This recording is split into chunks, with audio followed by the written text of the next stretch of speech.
Guess who's back? Back again. Yes, we're back. Tag your friends. What's up, everybody? We are back for the SANS third annual healthcare forum, and I am so excited. Stacy, are you excited? I'm so excited. I've got my jazz hands out. Jazz hands. Yay! Oh, I am more than excited for this. And, I, Stacy, a senior solutions engineer at the SANS Institute, who has been in information security for the past 6 or 7 years, am more than excited to talk about this because, Rich, I just went on vacation. And then when I came back, do you know what I had? What did you have?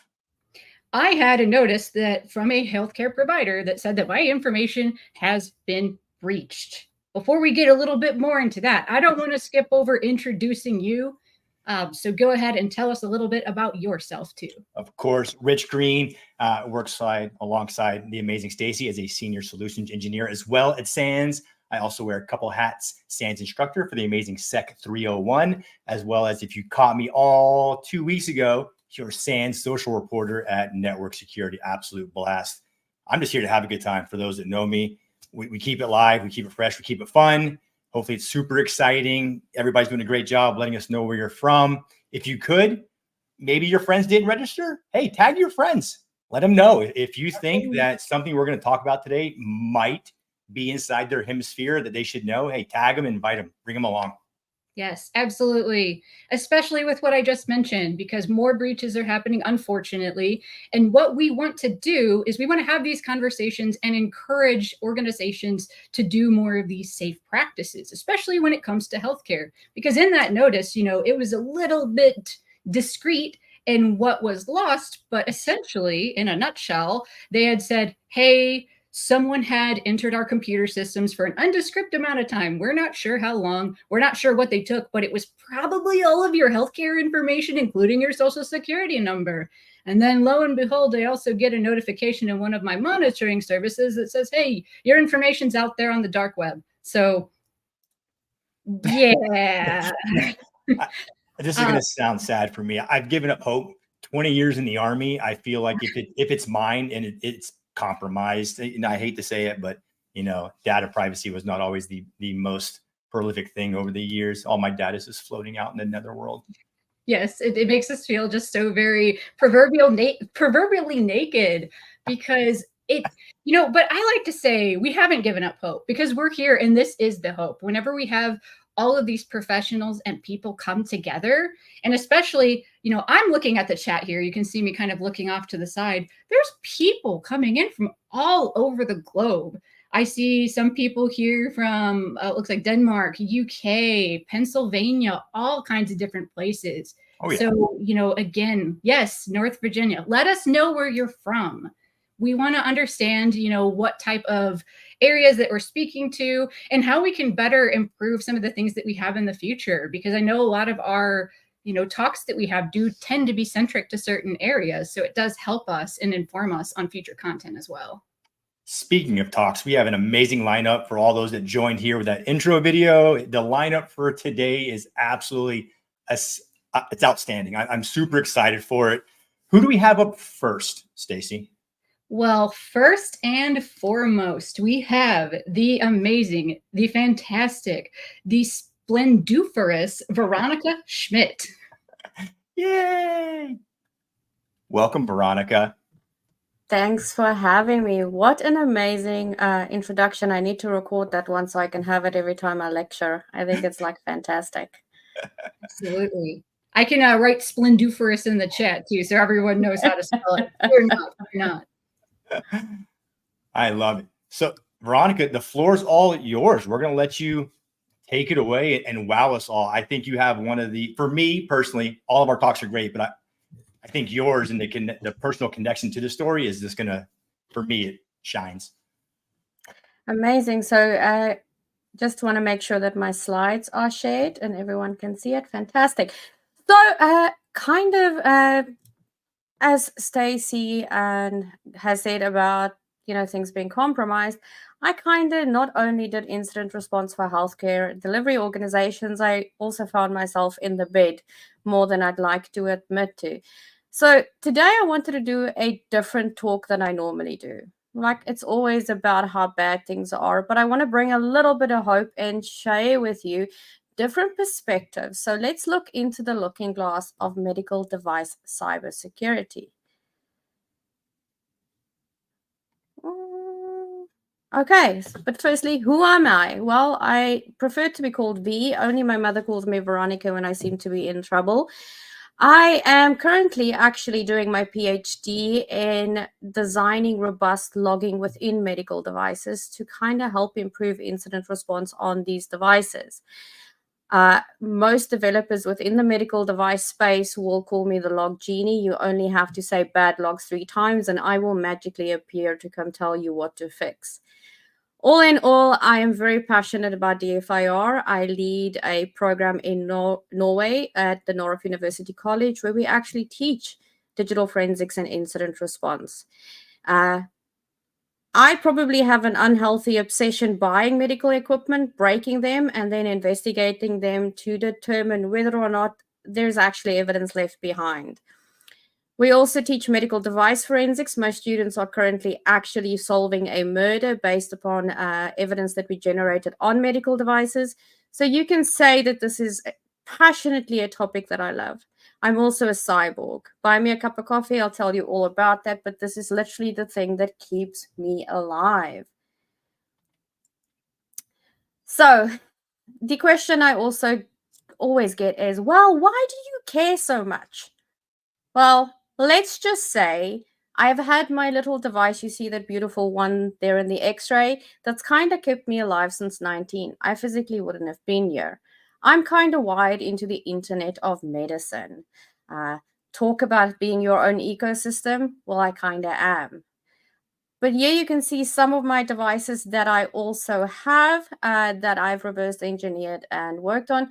The one that you're looking at there in the top right, that is actually a hemodialysis machine. I've probably got too many forensic images of it, but I can tell you that I have seen it all and probably own about 30 devices on my own. Don't ask me how I got them. That's a secret that I will never tell. But I like to play games. Do you guys like to play games? I certainly hope so, because we are going to play a game of imagination. So if the audience is ready, I'd like you to imagine an island. It's barren. There's nothing on it. Now you have a certain job. I want you to build the following on that island. I want a high-tech mansion with all the bells and whistles. I want it to be able to be extended over the years. I also want periodically kind of want to upgrade it, and it should last for a long time, right? I don't have a lot of budget to constantly fix it. So let's look. That should be straightforward, right? That should be something easy. I've given you the requirements. I've given you the platform or the hardware to build it. And we would imagine that that wouldn't be too complicated. Well, let's look at it. In principle, yes, you have now created a beautiful mansion that fulfills all the requirements. However, nothing is ever as straightforward as it seems. And 3 years later, I knock on your door and I say, hey, I'd like you to make it bigger, better. I want you to update it. I want you to upgrade it, and I want to expand it more. Well, easy enough still. But then again, 3 years later, I come with the same situation. And that is, at some point, our island becomes too small and everything comes toppling down. Now, you might wonder, what on earth does this have to do with medical device cybersecurity? And I'm going to tell you what. Typically, medical devices are designed to last between 10 and 17 years. They're constrained to the hardware that they are built on. While software can update, we cannot update software if our hardware cannot support it. So much like the island that I just showed you that we kept updating and kept building onto, when that island can no longer support what is built on top of it, it really cannot be updated. Now, the medical devices could be perfectly fine, but cybersecurity, they might be a nightmare, because They last 10 to 17 years. My little device specifically connected to my heart, the one that goes boompity boompity boomp or kicks me in the chest when I misbehave, lasts now 17 years. My first one lasted 10 years. Now, in that time, you might imagine it was fantastic when it was built on day one. However, 17 years later, everything's outdated. So it may be secure when it's manufactured, but it will certainly not remain that way forever. I always ask cybersecurity professionals this question because unless you have an implanted device, it's difficult to imagine. If the device becomes obsolete in terms of cybersecurity, does that mean we should explant it? If it's still perfectly fine as a medical device? From a patient's perspective, I'm probably going to say to you, no, I'm not going to have that operation because it's still functioning and giving me life-sustaining treatment. So it's always better to try and understand the perspective of the patient. There's nothing to be terrified about. I see a comment that people are terrified for me. I can tell you that for us patients, there's nothing terrifying about the fact that we've given extra heartbeats, extra memories. To give you an idea, at the age of 19, when I was diagnosed and had 2 weeks left to live, I didn't have any kids. I didn't have a master's degree, nor was I very advanced in my career. The device that I got from the manufacturer that keeps me alive gave me the ability to have 2 daughters, gave me the ability to go study my master's, to do what I love. So I can tell you that for a patient, there's nothing terrifying about it. It's a sign of hope. It's something that gives us what we wouldn't have had. We are going to talk about remote patching in a little bit when we start looking at the different perspectives. And this is what I kind of want to talk about because we have so many perspectives, but one device. And it becomes very difficult when all these voices come in, but it's a single device that has to do these. So I wanted to bring you a different talk because I could have come doom and gloom, but I reached out to all my friends in the industry and I said, what is your opinion? What is your perspective?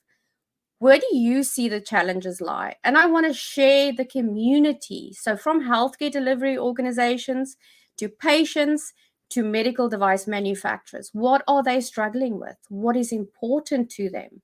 And you will see that perhaps these things are not as different as we think. So let's start with our healthcare delivery organizations, our hospitals, our clinics, our medical personnel.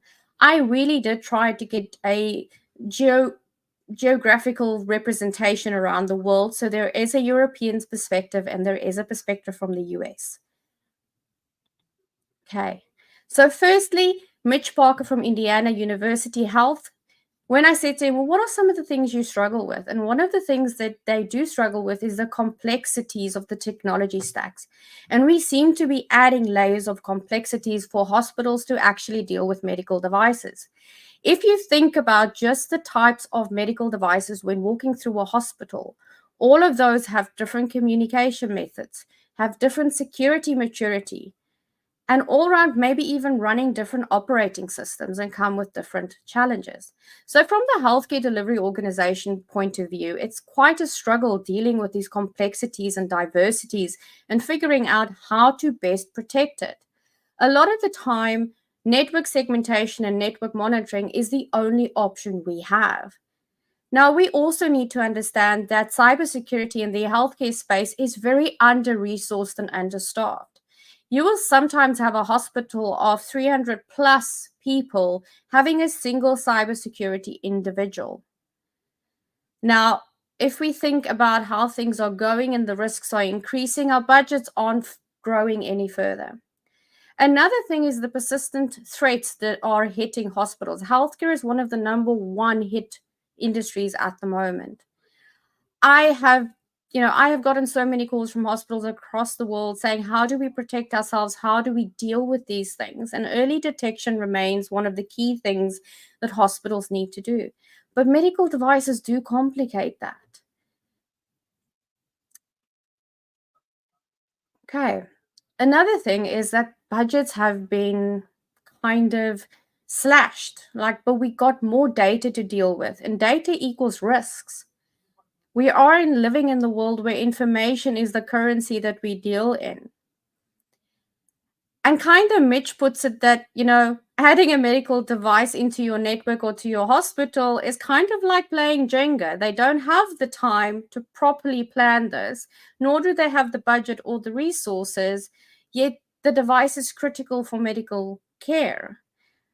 And when that Jenga block comes down, the affected party is patients and caregivers. So I think it's very important to understand that from a healthcare delivery organization, they're really facing a difficult task with implementing medical devices within their spaces. Now I reached out to someone, Leanne Torgensen, she does a lot of work in educating medical staff into how to respond to cyber risk, how to communicate cyber risk. And for her, it's all about coming together and talking. We have organized cybercrime, but we don't do very well in sharing information, even in the healthcare space. And I think we can generally do better to share our challenges and transparently talk about information. This is not a thing of one person can solve it all, but it's rather a village is needed to keep patients safe. But it starts with an open dialogue. If I had to ask everyone on the chat who has been hacked, I will put up my hand and say I have. But we tend to shy away of openly saying that I've been compromised as if it's something that is negative and something that is bad. I always say to people, well, congrats, join the club. It's not the fact that you've been compromised, but how you deal with it. Medical devices add a complexity to that because it's a device that we cannot control, and potentially a device that goes into a network that has to have a device that is not controlled. And it's very important that we need to know how to communicate this information to patients. Another thing that Leanne, from her perspective, is hospital system preparedness and cybersecurity awareness. And I must say that I echo this. I have spoken to medical personnel within hospitals and said, where is your incident response plan? And I kind of noticed that they look over into a shelf and there is a red binder and they're like, well, what's in that binder? And I'm like, when last did you look at it? And the thing is, well, we did it when we did training a few years ago. And what we've realized is that medical staff are generally overwhelmed. We are expecting them as cybersecurity professionals to handle front-facing to patients when an incident takes place without giving them the tools to do so. There is a concern about hospital systems largely being outdated. A lot of legacy is being faced by these healthcare organizations. I can tell you every time I've spoken to a cardiologist about cyber risk or cybersecurity in terms of medical devices, there is a concern that patients might be scared and they might feel increased anxiety. But I think it's because doctors don't understand how to verbalize that to patients. The emphasis here is also integrating cybersecurity awareness into resilience. We want our hospitals to remain resilient, to be able to function without technology. Okay. Now, obviously, we had some healthcare delivery organizations that preferred not to be named for whatever reason, and I'm always one to very much respect that.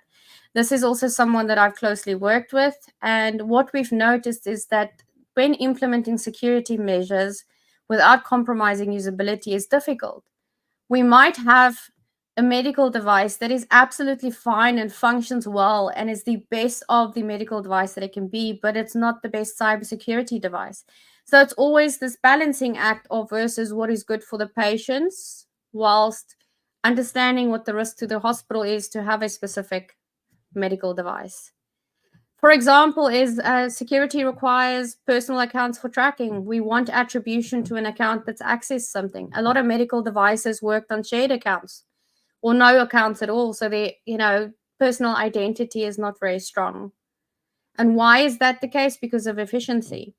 I've had someone say to me, Veronica, why don't we just do username and passwords on an implant?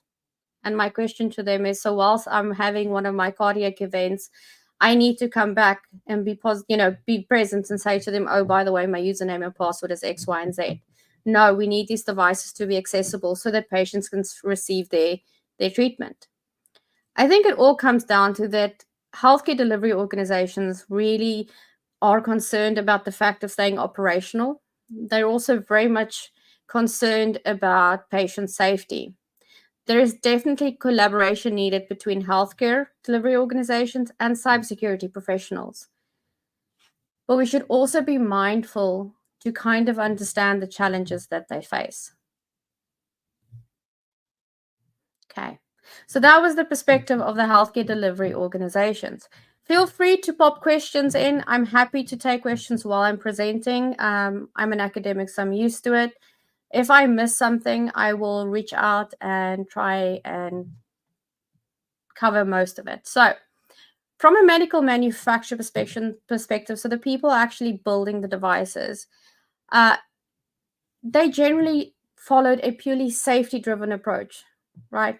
To now 5 years later. So this is from 5 years ago when I first started doing what I was doing and actively engaging with manufacturers. But they moved from being purely safety-driven to now starting to incorporate security. But it is a major challenge. We are really trying to change the way that we've done things for years and manufactured devices for years. But we also need to understand we deal in probabilities of failures. We try and quantify risk to say that the risk of a medical device potentially being compromised versus the impact is kind of slightly different, because the attackers that attack these devices aren't probabilistic. They do follow unique ways to get into these devices. Another key thing is threat modeling. It's essential to what we do. Now, there's lots of kind of support about, threat modeling and how to attack something. And I like using cornucopia, but I don't have the cybersecurity professionals threat model the system. I have the developers hack their own system. Because who better than the person that's designed the device to actually start taking it apart? I can tell you, software engineers make some of the most evil hackers I've ever encountered. But it's good for them to consider in their building process how someone might manipulate their device. I always get asked, but will someone actually hack a device? And it's no different than stabbing someone. It's a crime of opportunity. Now, every stage in the quality system process where safety is traditionally considered, we should be actually considering security, because security in medical devices are actually a quality issue, because now we want devices to be secure in the day and age that we live in. So from concept to testing to deployment to post-market surveillance, security should be considered as a quality aspect of a device, not simply something we bolt on afterwards. Chris Reed, who's the Senior Director of Cybersecurity Regulatory Policy at Medtronic and a good friend of mine, sent me a quote to use. And he says, there are two challenges that I'm focused on, given increasing connectivity and software in medical devices. First, how do we engineer medical devices to be resilient in the worst real-world conditions? Second, how do we support secure deployment and use of our technologies through their life cycles?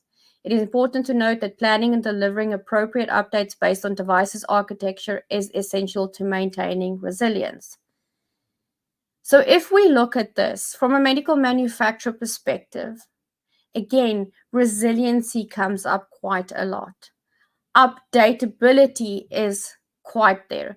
Not much different than what we see coming from the healthcare delivery organizations.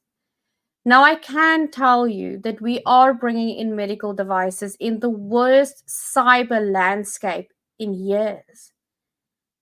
But it's much like that island. We are constrained by hardware, yet we are bolting all these things that we need to update it completely all the time. Someone made mention of remote updatability. And I can tell you that is something that scares everyone in the conversation, because there's so much that can go wrong with firmware updates. And there was a manufacturer that pushed updates, even though they were in the cardiologist offices, there was still problems with updating the firmware.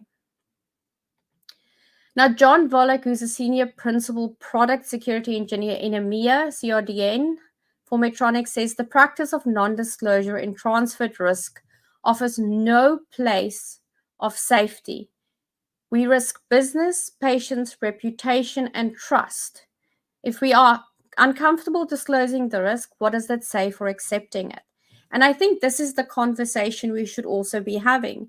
Should we not be discussing with each other when something has a cyber risk or when there's a vulnerability? Shouldn't we be having an industry where we can self-disclose without being made, to feel guilty? And I think the important thing here is transparency. And I love seeing this from manufacturers, that we've moved from a place where 5 years ago I couldn't have a conversation with a manufacturer without legal being at the table, to now having conversations where we have regulatory speaking to hackers, manufacturers speaking to hackers, and even bug bounties for medical devices. So it is an interesting time to be alive. Now let's look at HISAC. HISAC brings the medical manufacturer with the HDOs together and kind of allows them to have a place to communicate. If you haven't looked at HISAC, it is really something I can recommend. Phil Eaglet, VP of Medical Device Cybersecurity, gave me a quote that says, the most significant challenge is securing medical devices in the diversity of technology and clinical settings that defies traditional scalability. The over 550 types of software-enabled medical devices with different threats, risks, and available controls challenges both producers and users to design, monitor, and respond to an increasingly hostile environment. So I can tell you again, we see the conversions of diversity, different opinions. But again, there's such a big challenge that we are facing. Now, I think when we think about how things are updated and how things improve, a medical device is not like a laptop or a desktop or any kind of normal computer. While it has the same hardware, it generally is constrained with the ability to grow. Now, probably for me, the most important perspective and the soapbox that I'm actually going to jump on, because I am a patient and I've been a patient since 19. What I want to say to you is my single quote, your single thing that you take away is a functional medical device equals quality of life for a patient. Often patients are the one that pays the price for the cybersecurity that we put in a medical device or in the healthcare delivery organization, or for when things go down. It's the patient that doesn't receive the care. Now, the thing that patients, when I spoke to them, and yes, I do speak to patients and ask them, are you concerned that your device might be hacked? Do you understand cybersecurity? Because I'm not afraid to have those uncomfortable conversations. The questions that I get asked is more related about personal health information. I myself am concerned about the data my heart generates. It's the most vulnerable data you will find. Patients fear a cyber attack. I can tell you it's something that scares us, especially when the media is very excitingly putting a pacemaker there and saying your medical device can be hacked, even though the article has got nothing to do with it. We see movie series like Grey's Anatomy, The Resident, and The Good Doctor portraying attacks on medical devices that are so far outside the realm of possibility, it's not even funny. So we need to avoid fear-mongering when we speak to patients because they are scared enough at the moment. I wonder, can someone tamper with my device remotely? Others have wondered it as well. But then I need to ask you the question, right? We are so connected in the world. Really, is it any different than that? I personally am more worried about the device failing than I am worried about the device being compromised, just my specific device. But I also know that there's backups built in. It's not just a press of a button and the implant is off. There's complexities in that system and how it works. But I think the one thing that we need to be wary of is the perception that we create outside, because imagine a patient that goes into a cardiologist's office and says, well, I don't want to get a device because it's not safe to get one. I think that would take away 20 years that that patient potentially could have lived. For us, it is a decision between life and death. Patients are concerned about updates, right? We want to know that if something goes wrong, it can be updated. We want to know that is that device going to be around for when we need it? Now, the question I ask, if we cannot update it, does that mean that we need to explant it? Does it mean we need to pull it off the shelves, or is it fine to still be a device? Like, we also want to know, how will future threats be handled? The key takeaways here is it has multiple perspectives with one device, kind of like building that island. There's hardware constraints, but never forget there's a person attached to it. Security will never trump usability and integrity, but there is no kind of silver bullet. If you want to get involved, Biohacking Village brings everyone together in a room, finds the vulnerabilities and fix it. Go check them out.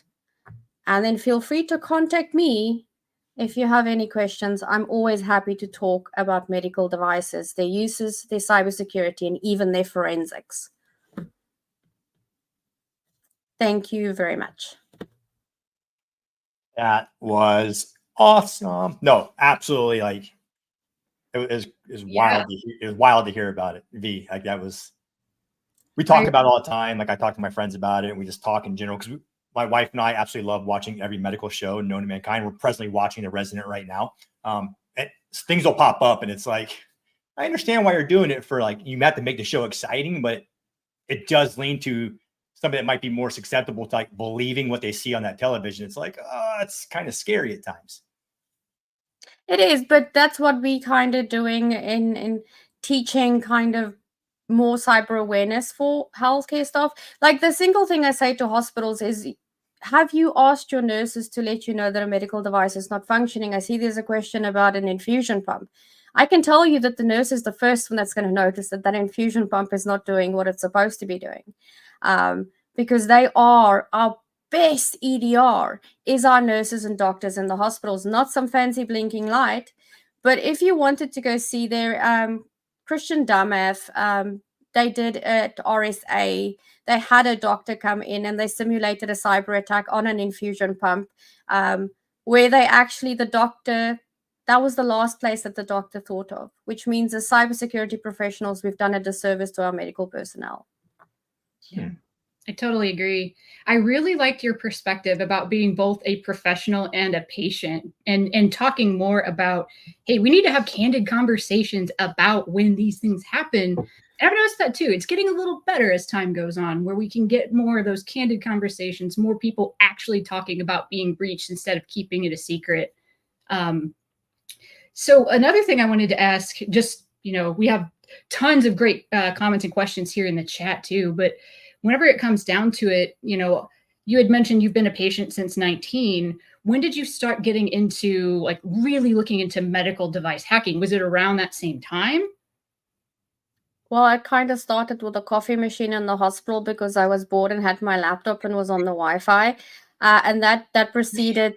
At least I do responsibly disclose, but that's led to, in South Africa, not being allowed to have equipment when I was in ICU on hospital. The other time, the first medical device was I hacked into a patient monitor from my ICU bed because I was bored. It was, I think, 20. And then was watching my heartbeat and finding it fantastically awesome how irregular and broken it was. It's where I came up with beautifully broken and wonderfully flawed. I can tell you the CISO and cybersecurity officer was less than impressed, but that was kind of how I got into it. And then I had my first conversation with the medical device manufacturer and their legal team. But that's since gotten a lot better, where we can now have discussions without legal being at the table. And I just want to give a shout out. The FDA's new cybersecurity guidance now contains forensics in it, as well as incident response, as well as logging. So that means we've really taken strides in what we want from our medical devices. That's incredible. I really liked your perspective on things throughout this entire talk that you did. And thank you very much. Yeah, absolutely. So, I like the comment, the very honest and raw, where I was just bored. That's why I did it. So, anyone else, if that resonates you, just give us like a 1 in the chat, because I feel that really hard. A lot of the things I think that we do is out of sheer curiosity or boredom sometimes. Well, yeah, that's why I don't have a budget for any hair care facial products, because it all gets spent on medical devices, because eBay is my friend. And working at a university, I get to import all the equipment I want and then just have fun with my students, reverse engineering them. And I think it is something that needs to be done. So if you want to get involved, go to the biohacking village in Las Vegas. It's going to change your life. It's what changed my life and got me talking to manufacturers and the FDA to kind of help influence it. So this is a shout out to everyone. Just get involved. Just get your hands dirty. It's great fun. Yeah, and the biohacking village is a great shout out. There are tons of villages, across different communities, whether that's at DEF CON, B-Sides, any of these SANS events that you come to. There's even InfraGard events. So get involved. You can find them on Meetup. You can find them on LinkedIn. All kinds of great ways to start or, maintain that type of interest to keep yourself from getting bored.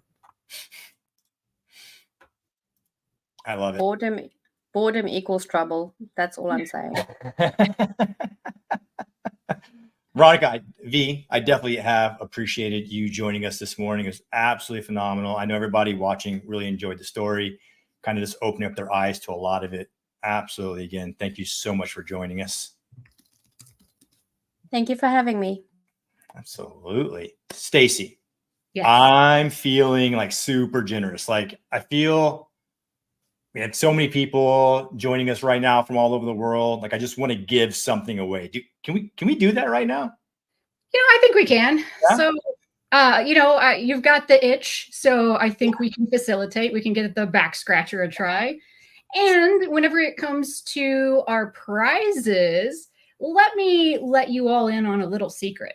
So today, for this event, we are going to have 3 different prizes, one of which is going to be a SANS Net Wars continuous. Trying to think of the word license subscription. You get the thing. The experience. You get to experience SANS Net Wars. If you want to enter for this drawing right now, we need you, all of you in the chat, to participate by entering hashtag capital SANS, capital N, capital W Net Wars. So do the camel case. Make sure you get it exactly as you see it on the screen. We can already see some entries coming through, which is great. They're starting to tick up. And know that this particular hashtag will only work for this drawing right here. They're going to change throughout. And there's no reason to like multiply spam it. Like once you get it, it's like a 1 entry thing. So like once you type SANS Net Wars, like you're good. Like you get registered. So we'll be fine there. We'll give it like, I don't know, like 60 seconds. Let people kind of get in there. If you know somebody that was like, oh man, I would have loved to be on Net Wars continuous and they're not here watching us, now might be a good time to tag them and tell them to hurry up and send that hashtag. Get in here right now, tag. Make Exactly. sure that you're sending out this link if someone wants to give Net Wars a try. And if you're not familiar with Net Wars is, which many of you may be, it's a gamification, capture the flag type experience where you can go through these different challenges and really test your skills in a safe, curated environment. So in this case, it's kind of like, you go through these different challenges and you will do different instances of whether it is pen testing, kind of like challenging your cyber defense, your DFIR capabilities. There's a lot of different aspects to this one. So it's a really great way to not only have fun. I mean, you can see both Rich and I both really love video games, but to, test your bite. If any of you get that reference, let me know. You can drop it in the chat too. Test your might. And don't self-select. I say that because when I'm teaching at events, I always have, especially like the 301 students are like, oh, I don't know if I can go to Net Wars. Go to Net Wars. Fill out this. Like, even if you feel like it's way beyond your present skill set, the way that it is created, it is meant to be a learning tool. So they have this hint system built in there. So like even when you start, like you'll get as far as you can, and then there's little hint buttons, and you're like, oh, like I can learn and go about this and work your way through. So like don't be scared to enter just because you feel like you're not at that level yet. Even if you're brand new, no cybersecurity experience, send a hashtag, jump in. Hopefully you win it. Yeah. It'd be great. Or we're going to keep raking them in. We've got 51. The counter's still going. Let's keep it running. Again, like Rich said, only need to say it once per person. But we need more people. This is a free giveaway. Let's go. Let's go. Stacey, why we wait for them to keep on entering? Because I think some are still going. 4 hours will be on here. 4-hour event today. I'm super excited for it. Do you have, and for the customers, for everybody watching, not customers, but viewers, do you have like some type of snack that you like for like a large project? I don't know if you're working at the house, you have a project at work. Is there like a go-to snack that you just kind of snack on throughout the process of that? I'm just curious. I know what mine is. I've got mine. I'm going to have to I can crawl across my floor to get it. Let's see if the camera will focus. I'm a Tootsie Roll guy. Let's look Tootsie Rolls. Rich adding me. I love the white chocolate, like the cookies and cream Hershey Kisses. Bell came up pork rinds. Pork rinds are delicious. Oh, I used to like those. Pork rinds are great. Pork rinds are absolutely Mandy with cinnamon bears. Almonds, Stacey. Almonds are good. I have a question, Stacey Bullard. Do you like plain almonds? I know I'm a sucker for like the smokehouse almonds or even the wasabi almonds are like mind-blowingly good. Yeah, snap peas too. I like the sea salt snap peas, like the dehydrated ones. Chicharrones, delicious. So many good things. I love all these. Yerba mate. I've slowly transitioned. I'm completely away from coffee. I've been full on tea now. And now I'm trying to find out like the perfect, like how do you make the perfect cup of like British tea? I've been trying to tinker. Oh, for the UK people out here in the audience. Us Americans, I'm sure you've heard, I know you'll balk. A lot of people heat up their water in the microwave, but not us. We have kettles in this house. So do I. Yeah, same thing here. I'm trying to go as traditional as possible, but is it like 1 sugar cube? I know that sugar is probably a personal preference, like how much milk. Usually the milk is to the color, but I'm slowly trying to figure it out. Yeah. I think we're going to call it here soon. We're going to give like 10 seconds and then we're going to call it. And then we will get on to our next presenter, who I am so flipping excited about. I am as well. One other thing I wanted to mention about V's talk, just kind of from a thing that I remembered from when I was working at a vendor myself, the concept of Doom can be installed on anything, the game Doom, right? And there are times where people would install that on like medical devices or things like oscilloscopes. And I just think that detail to me just brings a lot of insight into how much of computers they are. And I think a lot of people tend to forget that aspect. I did want to land on that note, before we move on and talk about the next guest and everything. So just something to think about is that, Doom can be installed on a lot of medical devices. So don't think of them as, just something like some type of furniture in the corner. They are computers and they do have a lot of like protocols and connections and have network access. So we have to think of them in that same vein, right? It's healthcare IoT. All right, draw away the drawing. Here we go. This is always my favorite part. I know. Here it goes. Who's it gonna be? Asmina. Congratulations. Abs, that's awesome. From the YouTubes. Great. I love it.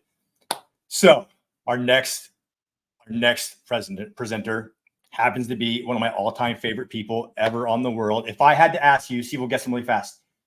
I said the words EDM, ICS, super high energy, amazing hair. Who would you think our next guest is?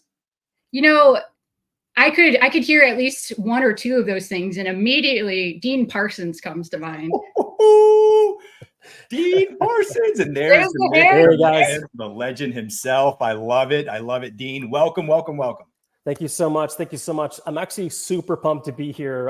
First of all, for finally being on the forum. This is the third year it's happened. The third year's a charm, I guess, for me. Mandy, if you're out there, thank you for getting me on here.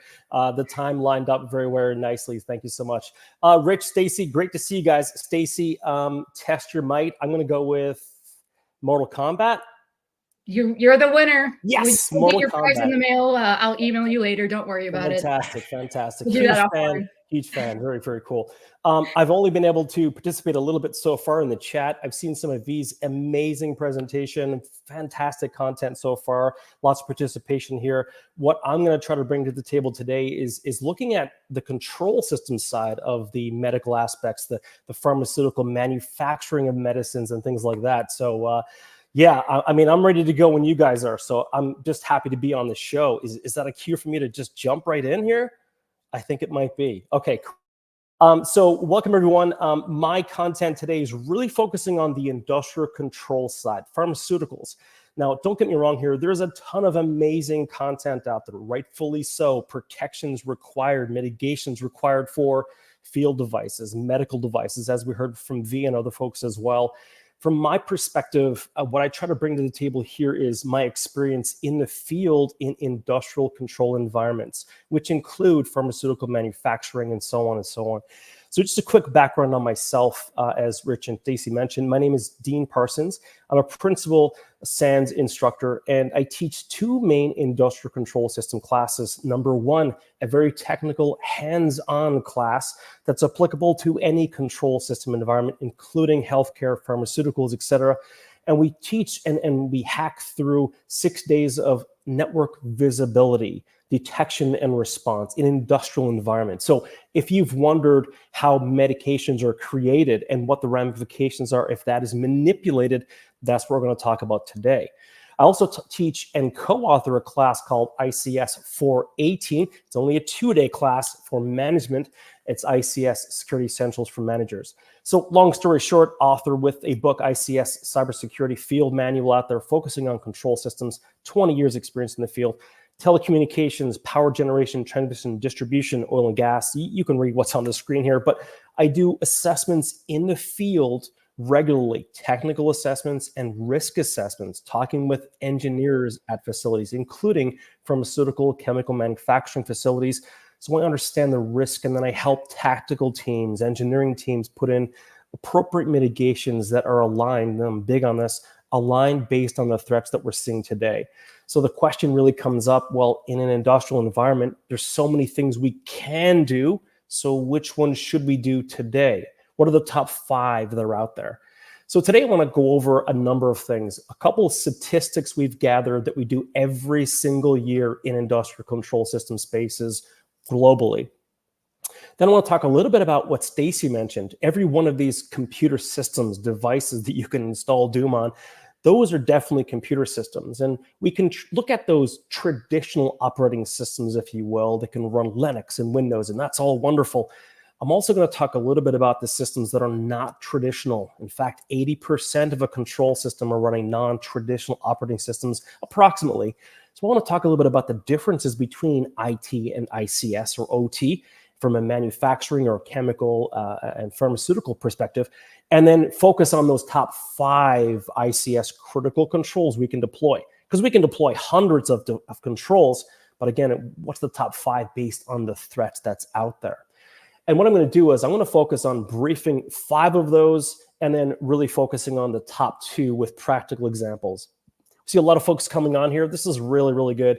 And I know there's folks on from around the world. I've seen the comments as we roll through. I'm joining you from my home today. I'm home in Newfoundland, Canada. Yeah, pumped to be here. So let's get into the content. And we have a ton of content to go over. So I'm going to speed up the pace just a little bit. So addressing IIoT and IoT. This is fantastic. There's tons of resources out there. This conversation is not going to focus on the large amount of excellent work that's already in the field on this, such as protecting field devices or medical devices with network segmentation, physically protecting them from firmware updates or malicious updates, encryption, strong authentication, data integrity checks, of course, and things aligned to compliance, industrial standards in the medical field, and so on. This is great, And there's a link there to kind of pivot to some of these additional resources for you. I'm going to pivot to the other side of that. Well, how do these devices, how are they manufactured? What about the chemicals and medicines that they use? How is that manufactured? Moreover, how could that be at risk today? And I want to answer the question, so has anybody ever tried to manipulate that process? And so the answer is coming up, but sort of a spoiler, then yes, there's capabilities out there. So the focus here is really inside the pharmaceutical facilities, going under the covers of the piping, the valves, the actuators, the sensors, the mixing vats, mixing up the different chemistries for medicines and vaccines and so on. So let's dive into this pharmaceutical factory and understand what's at risk and what's at play. Now, first of all, there is a difference between IT and ICS. And I just want to say we need to embrace those differences. I'm not saying don't do IT security. I'm saying, yeah, do it, continue doing it. But when we do industrial control or OT security, we need to kind of change the game a little bit because the risks are different. The controls are different. The impacts and, of course, the loss and consequences are different as well. So traditionally, we know that IT is focusing on data at rest, data in transit, and it focuses on that very well for decades. And that's excellent. Don't change it. Just continue to update it. On the ICS or OT side, we're really focusing on monitoring, managing, controlling real-time systems, not just like heartbeats and things and senses inside a person's body. That's endpoint devices. I'm talking, again, as you see in the image, manufacturing of what we rely on as medicine and whatnot. In that environments, real-time environments. Now, it just goes to show there's obviously different impacts. I'm not saying one is right or wrong or more important than the other. They work together in some cases, but we know that data being impacted is not a good day in the business side. Business applications being unavailable, email not flowing, not good. Data loss, ransomware, not good from an integrity perspective for the IT side and information that is digital.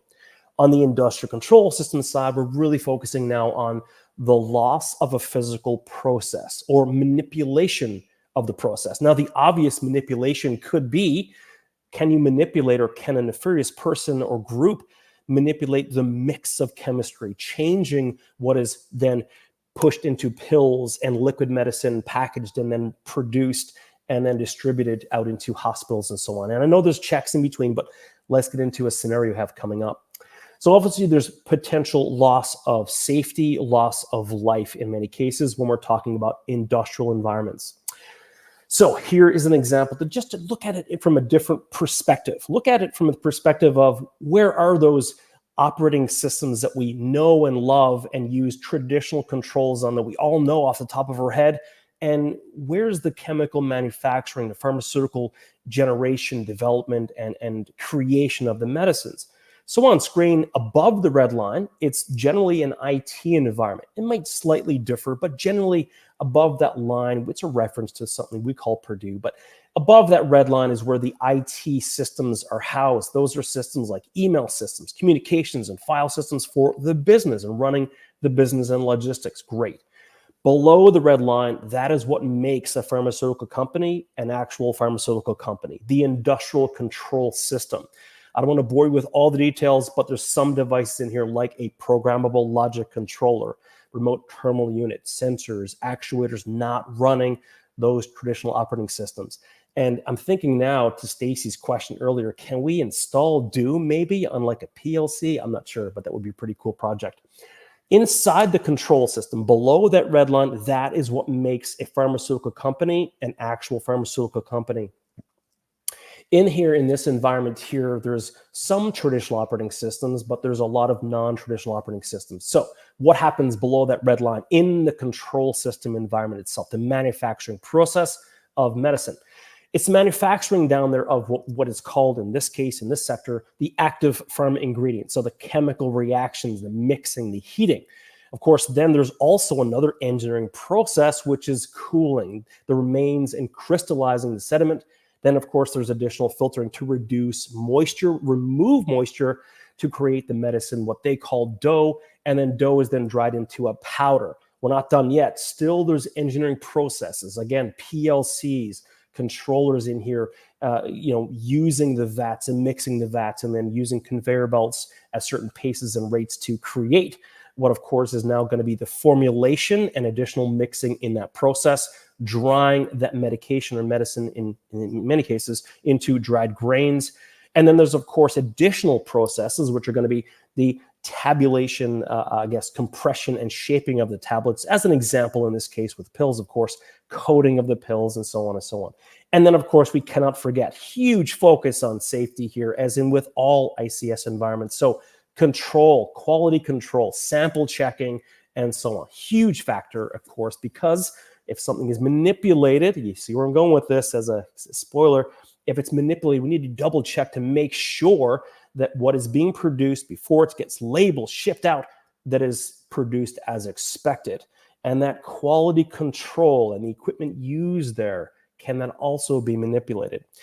So as we look at the IT side, above that red line and below the red line, everything inside of that red line below it, that's the control system.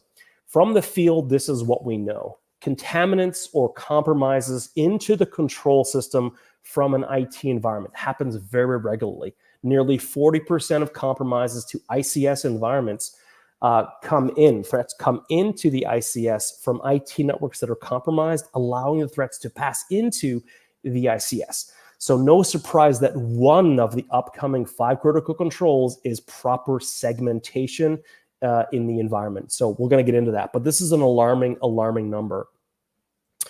So what about the controls inside of an ICS environment? Would we run encryption? Would we run endpoint? Would we run XEDR, etc.? There's certain things we want to do because there's a nuanced way to use those common controls, and there's other ICS specific controls.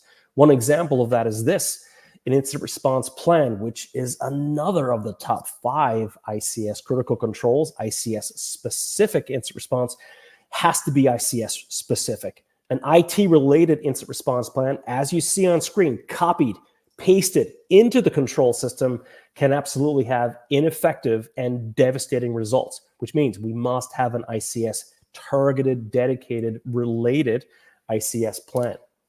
Now, if we take a look at the basic controls we've seen time and time again, which works great, don't change it for IT. You see under the IT column here, everything that we do and love today for the IT side, above that red line before. Great. Inside the ICS on the right side, below that red line that we've seen earlier, there's a nuanced way to treat each of these controls. And in many cases, if they are not nuanced and not specific or ICS aware, they actually cause what you don't want. False positives, additional ramifications for safety, and so on. So deploying, I'll just say it outright, deploying IT controls inside of a control system environment can have devastating impacts and impede safety in many cases. So let's get into not the fear, uncertainty, and doubt, but let's get into, so what can we do about it? There's a paper written by Tim and Rob of SANS and the ICS team, and we support this and we use this, and I use this regularly in the field. I deploy these top 5 after you do assessments and so on. This top 5 ICS critical controls are based on the threats that are out there. So what we're going to do, we're going to pick 2 of them. We're going to now apply directly to pharmaceuticals and understand, are the plants at risk? Do we have these in place today? So the top 5 briefly are as follows. Number 1, as we kind of hinted at before, an ICS specific plan. Number 2, a defensible architecture to reduce that risk of 40% of compromises from IT down into the ICS. Proper, definitive, defensible architecture is needed for the control systems, protecting what matters most in the safety aspect. Number 3 here is the industrial control system, ICS specific or ICS protocol aware, visibility and monitoring. And the last 2, but not the least, of course, is the secure remote access, if and when it's needed by your engineers, your users, and your vendors as well. And the last is a risk-based vulnerability management. And I'll tell you, each one of these is its own entire probably forum. They're massive, really easy to deploy. They are the ones to do first for various reasons, but I could go in depth on each one of these for like a day, but I'm not going to. So at this point, I'm going to do a little bit of a deep dive on the first one, ICS incident response plan. Got to have a plan. It's no point having it like collecting dust. It has to be exercised, and it has to, in my opinion, professionally, be built on exercises that are realistic scenarios, and that's where we're headed. But we know this statistic as well, only 50%, roughly 52% of ICS facilities, including pharmaceuticals, including other types of sectors as well, just about half of them actually have an ICS specific plan. Why does it have to be specific? Back to that whole like idea of like Doom, the game being installed on traditional operating systems. Around 70 to 80% of a control system generally is not running traditional operating systems. So the detection capabilities, the controls to mitigate, the response is not the same as IT. So has to be ICS specific. So number one, definitely want to determine for your ICS specific plan, for your pharmaceutical factory, what is a bad day? What would pose the most risk that needs to be defended against? Is it ransomware? Is that really the highest risk today we should be targeted towards protecting against or defending against? I know it's impactful. Yes, don't discard it. Have it as a tabletop. But is it the most impactful one that's going to disrupt safety to customers taking medication, disrupting hospitals and supply chain? Let's get into it. Number two is that consider the consequence-based scenario. Ransomware, question mark. Next one is perform the actual tabletop. So here's one scenario. One scenario here is going to be, of course, the ransomware scenario. I want to push beyond this. Definitely do one of these, right? It's helpful to do this. Huge risk here, but continue on after this, right? Like every year you're going to do ransomware again and again. You're going to learn from this 1 year, 2 years, and then you're going to move on, be more mature. So do ransomware, which of course is taking out, unfortunately, common operating systems. Shipping, billing, logistics could be impacted as well. But is the manipulation of the mix at risk? The engineering, the mixture of the chemicals and the medicines, the manufacturing.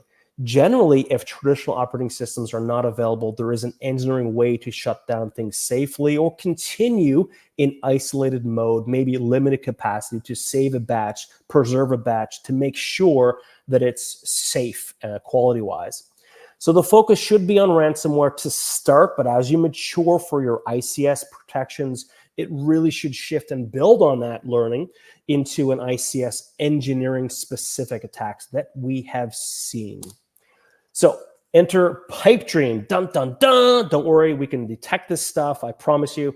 Pipe dream is an ICS specific type of targeted malware that is scalable, right? Scalable meaning it can apply to pharmaceutical, it can apply to electric, it can apply to water, wastewater, etc. So here's the thing. Pipe dream is a great opportunity for pharmaceutical companies to model their ICS incident response tabletop after, because as you see here, we've done the analysis.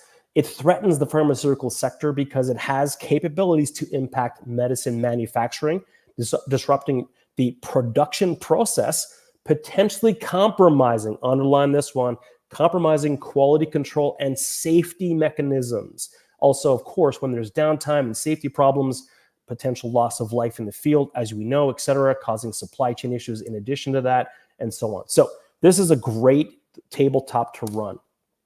So here's the scenario we're going to suggest. So right now, if you've done the ransomware one, awesome. Hey, thank you so much for the comments. Really appreciate you joining in here. The scenario was this. Yes, the ransomware one, we passed it.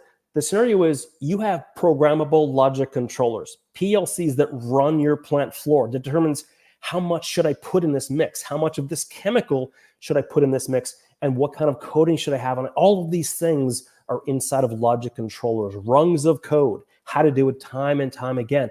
And if an adversary can manipulate that, that's what we're testing here without the use of exploitation, without the use of a vulnerability being present, which we have seen in many sectors. This is what you can test. And when you test this scenario, it drives ICS specific detections.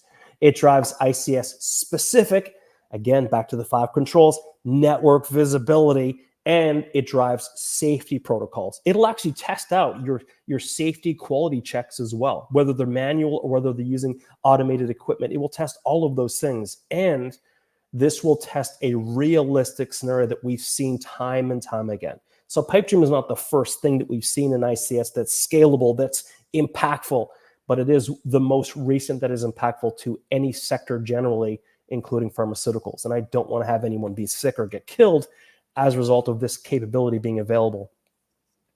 And of course, the last but not least is it tests and drives the engineering system recovery. Here's where we're now entering into the part of the plant where when you do a recovery, there are engineering devices that require specific firmware information, receipt information, recipe data, configuration analysis, set point information for your PLCs, your human machine interfaces that our operators use to control the facility. Information about the configuration and system design for the smart valves that open up and understand how much of a chemical to put into a vat and how long to mix that for and so on. So all of these configurations must be considered during an incident response.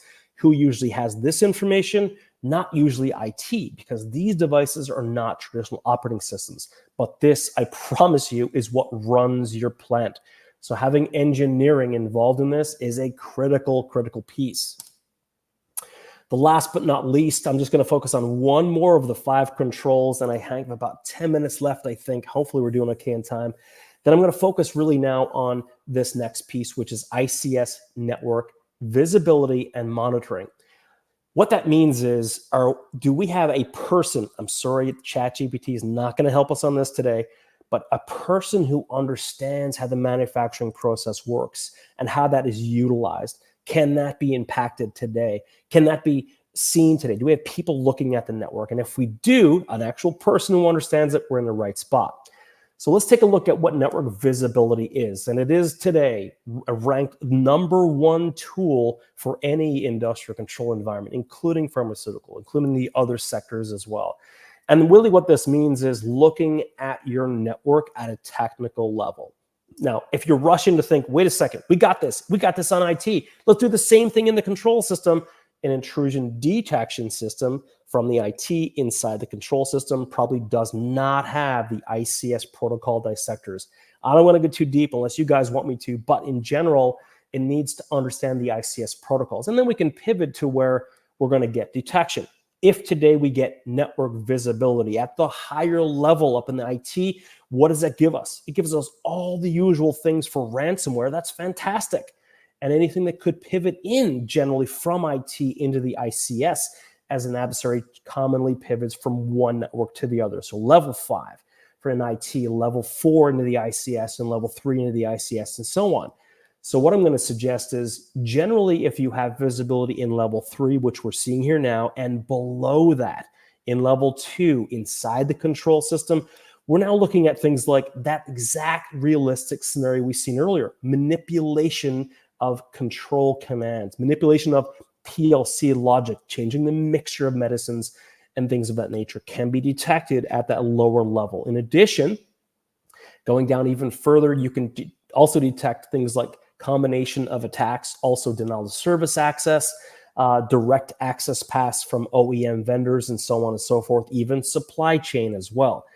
And of course, the next question is going to be, well, wait a second, Dean, this is a lot of things we can do here. Where do we start? Where do we get the right amount of data? How do we start that network visibility and monitoring the traffic? So here's what we've done. We've refined it down like this.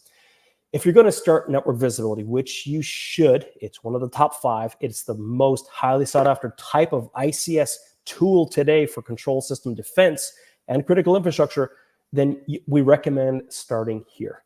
Focus first on the targeted assets, and simultaneously, those assets are the ones that are most critical to your pharmaceutical facilities. So between your human machine interfaces, where your operators control and understand the process, view the process, can start and stop the process, and the programmable logic controllers, where an engineer on the HMI says, do this thing. The PLC says, you look like the HMI. I'm going to go do this thing physically in the real world, open valves, open vats, mix, etc. So between the HMI, the PLCs, you want to get packet captures there or visibility. Obviously between HMIs and data historians, which are highly sought after in pharmaceuticals. Your historian is a targeted asset for 2 reasons. It's generally a very big, awesome database that stores everything about your medical manufacturing, including your manufacturing medicine recipes.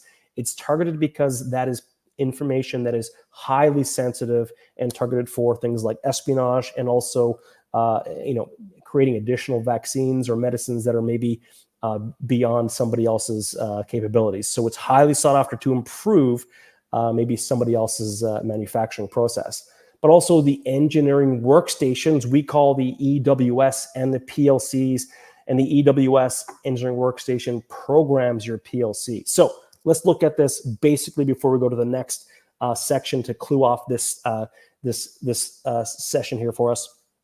If the engineering workstation is accessed somehow remotely or through an OEM vendor or through supply chain, and it allows itself to communicate to the PLCs to reprogram the mix of your medicines, that communication is legitimate. That's going to be allowed. But if it's abused for nefarious purposes, no antivirus engine in the world will detect that stuff. So focusing on network visibility, pre-positioning of that type of attack is huge. And this is the kind of things that can save you from things like Pipe Dream and Indestroyer and a bunch of other types of ICS targeted attacks as well. So with like 3 minutes left, I think, we're going to look at the takeaways, top takeaways.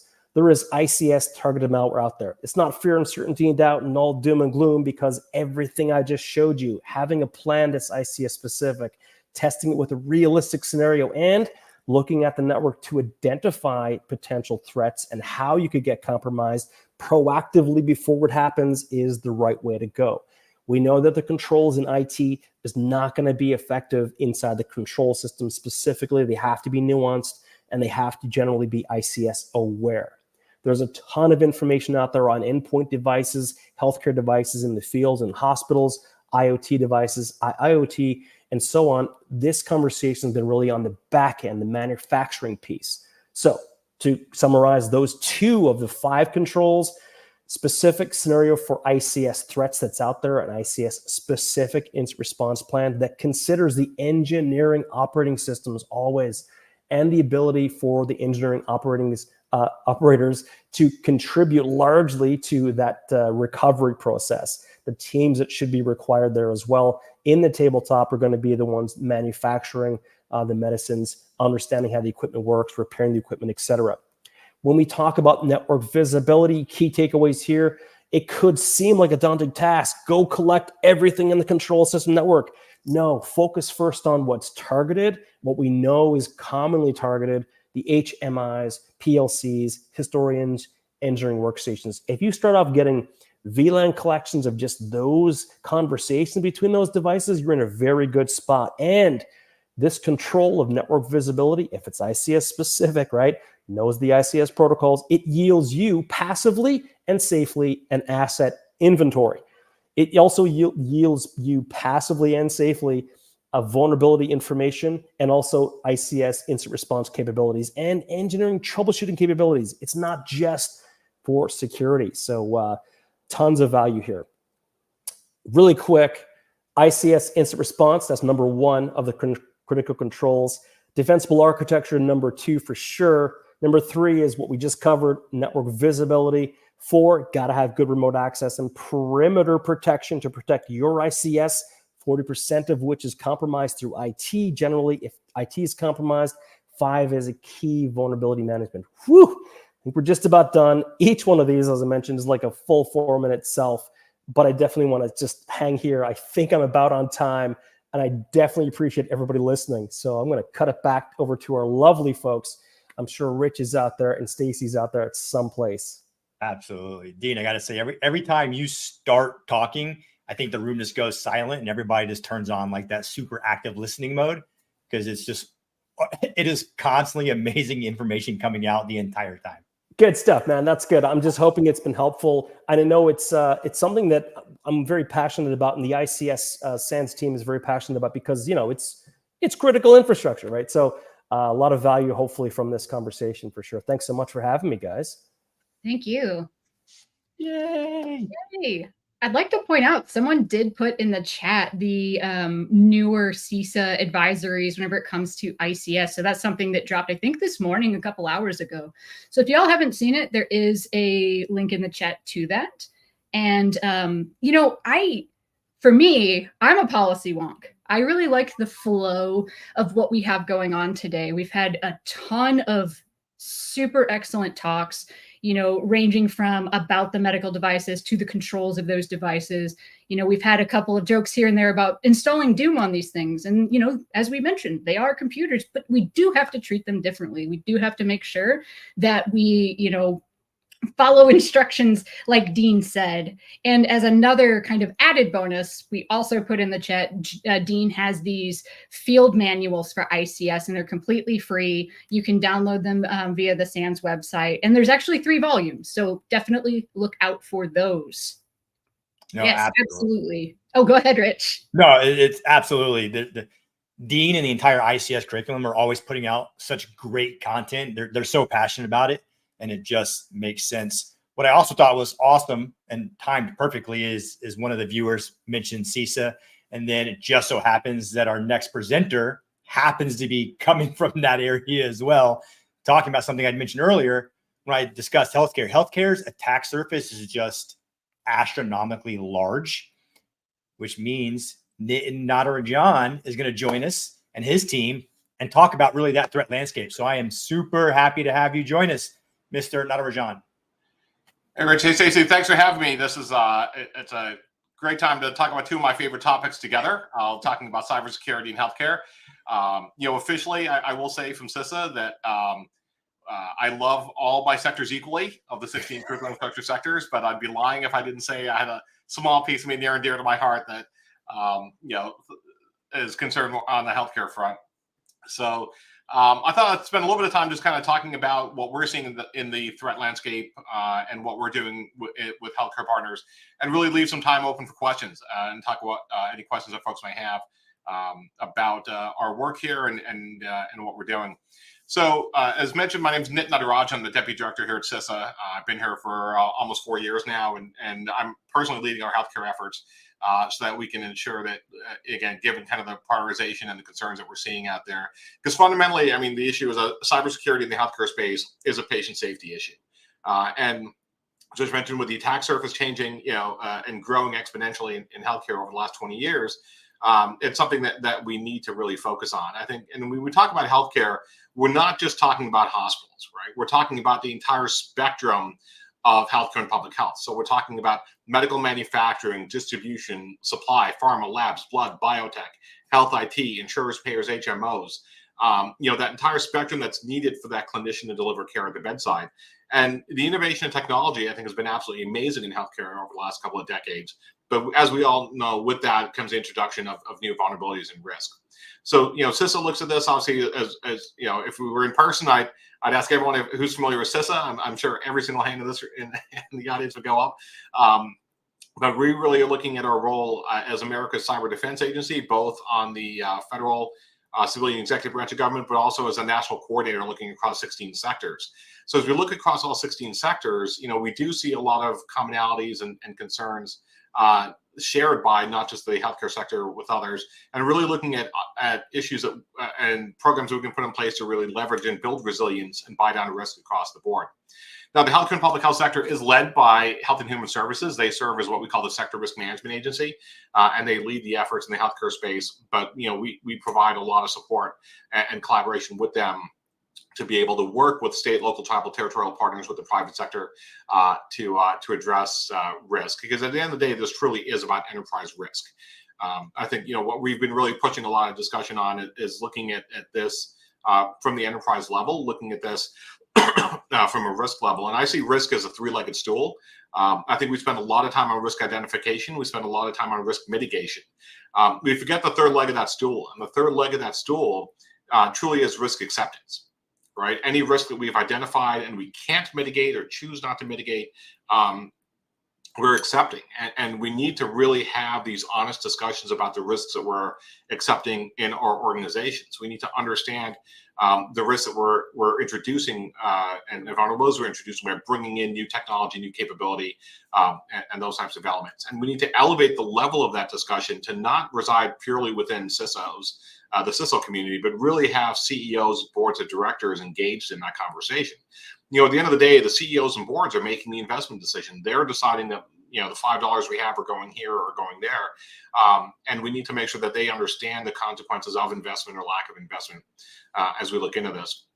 So we've been spending a lot of time with HHS across the country, having engagements with healthcare CEOs and CISOs and others to really talk through the need to look at this as an enterprise risk perspective, to look at this from a CEO and a board perspective, and really to be able to elevate those conversations across their enterprises.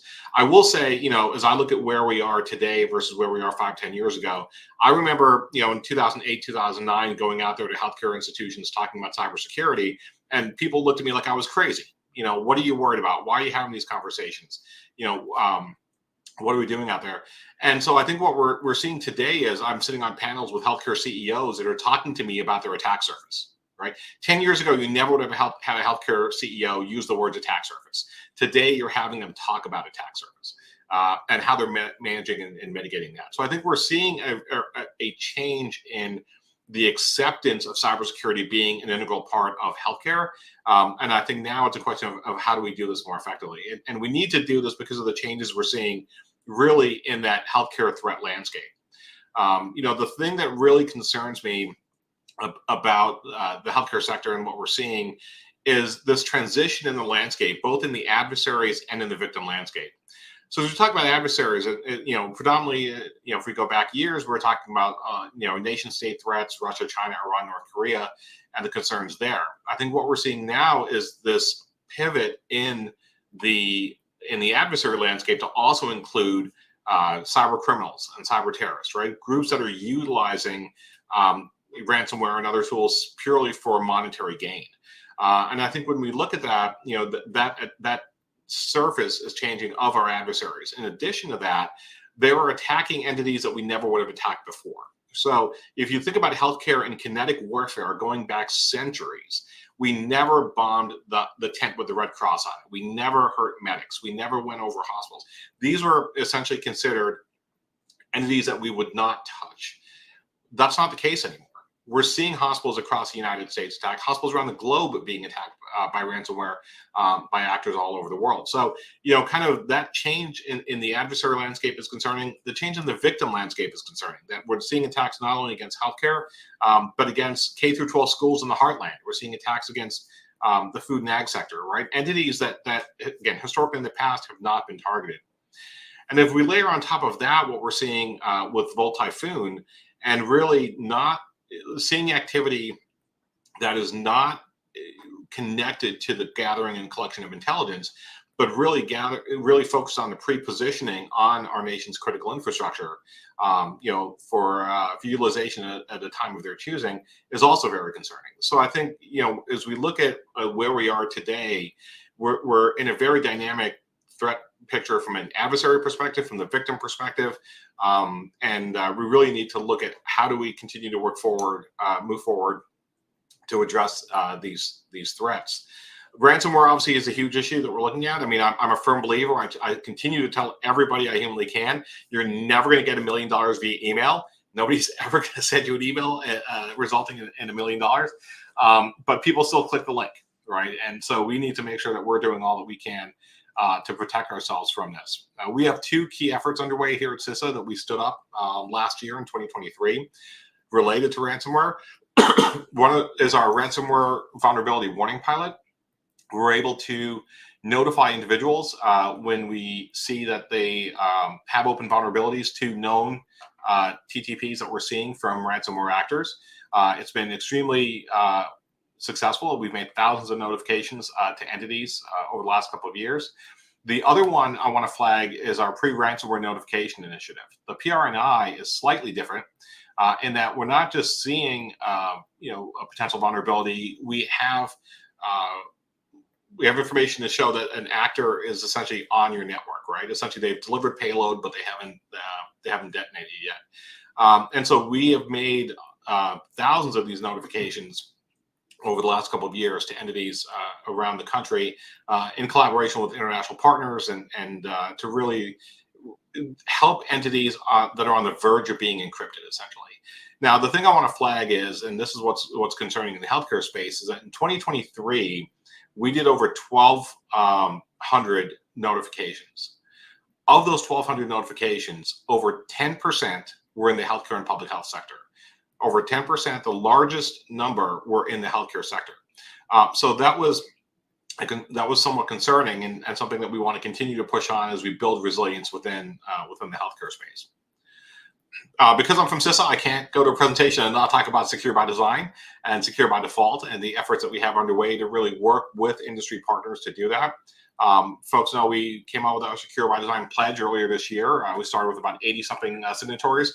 We're up over 200 now of folks that have committed to really building software more secure, ensuring that we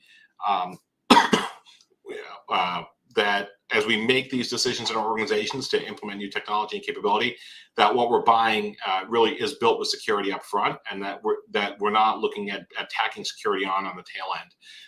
And I think we are starting to see some movement in this space. We're excited about the work we're going to see over the next couple of years, and to see what industry is going to do with it. And this is not just a U.S. issue. This is a global issue. We talk to our partners all over the world, really kind of continuing to push this to make sure that we're integrating safe and secure technology into all that we do. And I think in the healthcare space, this is even more critical, because I think as you look at the amount of technology that we're introducing into healthcare systems, as we look at some of the concentration risk, as we bring systems and elements together, as we look at the connectiveness of a lot of our systems in healthcare, it makes it even more critical to make sure that we have good visibility and understanding of what we're bringing into our organizations. And I think the work that is being done globally on secure by design, on software bill of materials, and others are going to help CISOs, have better visibility into making those decisions within their organizations. At the end of the day, a lot of this comes back to resilience, and how do we build resilience within the healthcare and public health sector? How do we build resilience at the organizational level? And how do we make sure that we're buying down risk at the end of the day? And I think all too often in healthcare, what I hear is I go places and go, well, we just go back to paper, right? It's not a big deal. If the systems go down, we go back to paper.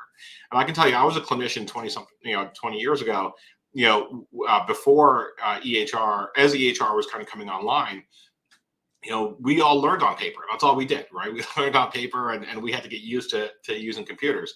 Today's generation of clinician was never trained on paper, right? Today's generation was trained utilizing technology. So this concept that we can just go back to paper in the healthcare sector is not as simple as folks will make it out to be. And we have the same issue in other sectors, right? If you look at the water sector with water operators and the ability to go back to manual operations, we see this across the board. But this concept of just reverting back to the way we used to do things was helpful when a majority of our workforce grew up that way and learned that way. That's not the case anymore. And so I think that we really need to think about, how do we build resilience? How do we move back to paper? How do we build our plans effectively? How do we have strong plans and integration of cybersecurity incidents into our broader plans? I'll go to organizations and talk about their cyber response plan. And often what people will say is our CIO and our CISO are handling that. We don't have to worry about that. We're worried about natural disasters, mass casualty incidents, those other types of issues. And realistically, again, these are enterprise risks, and we need to look at how we're going to respond to a cyber incident the same way we plan for how we're going to respond to a wildfire, to a tornado, to a hurricane, to a power outage, to these other types of risks that healthcare facilities are seeing. And to be able to have those plans in place, and frankly, to also exercise those plans effectively, to know that we're going to be, how they're going to do that. I think the challenge when we look at exercises and planning really is, again, diving deeper into that overall enterprise of response within the organization, bringing all parties together and looking at every aspect of that healthcare delivery system. This is even more critical in rural healthcare systems. It's one thing when you're in an urban area where you have the opportunity to go to a lot of different hospitals in a short amount of time. It's a very different perspective when you're looking at rural healthcare, where there may not be another hospital for an hour or more away, and being able to make sure that you're still able to deliver care in these rural communities. So building resilience is something we're heavily focused on across all the sectors. It's something we're very focused on as we look at the healthcare sector itself. CISA really looked at a number of priority sectors in 23 and in 24, and 4 came to the top of the list. And I should have started with this. 4 came to the top of the list. The water sector, looking at K through 12 schools, looking at election security, and healthcare. And so healthcare has been on our radar for a while now, but really a concerted focused effort here at CISA in 23 and 24, and we'll be continuing that as we go forward. Some of that is shown as we look at a lot of our toolkits and resources. We've worked very closely with HHS. We've worked closely with the Health Sector Coordinating Council, with industry partners to come up with a number of resources and tools that are out there for the healthcare community. We tried to put them all in one location. So we have a website, cisa.gov/healthcare, that speaks to, brings all the resources together, not just CISA's, but CISA's, the private sector, plus with HHS, to really be able to help healthcare institutions continue to build the resilience and buy down risk. One, obviously, we do have a vulnerability scanning capabilities. We'll look at our cyber hygiene scanning that we encourage organizations to sign up for. Free vulnerability scanning services that a lot of organizations are using in addition to what they already have available commercially. So, I mean, one of the things that I like to remind folks, we're not a fee-for-service entity. I don't get paid for every enrollee. We get into SciHi, but at the same time, we want to be able to provide a service to entities that either can't afford capabilities, as we look at small rural hospitals, but also we actually see a lot of uptake of free services by large organizations as well that want to use our information to kind of either help validate or supplement what they're already getting. So we've been doing a big push in the healthcare sector for our SciHi scanning. HHS did a great analysis recently on the hospital cyber resiliency landscape to really understand what they're seeing out in the healthcare space, what the key challenges are at the institutional level, and put all that information together in a report that they published. I believe it was late last year or early this year. I have no sense of time anymore, so I apologize. But I want to say definitely sometime within the last year. They've also, HHS has put together with their sector coordinating council, so this is with their private sector partners, a cyber framework implementation guide as they look at how to best implement cyber efforts within the healthcare space. They also, we have published within CISA what we're seeing in the healthcare space through our sector risk and vulnerability assessments. And then HHS has the entire 405D program, which looks at private sector engagement. And they are working to bring that closer with the Sector Risk Management Agency. And they are, again, kind of coordinating their outreach and their engagement with the sector as it focuses on cybersecurity efforts. A couple of things, a couple of final things I'll flag on, and then really again leave the time for Q&A that folks may have. One is our CISA regional teams, and we encourage everybody to engage with our folks in the regions. If you've not had an opportunity to meet your CISA cybersecurity advisor in your community, I definitely encourage you to do so. All that information is up on our website. We have about 700 people throughout the country, people that are focused on physical security assessments, cybersecurity assessments, emergency communications, and election security. And so these are individuals in your communities that you have an opportunity to connect with that can help kind of be your gateway into CISA services.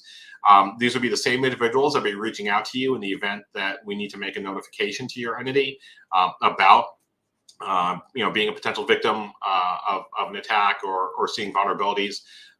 And they're also the entity that you can reach out to tap into CISA services. And also, if you are a victim of an incident, to kind of reach out and seek federal support. We are really working closely with our colleagues at the FBI and HHS and others to kind of be the one-stop shop. I know it's hard enough, I kind of joke, it's hard enough for those of us inside the Beltway to navigate the Beltway. It's even harder for those of you outside the Beltway to navigate the Beltway. So we really want to try to make it a one-stop shop where if you reach us, we can reach back. And similarly, if you reach out to the FBI, they can reach back out to us and really have those conversations. I appreciate the comment that popped up about the SciHi reports. And, I do want to flag, we actually are modernizing that portal going into the fall. So we're excited to be transitioning from weekly reports to what will be a portal that individuals can go into and be able to pull their information at any time, and really see kind of more robust reporting in addition to what we've been doing. So we're really excited about that modernization, coming in the next several months, and hopefully current users will be happy with it. But as always, we welcome feedback. But again, I definitely encourage you to meet with your regional teams if you've not had the opportunity to do so. Again, at the end of the day, the cybersecurity in the healthcare space is a patient safety issue, and we want to make sure that we are committing our resources, capabilities, and support both to HHS, but also to our state, local, tribal, territorial partners, the private sector, and all that we can do to help, again, build resilience and buy down risk as we continue to tackle nation-state threats, as well as threats from cyber criminals all over the globe, again, trying to impact the delivery of healthcare in the U.S. So with that, we'd love to open up for any questions and talk about any topics that folks would like to dive deeper into. Hey, Rich, you're doing that thing. Oh, I'm just talking I was talking quietly. That's what it was. I do think we definitely have some questions starred. And let's see here. What was the first one I saw? Here's one. How has the new cyber incident reporting requirements affected CISA and healthcare clients? Any changes to the current process or procedures was one of them. So on the CISA legislation, so we haven't noticed a proposed rule out, so the rule is not final. So there's not any actual change in process as of now. I will offer that we definitely do encourage people to do voluntary reporting into CISA when incidents happen. And I want to spend a minute on this, right? I mean, I think people are often used to the government asking questions and collecting information, and it goes into some magical warehouse that the government has, right? It just kind of sits there and magical things happen and nothing ever comes out of it. Why is CISA so interested in incident reporting? And again, CIRCE is not live yet, but from the voluntary perspective, it truly is to help, right? I mean, CISA, we're not the intelligence community, we're not law enforcement, we're not the military. We literally are an agency, we're not a regulator. Like, we are an entity that wants to help, right? That help the victim. So what do we do when you report to us? Well, one of the first things we do is we offer our services and support, right? We have threat hunting teams and others that can support. But really to understand the scope and scale of the impact, right? What are the resources you need? How do we connect you to the right people and the right resources in the federal government? How do we understand the impacts in the community that we might be able to help support? But we also want to really understand, what are the technical indicators you're seeing? What are the IOCs? What are the paths of attack? What information do you have that you can share with us on that?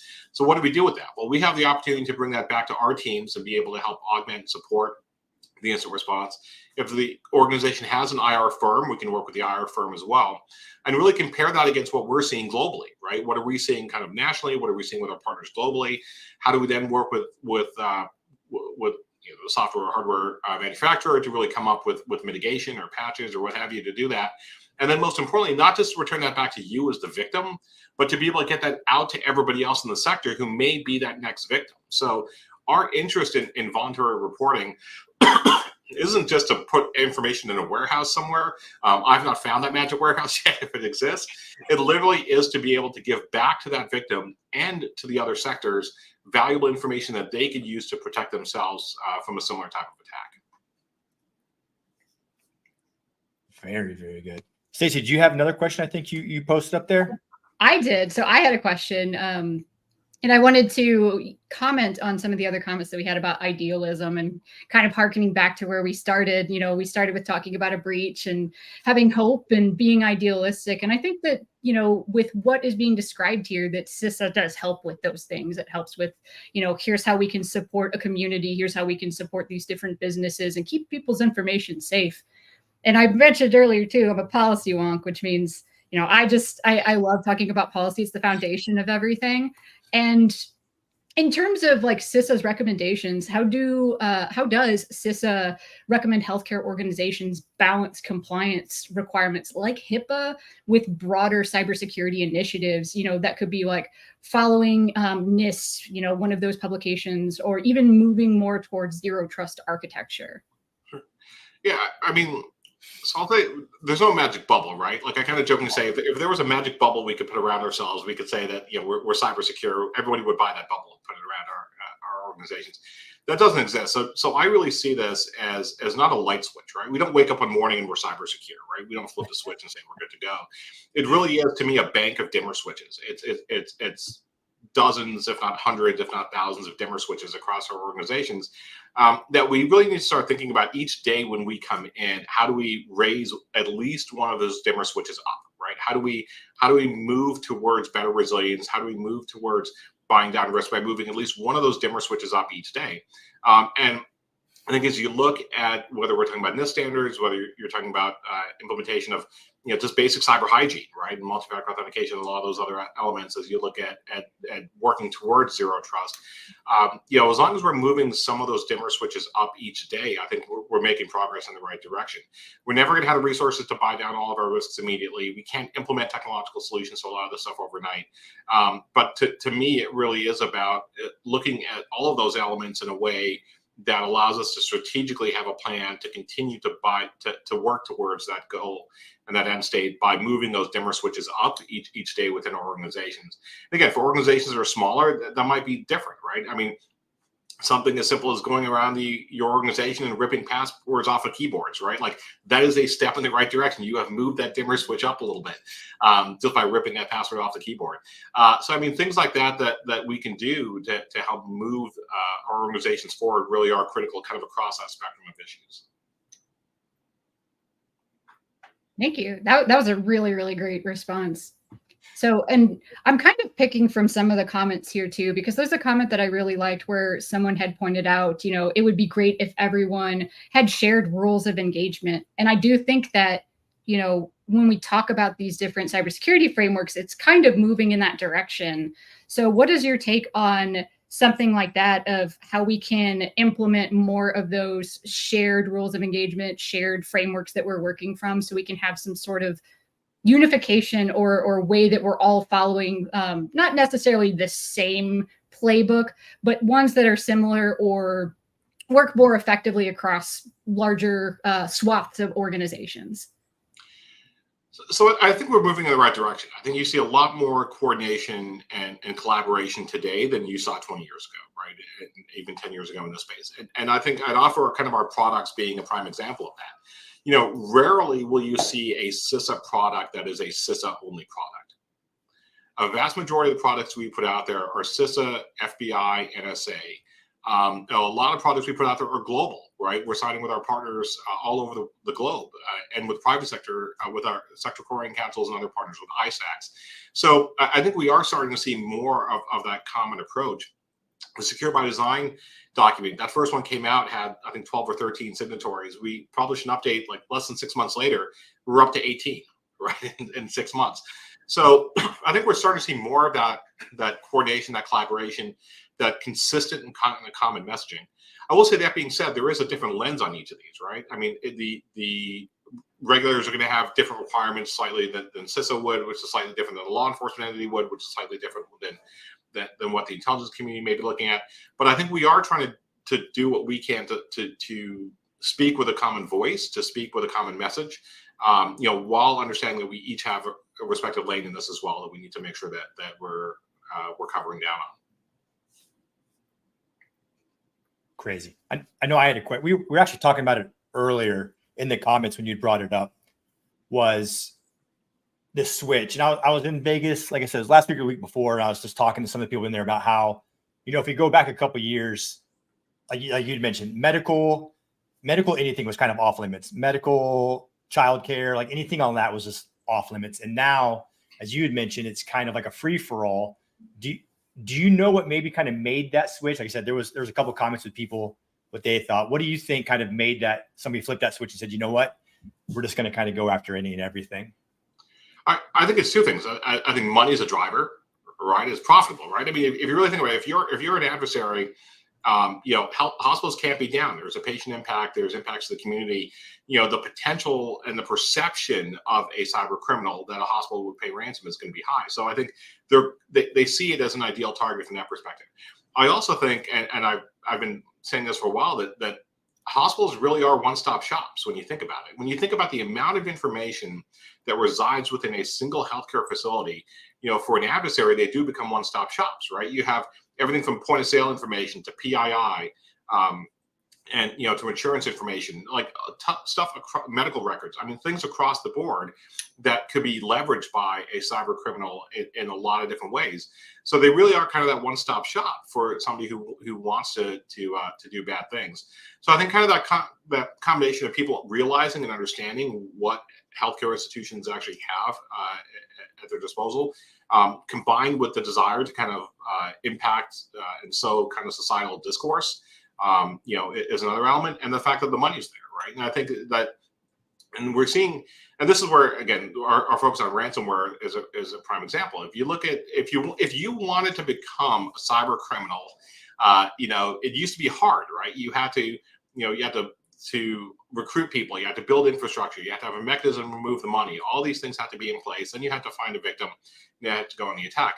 Today, as we're seeing ransomware as a service, it's even easier, right? You don't need to build all of that. You need somebody that you want to have a victim, and you need crypto, and essentially, actually keeps their percentage off the top, and you go from there. So I think that kind of this combination of really people understanding the information and the value of attacking hospitals, combined with kind of this change and focus on money and ransomware, really is making it hospitals a much more palatable victim set, which is why we need to build more resilience and buy down risk within the healthcare community. It's wild. Yeah, that was one of my things. I think it's just in today's technology, or in today's world, it's ease of access is now just a click away from everybody. Before, it was more difficult to get involved. And as you mentioned, like ransomware as a service, or just, malwares, everything's as a service now. If you hop on the dark web, you can just go through and work with CSMs for nefarious organizations to set up everything you need. So you can just be an angry individual and kind of make bad things happen. Yeah. I think that's kind of one of the underlying points is as we grow and things continue to change, a lot of these technologies do make it more accessible. I mean, you even think we're talking about, hey, in the past, this used to happen. Well, hey, in the past, whenever the internet was first a thing, it was primarily used by the military and academia, and then it became part of our everyday lives. And now it's so enmeshed in everything. So I completely agree. There are so many multifaceted things that cause all of this. I mean, listen, if it were easy, it'd be done by now, right? I mean, it's a complex thing, and frankly, but I'll say we see this in all the sectors, right? I mean, we see this kind of in the influx of technology into farm equipment. As I talk to the food and ag sector, I've talked to companies that make farm equipment, and the volume of code in a tractor these days is mind-boggling. So I think we're seeing a lot of this type of transition across all the sectors, and which is why it's important to continue to build that resilience. Yeah, it wasn't. I don't know. I still don't have a smart fridge, for example. I just have a regular, open the doors, it's fine. And I do think that's interesting. The more and more that we advance, the more we're adding these network connectable devices to just literally everything. So. And this is where I think, things like SBOM and stuff are important, right? I mean, I think it's great to introduce new technology, right? I mean, there's a lot of things that are much safer in healthcare today because of technology. The things that are easier, quicker, faster because of technology, right? So I think that those things are helpful. But we need more visibility and truly understanding the risks that we're introducing, or the ability to effectively make sure we're mitigating the risks that we're introducing by bringing these systems into our institutions. And we need the visibility to do that. We need to know what software, what hardware we're bringing on. We need to know how things are connected. We need to know what code's written. And I think that we're seeing a lot on the medical device side, obviously with FDA, but we really need to look at that more broadly and let people make those better informed decisions. So I think that we're moving in the right direction, but it's going to take all of us to do it. I mean, it sounds corny, but the thing I always tell people is, everybody has a role to play in this, and we need everybody to play their role. And so I think that we need to make sure we're pushing on all fronts. Well, thank you. Thank you for your time here today. I know we're running a little bit short on time. I'm going to put some information in the chat of how people can get connected with you, and also how people can partner with CISA and collaborate. Yeah, definitely. And again, if you've not talked to our regional teams, please reach out and have that engagement. We want to work with you. We want to learn from you. We want to share what we're learning. And it really, again, takes a community of us. So appreciate the time and the opportunity to be here. Yeah, thank you so much. Thank you. So exciting, Stacy. We're right there at the halfway point, and I feel like my brain has already been filled up with so much information. I know. As V said earlier, it really is that fire hose effect. It's the typical SANS, like, here's all the information. There you go. But we're also giving some links and ways to utilize it and disseminate that information in forms that are helpful. And another thing that I know has been top of mind is the topic of our next talk. Rich, tell us a little more about that. Oh, AI. We finally get to dive into the topic of AI. AI has been a big one. Let's see, ChatGPT went public. What was it? October, November of 21, I think. And it pretty much, for something that's been around since like the 70s, you would have thought that it was just this most magnificent creation. And I think it was just the bringing it to the public eye that just sparked like one of the biggest technology wildfires I think I've seen in a while. And people can say what they want, how they feel about AI. But I think what we have coming up now, we have two of, I would say, some of the smartest individuals I think I've ever had the privilege of ever speaking with Rob Lee and James Line, talking about using AI in medical diagnostics. And I think when we look at AI, that's one of the things I think we should be like, everybody focuses on the negative of AI. This is one of those ones where, hey, like, this really has a great potential to be something phenomenal. I agree. Let's leave AI to things like this that can help us, in a widespread impact, that can help us, make technological advancements in healthcare. Let's leave AI to things like that. And we're going to hear a little bit more from Rob and James on that topic. Absolutely. It's going to be a great one. Hi, everyone. My name is Rob Lee, and I'm the Chief of Research here at the SANS Institute, and really happy to be on the Healthcare Forum with my really good friend, James Line, who is the Chief Innovation Officer and Chief Technology Officer of the SANS Institute. James? Hey, everyone. A pleasure to be here today. And we're talking about risks in healthcare and, of course, some of the advantages that are present, some of these wonderful new technologies like AI.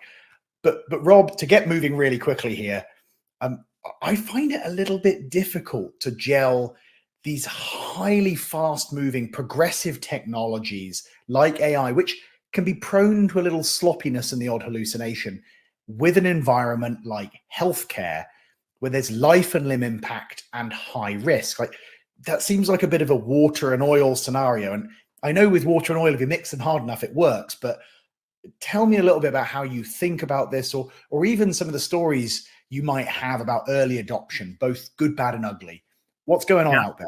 I'm curious, the same thing in reverse for you as well. But a couple stories that, and I didn't even realize that how much AI is actually already prevalent in use in medical technologies.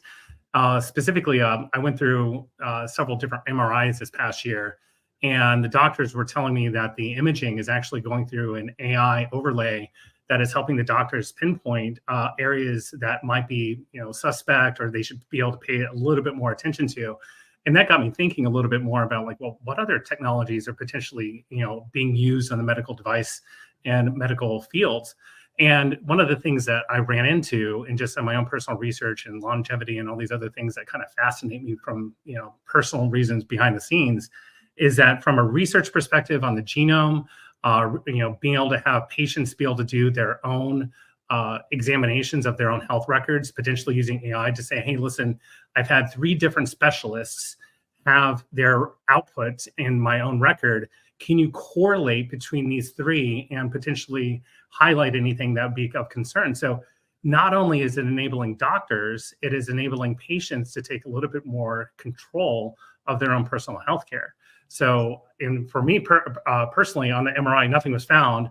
But at the same time, it kind of gave me a little bit of peace of mind that it was not only an AI, but also the specialist, the radiologist, who was looking at this, using traditional techniques in addition to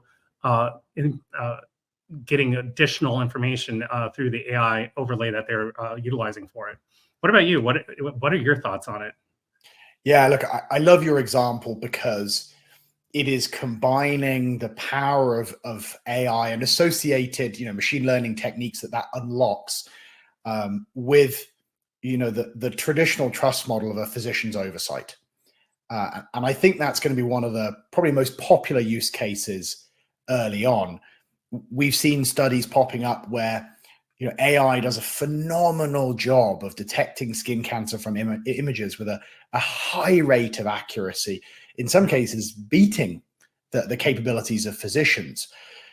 We've also seen trials, where AI attempts to put together treatment plans for patients with cancer or interact with patients and answer questions, and the hallucinations can be quite severe. I classify a lot of those studies as wildly impressive, but not quite ready for prime time, considering, some of the potential ramifications of a treatment plan that doesn't align to the kind of US national, cancer guidelines. But this whole using it as a tool with oversight, I think is probably going to be popular for a while. It kind of, Rob, reminds me of the kind of IBM paper back from kind of 1970. No machine should be a manager because no manager can be held accountable. And in medicine, when dealing with patients and life and limb impact, that really applies. AI doesn't really care necessarily if it's right. The other interesting thing I keep kind of running into when I read these studies is just the difficulty of loading with good and unbiased data. The inadvertent skewing of demographic data, like being better at, picking up certain ethnicity skin cancer versus others because of the database that was used or the kind of images that were available. That brings some really fascinating ethical, but also logistic, challenges to the fore in the application of AI in medicine. But before we kind of get into the future prospect here a little bit, Rob, I wonder how you think about the just raw cybersecurity and privacy ramifications of this. If I draw a parallel to the rest of the world, we've seen a lot of shadow IT implementations of AI, right? People just spinning it up and using it for their day jobs. Do you think we're seeing as much of that in healthcare? Is patient data kind of leaking out into places it shouldn't? Or are you seeing more folks kind of leaning back and going, I'm going to wait until that's more formally adopted? I'll give you the pro tip. I'm seeing the second one more than the first, but I'm interested in what you've observed. I definitely, in my own experience watching the providers, they specifically are entirely concerned about the privacy related issues, and especially considering, their patient data, how it's potentially used, and making sure it's, under the HIPAA requirements, at least here in the United States. In other instances, this is where I think we're going to start seeing a pivot, is that patients themselves deciding what they want to do with their own data and potentially uploading it to uncontrolled data sources.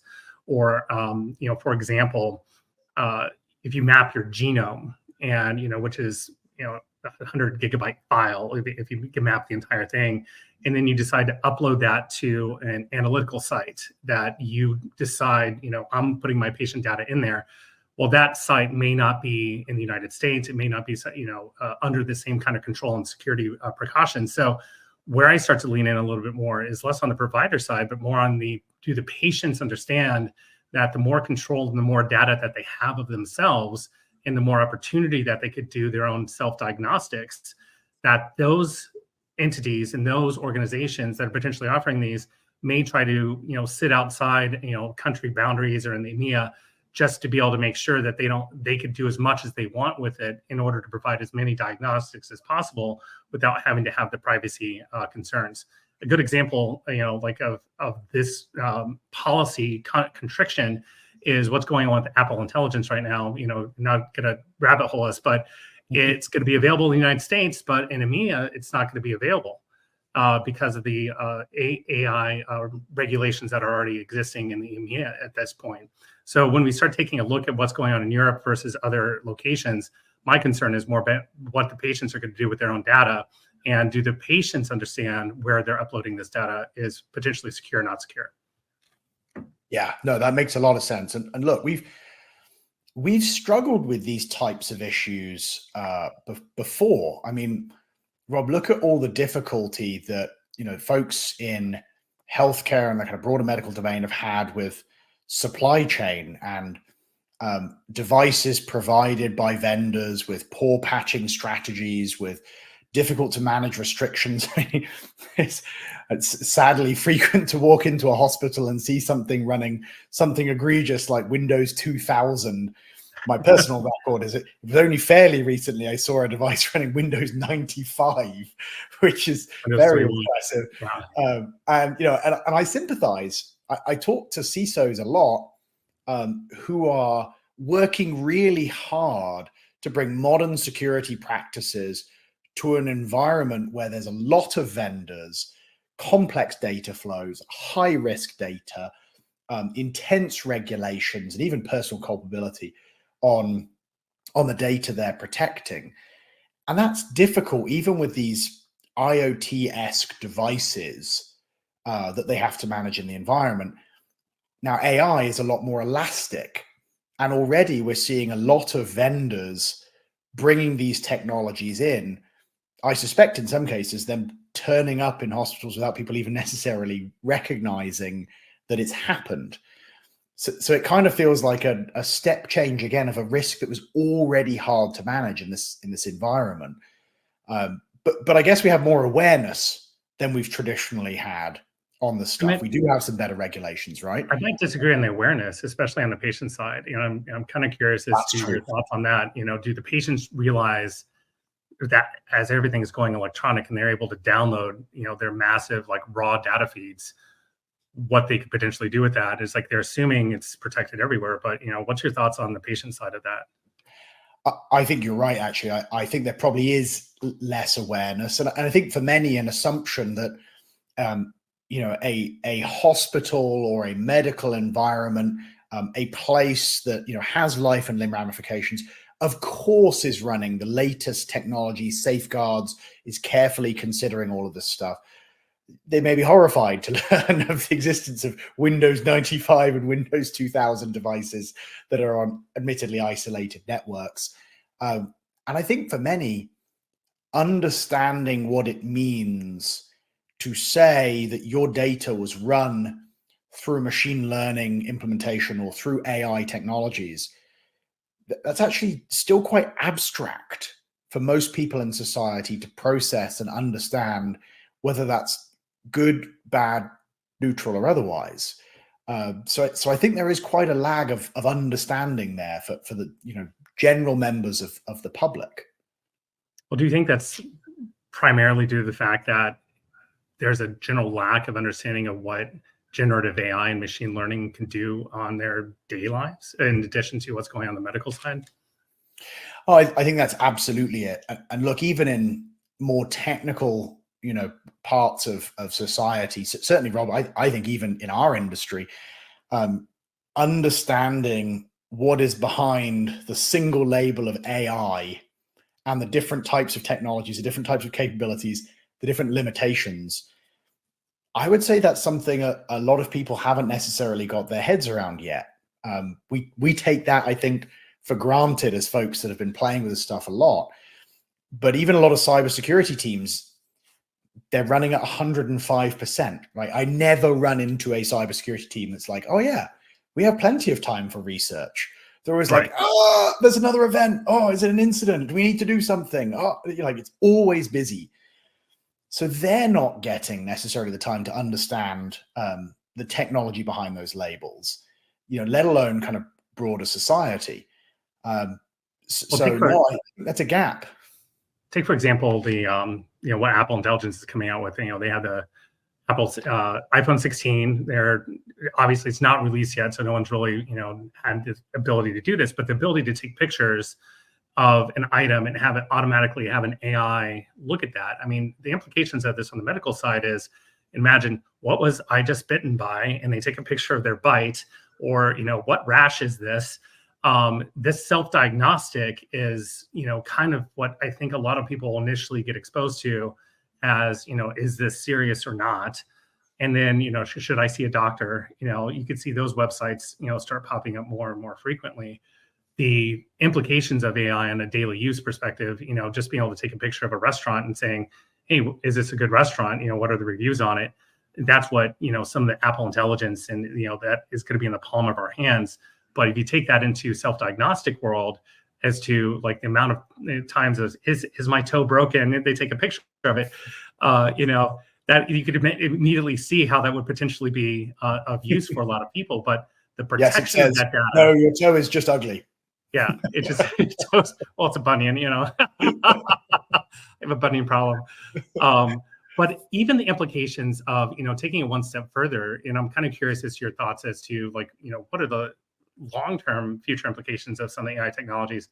One that is, I heard on a podcast by Peter T. The Drive, that it was a mind-melting moment when I ended up thinking about it, is mental health. Is that with AI, you could have your own mental health professional that is completely secure and will remember every single conversation that you had in the past, and it would be potentially your AI therapist. Now, before everyone immediately rejects that thought for a second, but imagine if you are able to have a private conversation with a qualified mental health therapy that opens up the door for what the stigma is considered. A lot of people have like, I don't want to be seen as I'm in therapy. Imagine the potential help, but also what the potential risks are for that. And that's why it's mind melting for me for that alone is what is the implication just like, just of that consideration of from, because we're talking about medical, but it also expands into what could that mean if you have an AI therapist? And that's something else that I'm just like, I stop and I'm like, whoa, for like, a reuse moment there. But I think, Rob, to your point here, so we have an environment that tends to be risk adverse. And I'm happy about that because it's an environment that impacts life and limb. So risk averse is good. I would not want the average hospital to behave like the average tech startup. Right. So big thanks to our CISOs and healthcare organizations for being a little more conservative. And, you could say, hey, that's a positive from a risk perspective, it's a correct attitude. But of course, these are also organizations that are people organizations. They're not technology or, device organizations. They're not generating, in most instances, their money from kind of IP calculation and software, but people. So there is this kind of worry of, hey, will folks lean back from these types of technologies too much, given some of the benefits that are being described? And I think as you were saying that, I was thinking about the whole range of possibilities for this technology, the already proven utility in diagnostics as an additive tool, looking at those use cases in cancer, for example. I was thinking about your example with therapy, thinking about the quick help and advice. So much of healthcare is about dealing with volume and this obsession with increasing efficiency to increase quality of how patients are treated. I actually don't worry that adoption will occur because I think there's so many insane benefits here that align to the problems in healthcare. There are places where AI is just interesting. I think you and I could reel off 10 that are game-changing for healthcare. And even if they're not quite ready today, with how the stuff's improving, with better data, kind of loads, with better data feeds in the first place, I just feel like we're talking about the inevitable. Like AI is going to have a hugely disruptive effect on healthcare, a place that is typically technology risk averse. It's coming. It's inevitable. The institutions themselves will tend to, a lot of the larger scale institutions will probably be the more resistant initially. Then you will have the medical startups that do exist out there. Another one I just went through is, I believe it's a Gallery test. It's a new blood test that detects 90% of all the cancers. The thing about it is it's not specifically insurable yet, because they haven't gotten to the point where say, hey, it's covered by insurance. But from a diagnostic perspective and its false positive rate, it definitely is, you have this startup that's out there that's pushing the institutions, the insurance institutions and the healthcare institutions, saying, hey, this test has its wide potential impact at early cancer screening. Yet it's still, there's this resistance to it from even the insurance side, say, we're not covering it just yet because of X, Y, and Z as a result of that. And you're going to start seeing the same thing occur in the medical side, where you're going to have essentially medical startups, still compliant in the different regions, trying to say, hey, listen, we're going to do early diagnostics. We're going to do early screenings. We're going to try and make sure you're in control of your healthcare. And I think AI is that multiple factor that's going to be specifically enabling a lot of these doctors and healthcare professionals in order to allow that to occur. But again, it's going to be disruptive, but you're going to see a lot of startups, probably start and fail, trying to say, hey, we have a diagnostic, that is, AI based, that is doing something that no one's seen before. Whether the institutions adopt that quick enough, though, is really what I think one of your key points are. Well, I guess, look, there's research institutions that have jumped on these technologies, right? We're both referencing studies that are happening now.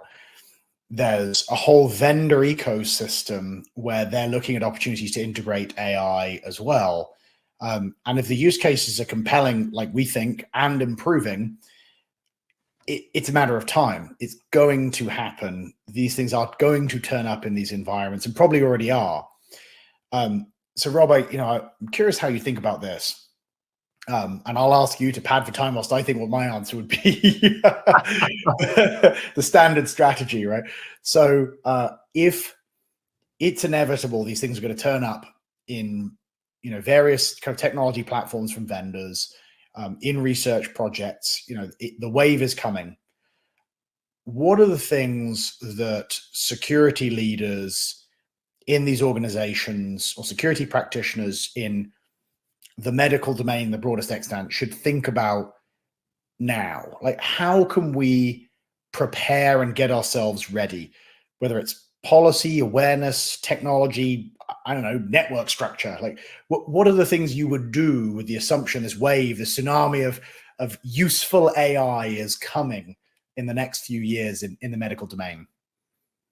And that's a great question. I think it goes back to a lot of the basics, whether we're talking about the cloud or whether we're talking about utilization of AI, where your data is stored and what you're doing with that data needs to be explicitly defined by either the startups or the existing institutions.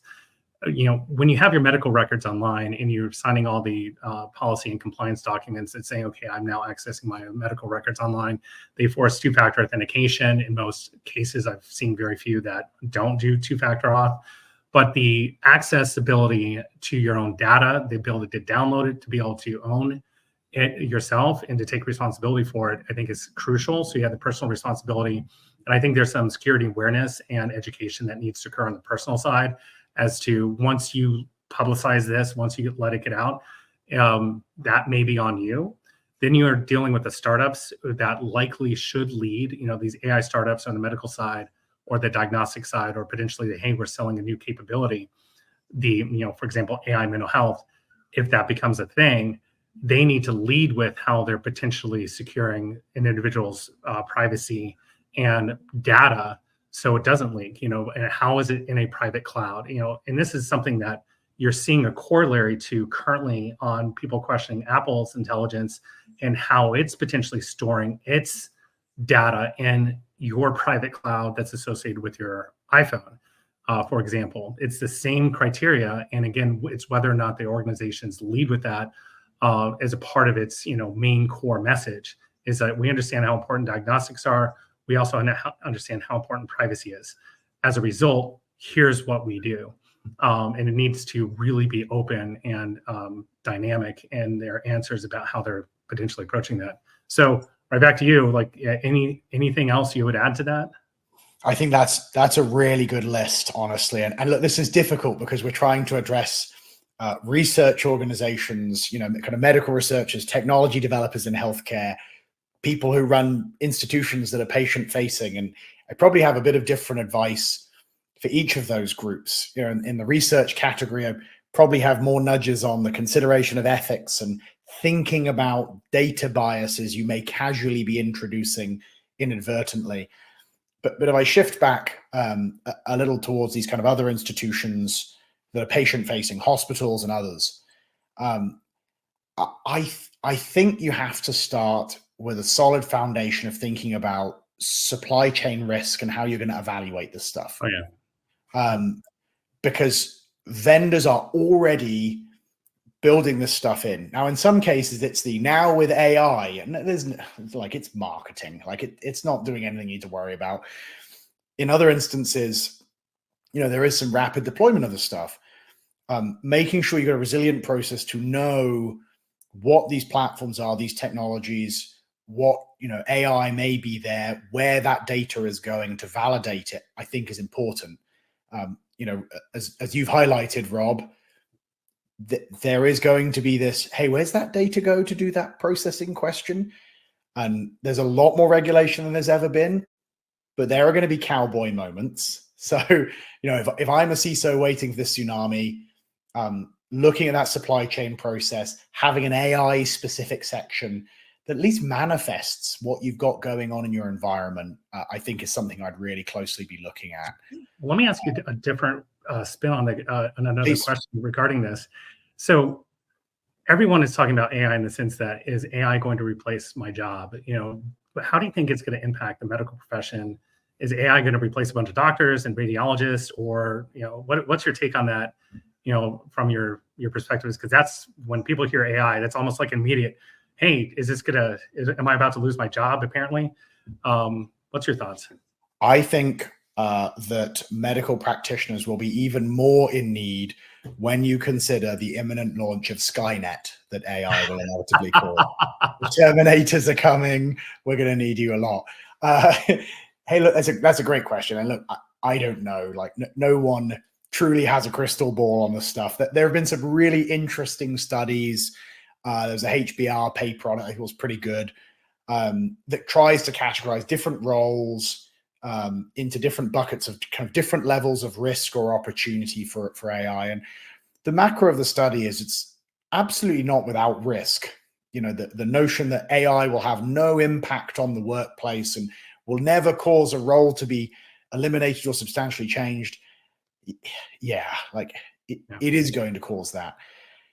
I think here is a place where the healthcare challenges are growing. The scale, providing quality at scale, the kind of balance of new technologies and research domains, they're only increasing. You know, you rarely hear from a healthcare organization in extant, oh, we have so much capacity, that person has nothing to do. Usually the opposite. So for me, I think it's going to be an enabling tool, you know, and it will change roles and processes, but I think it will minimally eliminate them. It'll change them. And I particularly cling on to this IBM kind of 1970s paper. You know, I repeat once more that I think really matters. No machine should be a manager because no machine can be held accountable, right? You can't sue an AI for the fact that, you know, it kind of did a bad diagnosis job on your ugly toe or your bunion that turned out to be a life-threatening toe disorder. I like the fact that you just brought up that paper, because I know the author and I actually quote that paper quite frequently, because it's the first time. It's Alvin Toffler, but it's he coined the term information overload as well. Just such a kind of a nerd thing to like reference on a call. Such a win. I'm doing it like so early on, right? So like that foresight, but it's so appropriate to where we are now. Like, I love AI. I think it's incredible. I think we should use it aggressively. I see huge potential in the medical domain, but when it comes down to an analysis of, you know, looking at some of my healthcare data, I want AI to get used. It appears to have wonderful accuracy and give me results quicker, and I want that. I don't want to wait. But I want a qualified human to validate it.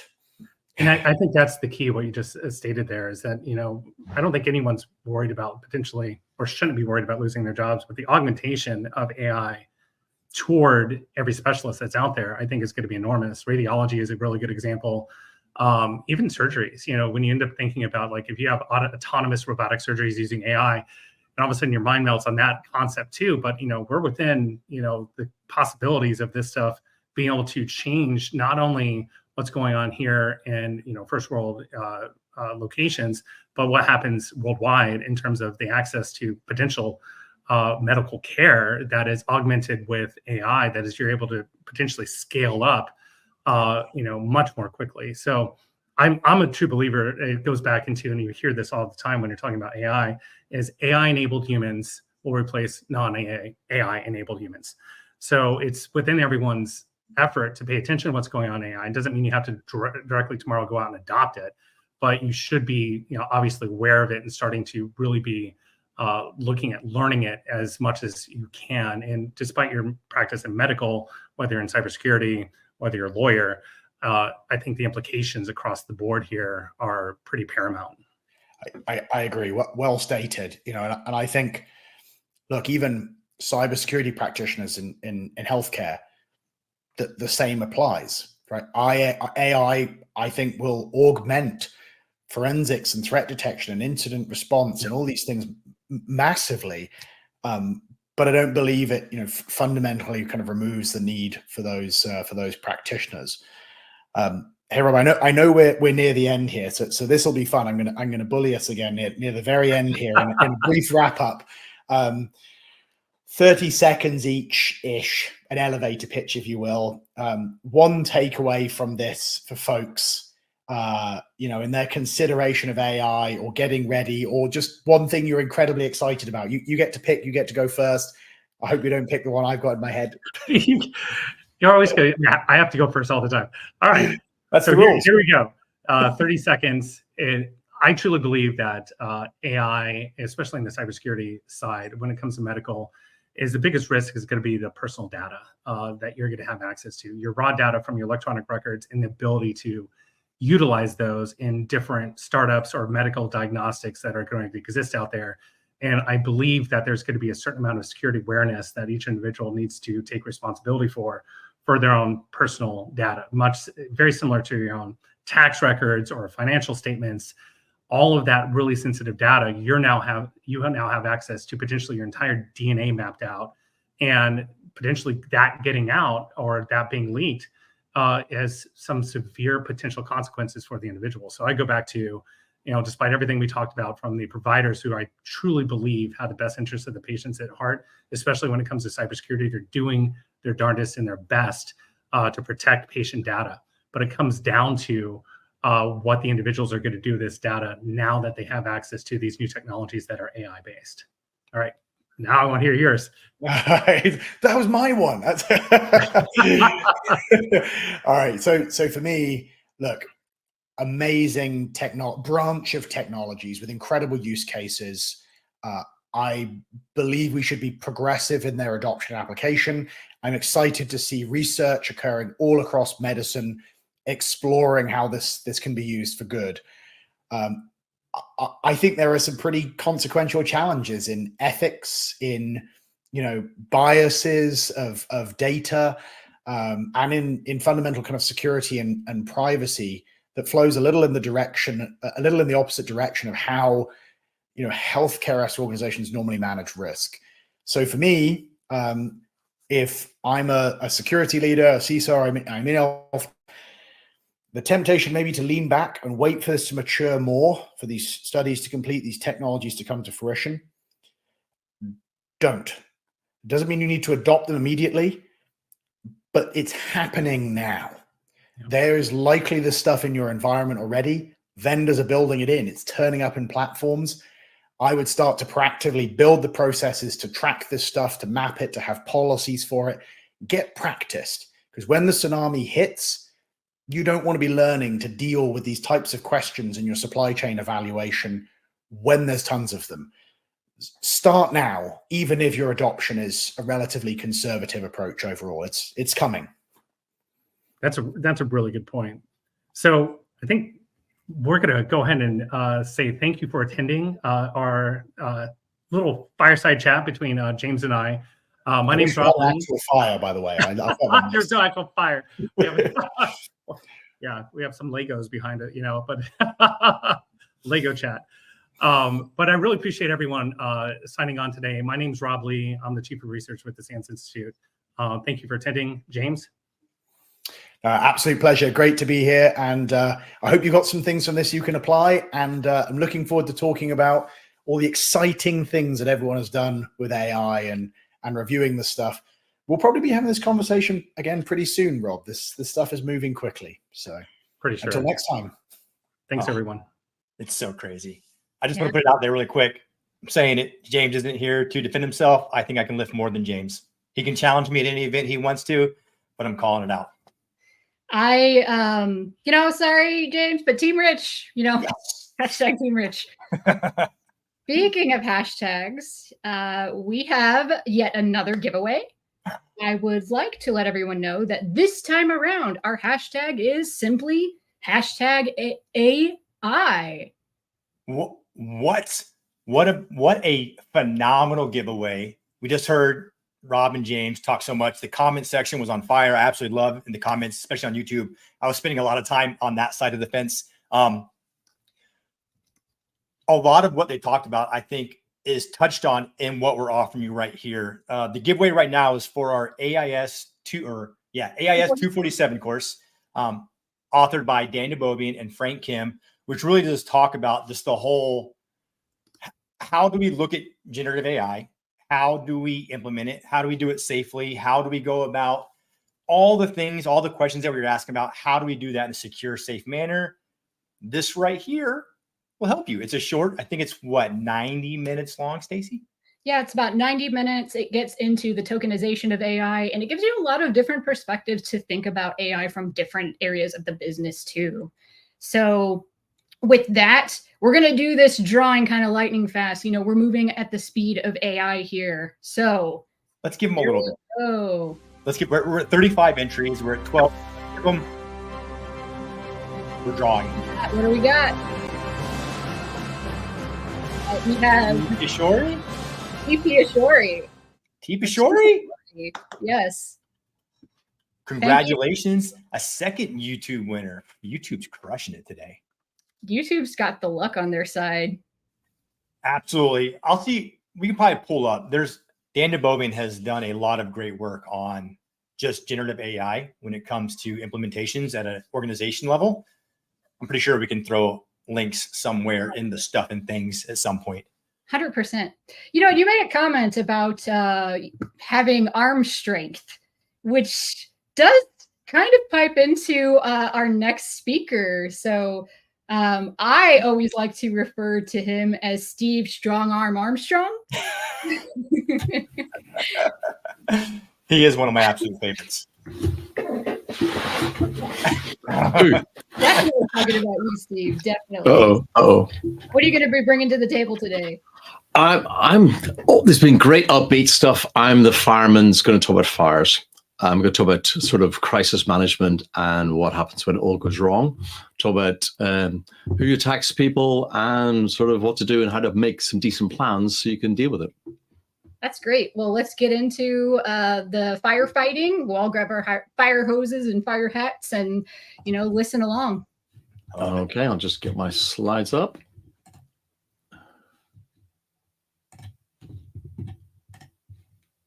And hopefully you can see it.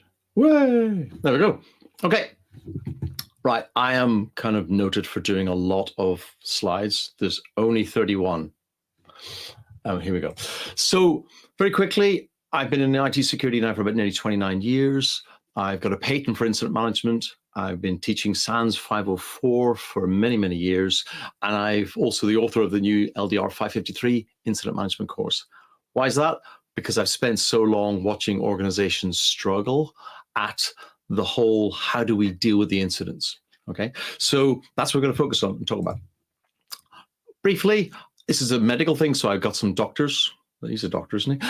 Dr. Doom, the person who comes along and tells you how bad your incident is. We're going to talk a little bit about the threat, the problem, how the attackers kind of work, money's a big thing, and then look at some of your plans and how you can sort of improve things. And then hopefully some time for questions at the end. So who wants to attack you? One of the biggest attack vectors that is still right up there for CISOs is going to be the old ransomware type attack, purely because it culminates so many things, either phishing, boundary penetration, or whether it be insider affiliate type activity. It ends up in some critical incident that ends up affecting potentially the whole life, blood, and the the effectiveness of the organization. So if I go back to way back to 2020, these are the stats where healthcare was about 8th or 9th in the overall number of ransomware events per year. That's you're in the background. However, what we've seen in recent times is this has come massively forward. Let's come forward to 2024, and you're looking at about 265 events so far. We're only 8 months through there, which is a significant increase on 2020. You're now placed about third, which is kind of not as good. Look at the FBI, their Internet Crime Complaint Center, the IC3. They put back in 2022 healthcare as the #1 sector being targeted, and that's a real eye opener, because that's, if you look at who's doing this, we're looking predominantly at sort of Russian threat actors, North Korean threat actors, etc., and they're impacting healthcare, which is not just a technology thing, but it's an entire spectrum of the age groups and the confidence people have in our sort of critical national infrastructure to deliver and support people. That's really worrying. Now, if I look at where these people are targeting and who the key ones, let me give you an interesting stat. Now, you're probably going, Steve, I can't see that. I don't need you to. There is one clear leading organization, Lockbit. They are the #1 targeting, and nobody comes close to the number of organizations that this group target. So who's after it? Dimitri there, sort of the FBI identified leader of this raggle-taggle group. He is driving this. Look at this year's stats to say 34 out of the 505 organizations they've targeted this year. So who do they focus on? They focus on smaller organizations. If you look at their attack group, where they're actually hitting, 70.6% of the organizations are below 500. The graph there on the right from Statista, that's looking at the number of small businesses, effectively under 500 employees, that are in the healthcare sector in the US. So you can see why they're targeting. There's a huge number out there. And let's think about a 500 people business. The security team is small. Their ability to have the likes of EDR is pretty low. Their focus on security is less mature because they're still growing and developing. So they are right targets for this organization. And what do they want? Data. They want to sell your stuff. They just see healthcare as a massive monetization environment. Your availability is something they can sell back to you. Your historical data that you're doing trend analysis and future research on, that has incredible value. Confidentiality of the data, of your customer data, that has huge value. Stopping that becoming public, and then imagine things like intimate imagery, medical records, and things like this. That's the kind of stuff they like to sell back to you and to your customers. Now, let's think about this. Do you know where all that stuff is? Do you know where and what high value information for a ransomware operator that data sits in your network? Do you have high value and low value areas on your network? So people think that the entire network has to be defended. No, it doesn't. What you have to do is identify your critical assets, the business critical, the medical critical, and the stuff that has to be up 100% of the time. Work out what that is and where that is, and then you can start to do better focused protection rather than trying to protect everything to 100%. Let's look at the problem then. The problem that we face in the healthcare is it's different to a lot of other sectors. Primarily, healthcare wants to deliver healthcare. That's what they're there for. So #1 priority is care. #2, care.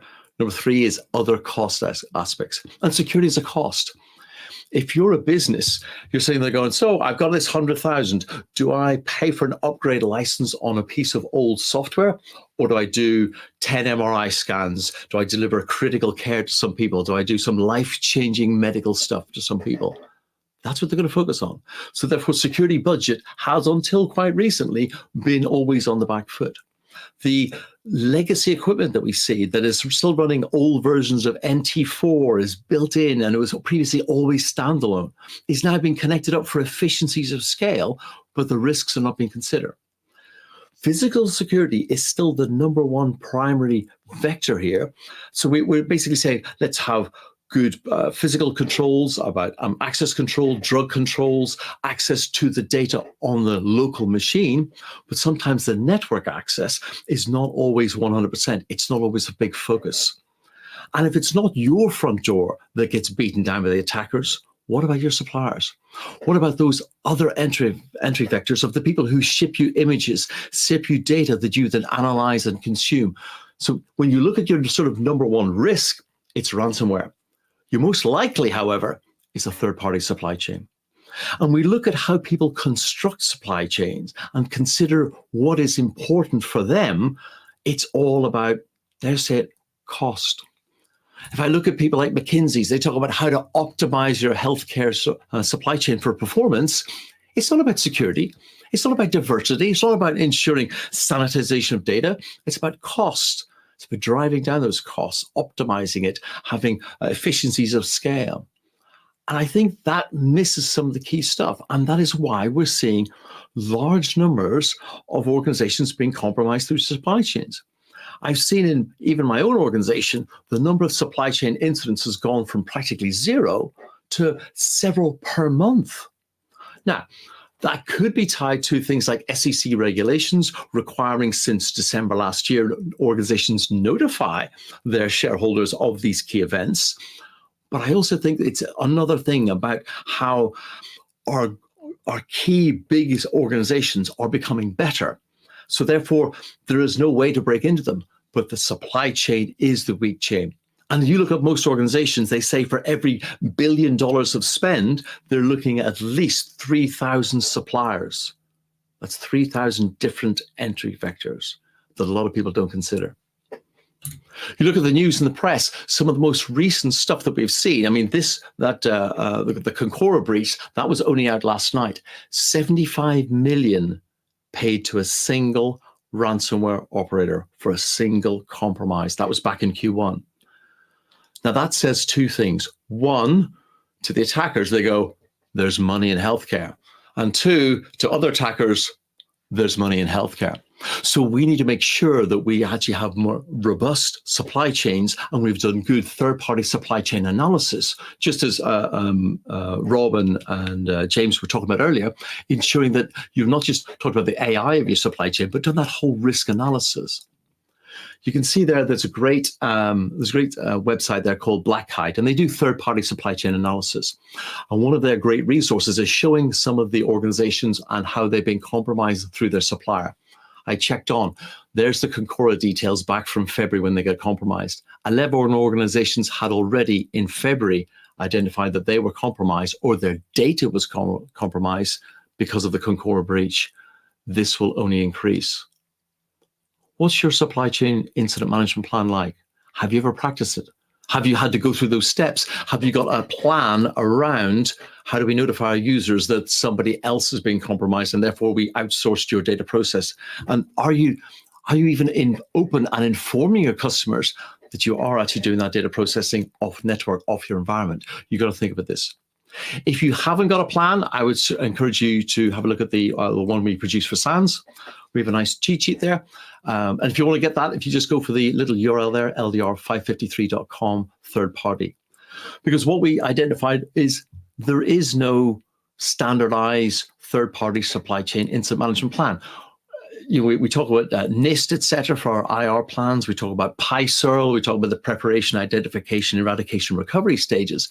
And that's great for internal stuff, but it's a little more difficult for a third party. So we ended up coming up for this as we were developing the incident management course. So if you hit that link up, it'll take you to the SANS website and you can pull down that cheat sheet. Use that for exercises, use it for actual third-party supply chain incidents to ensure you're actually dealing with them correctly, researching them, understanding the impacts, and notifying both your customers and your executives exactly what has happened and what the damage is to them and their data. But that's the preparation side of things. Let's think also about the attackers, because I've seen an evolution of where we're moving to. And we talked about pen tests, we talked about red teams. I've seen this thing popping up, threat-led penetration tests, okay, TLPTs. And these are that little gap between the pen tests and the red team. Red team's full on, come at me, bro, do anything you want. Pen tests are more focused, test my web app, test the infrastructure that I built, test what I'm doing now. But something in between is a threat-led pen test. Doing something like that is a really cool thing to help you understand how an attacker works. They'll look at your data, they'll look at your infrastructure, they'll look at what you're publishing on the internet, and they will come up with a focused penetration test to help you understand how an attacker could work against you. If you haven't got one, you might want to think about doing one. But even if you don't, even take a step back and not even looking at penetration testing, look at the other side, look at the vulnerability management side of things, because this is where we're seeing attackers really getting the footholds. It's not about having a misconfiguration or having coded something up that's vulnerable. A lot of us have boundary devices that are simply not been patched fast enough. And that's why we end up with this sort of meme where, we see the notification, we go, we need to do something. We brief the team and they go, oh, no. You can schedule downtime in 4 days. You can do this in the weekend. We've got critical operations to do. Therefore, you can't do this during the day. And no, this machine is required for the next 3 weeks for this critical care. You can have it after that. And that's fine. But the risk implication is while we're waiting, we get compromised. And this is what we need to start thinking about and how we start to deal with this. I talk about smart, lazy attackers. And people go, no, what do you mean smart, lazy? I don't like that. Are they good or bad? Smart, lazy attackers. Smart, lazy, as even CISA identified, are some of the most dangerous people because smart, lazy want to go back to being lazy. Therefore, they automate stuff. How does an attacker automate stuff? Don't think that an attacker's trying to break into your organization day in, day out. They don't. They scan your boundary. They log it all, put it in a little database. And then they wait for really good vulnerabilities to be notified. And we're awesome at this. Security's great at telling everybody, look at these great vulnerabilities. This VPN concentrator, this firewall's got a CVSS level 10 remote code execution authentication bypass, awesome exploit. And the attackers go, thank you. They then look at their list of targets and go, which one of my priority targets do I want to break into? Oh, look, there's even a proof of concept. And they take the proof of concept and they exploit the organization before the organization has gone through its normal foothold. Because these two diagrams that I have on this sheet here, these are both linked. The attacker has scanned and waited and watched. They both the attacker and the IT department have seen the vulnerability notification. But the IT department has to check, are we vulnerable? Do we have the product? Yes, we do. Notify the business unit, notify the various healthcare departments, the IT departments, the front of house departments, and the website, and all those people say, we have this problem, we have this product, we need to get it fixed. And they're like, you got to schedule that. And while they're scheduling things up and they're due to patch things, that's when people get organized. Look at you can see the little bit of text there from Klopp. When they were compromising the move at vulnerability that just dropped before the Memorial Day holiday, they went absolutely nuts. It's estimated they got over 100 million from that one single exploit. So they don't have to be looking for 0 days every day. They just have to get one. So we need to be better and faster at actually identifying what's on our boundary. What can we patch? How do we patch these things quickly? Okay, and you can maybe say, well, see, that's easy, but I have no budget, and having no budget is always the same. No budget until there's an incident, and then there's budget. So we don't have to make everything Fort Knox, sadly, because there's so many organizations out there that these attackers want to target. I simply have to use the bear methodology. I simply don't have to be able to outrun the bear. I simply need to be able to outrun enough other organizations. And you may say that's a very bad approach, but let's be honest, another organization's not paying you to look after them, and therefore I've got to look after my organization. That's where my responsibility sits. And if I link this into a great blog post there, and all these links will be available afterwards, from Microsoft, they talked about ransomware as a service is almost like a gig economy.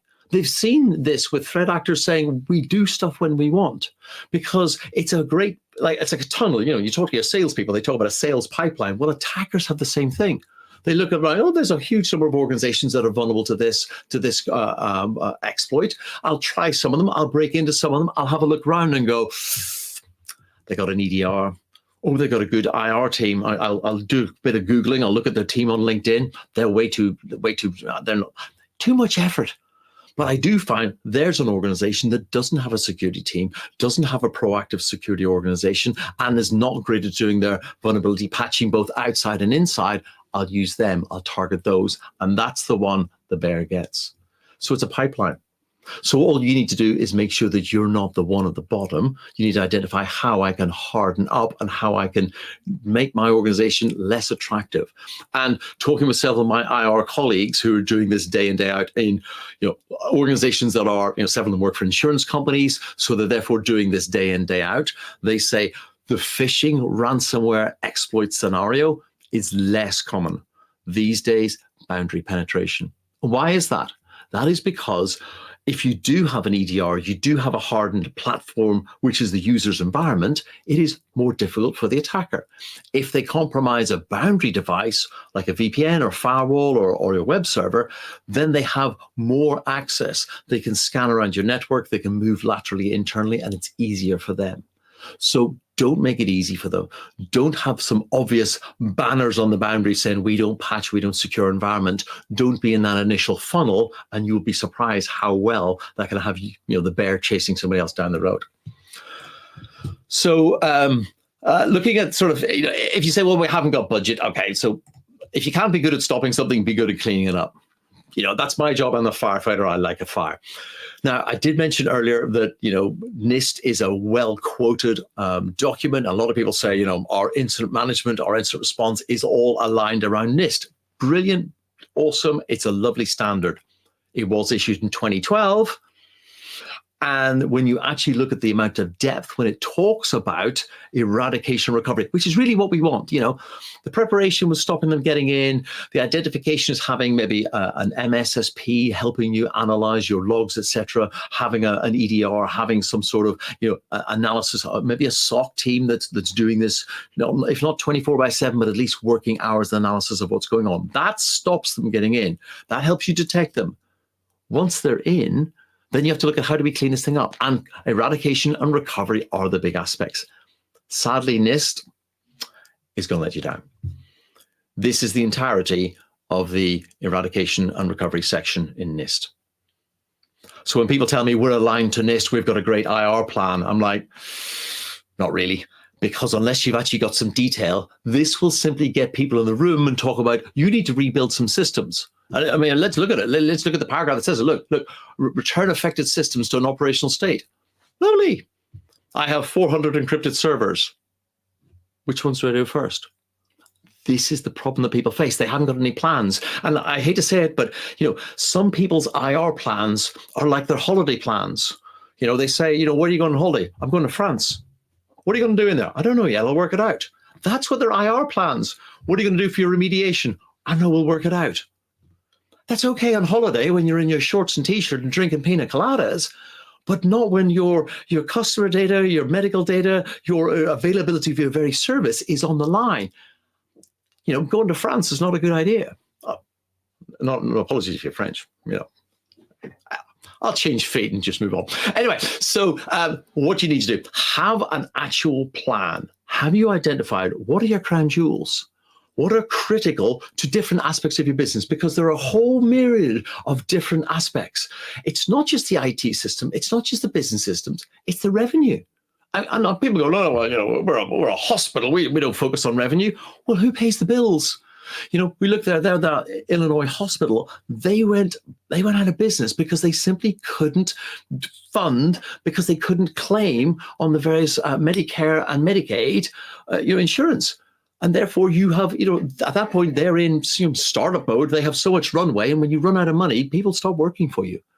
So you need to understand what is critical to your delivery of care, what is critical for your IT systems to actually run the business, and what is critical for you getting revenue to maintain paying of the other two. And it's not being unfocused on healthcare. It's being realistic that we run healthcare as a business. Therefore, the business must survive, and therefore you must understand how to do it. You know, so when we look at the likes of United Healthcare, their biggest problem was they couldn't bill people. You know, and if you can't bill people, you can't get money.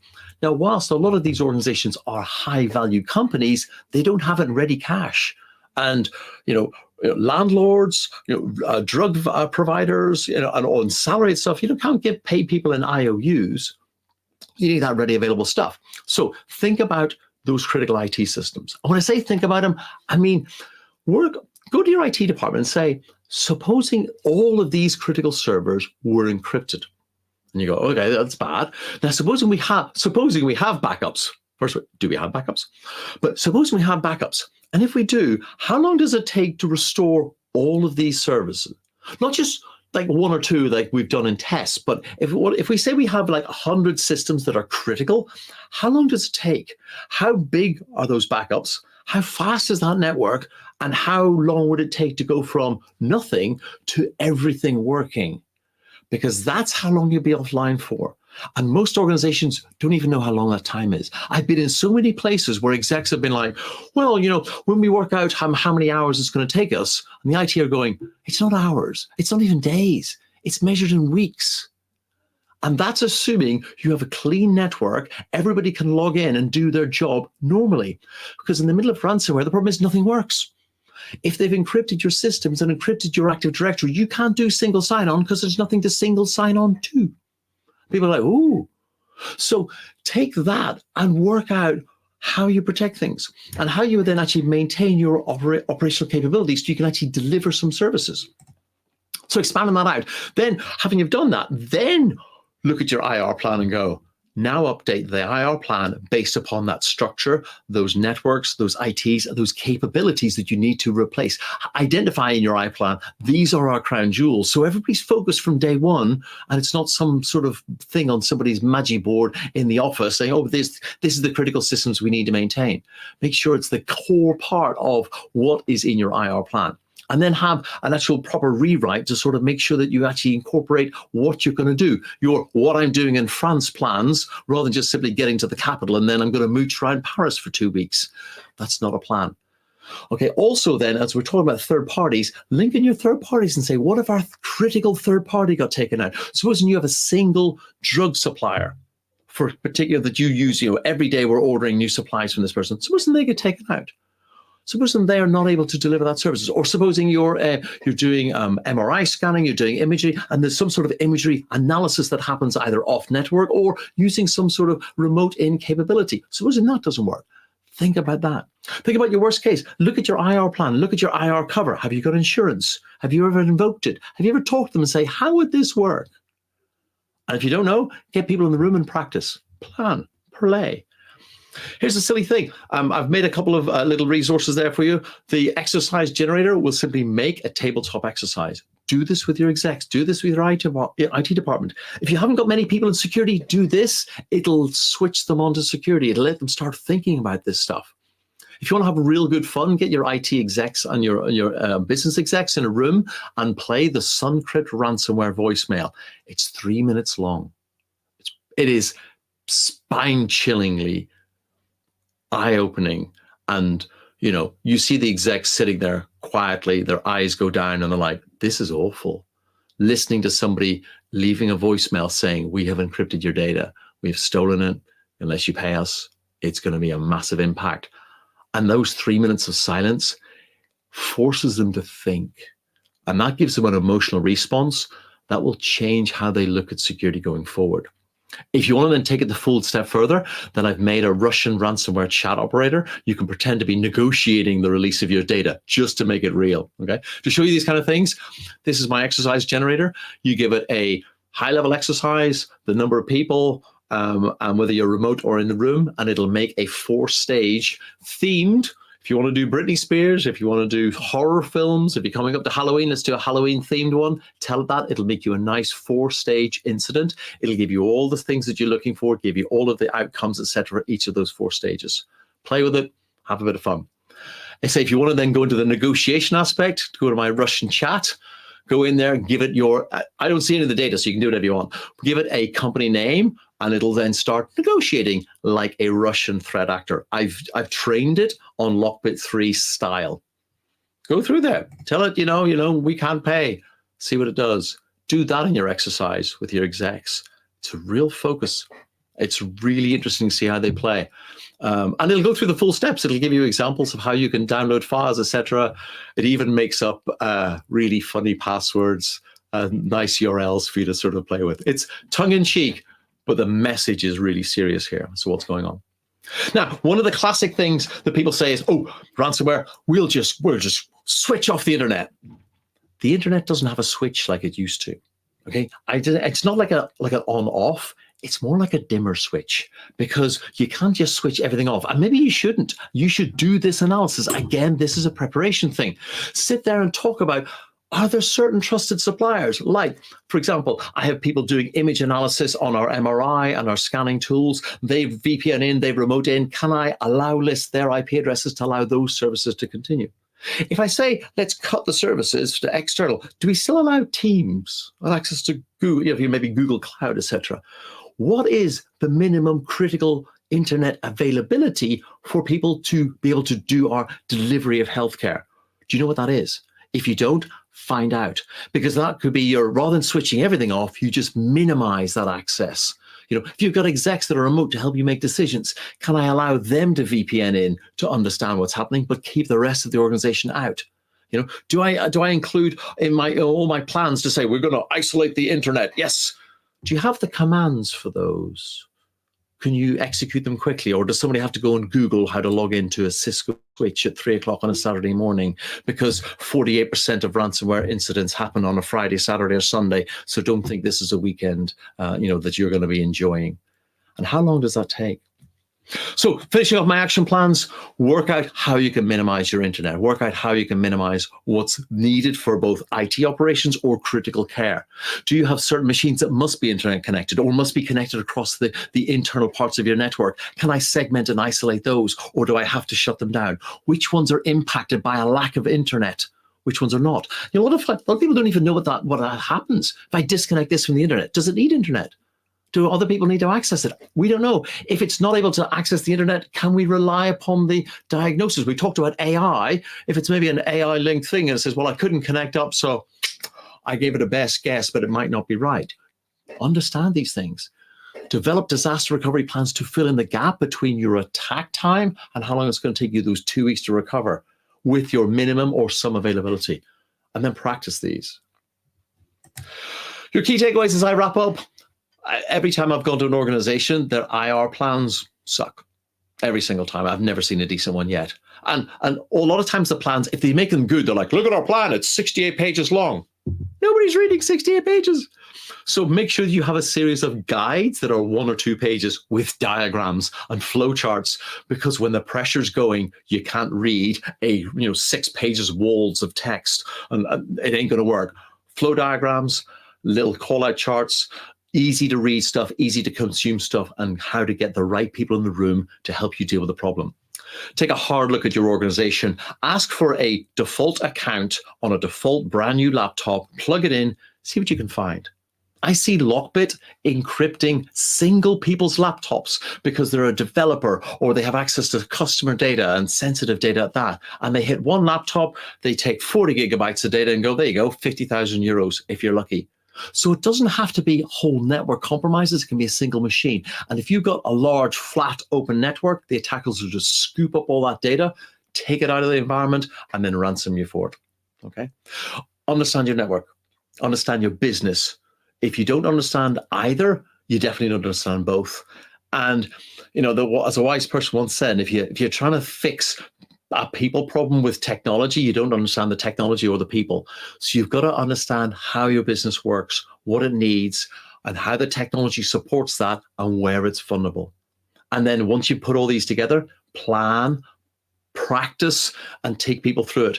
If you're doing a single exercise a year, do you go to the gym once a year? No, look at all these people. These people lift. Stephen, he lifts. They're all lifting. How often do you go to the gym? You practice, you learn by doing regularly. And that's what you have to do. If you like this, We do this on LDR 553, but you know that already. If you have any questions, oh, look, there's another doctor. I The love it. meme game is so strong. That was light. I love it. No, same thing we are talking about on YouTube. Steve's meme game across the board is always just it's A+. Thank you. And like I said, you used the word parlay in a regular conversation, and we weren't talking about pirates. There's no Johnny Depp. And I was like, you know what? Steve wins the day for me. That was the Thank you. Playhouse magical word. Parlay, parlay. Ah! Oh, absolutely. Thank you so much, Steve, for joining us. I'm going to say I think that everybody absolutely loved everything you had to say. You're welcome. Thank you. Yeah, thanks. We're getting all kinds of love in the chat for Steve. Oh, yeah. Seeing it just flow in constantly on all different platforms. Everybody loves him. And actually, I think the lineup has worked really well because almost like each individual part has built upon itself. And if we go back to even the conversation we had earlier when Nitin was on, we were talking about CISA and somebody brought up the SEC and reporting.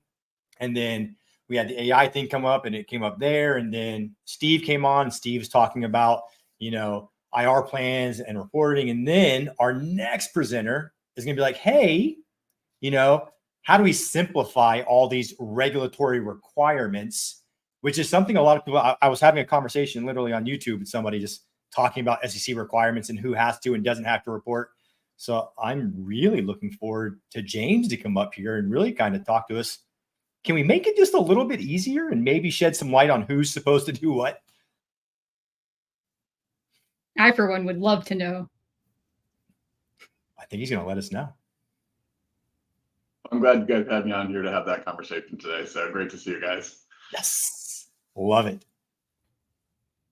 So we can jump right in, James. I know I would like to mention, we have this new course, LDR 519, which is excellent if you're curious about that type of stuff. So we want James to jump in and talk about how to simplify. Yeah, absolutely. Well, I appreciate you guys having me today. It's great to have this opportunity to talk a little bit about some of the work that we're doing, some of the research that's out there, and really, like you're saying, just to have an opportunity to talk about how organizations might be able to actually do some of that simplification. And I know a lot of you have seen some of the presentations that I've given in the past, and I'll just introduce myself a little bit too, just on kind of some of the things I've been working on here over the last few years.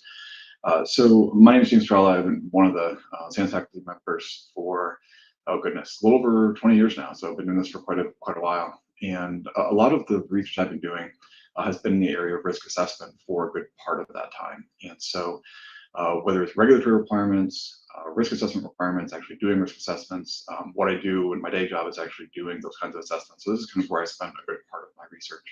I had the opportunity to be part of the Center for Security, the work going on with CIS controls for probably 12 or 13 years. And then a few years ago, actually started volunteering with another group, Cybersecurity Risk Foundation, to be able to do some of the things that we're talking about here today.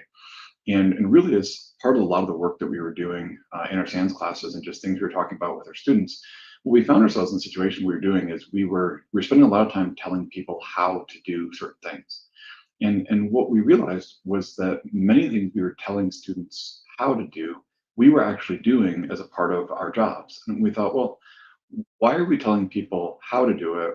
Why not we just show people how we're doing it and provide resources so you all can just sort of take advantage of that and maybe tweak the process as opposed to having to create this from scratch. So what I want to talk about today is not so much the reason why we do risk assessment. I'm not going to talk about business case for cybersecurity. I'm not going to talk about sort of how this fits into the why.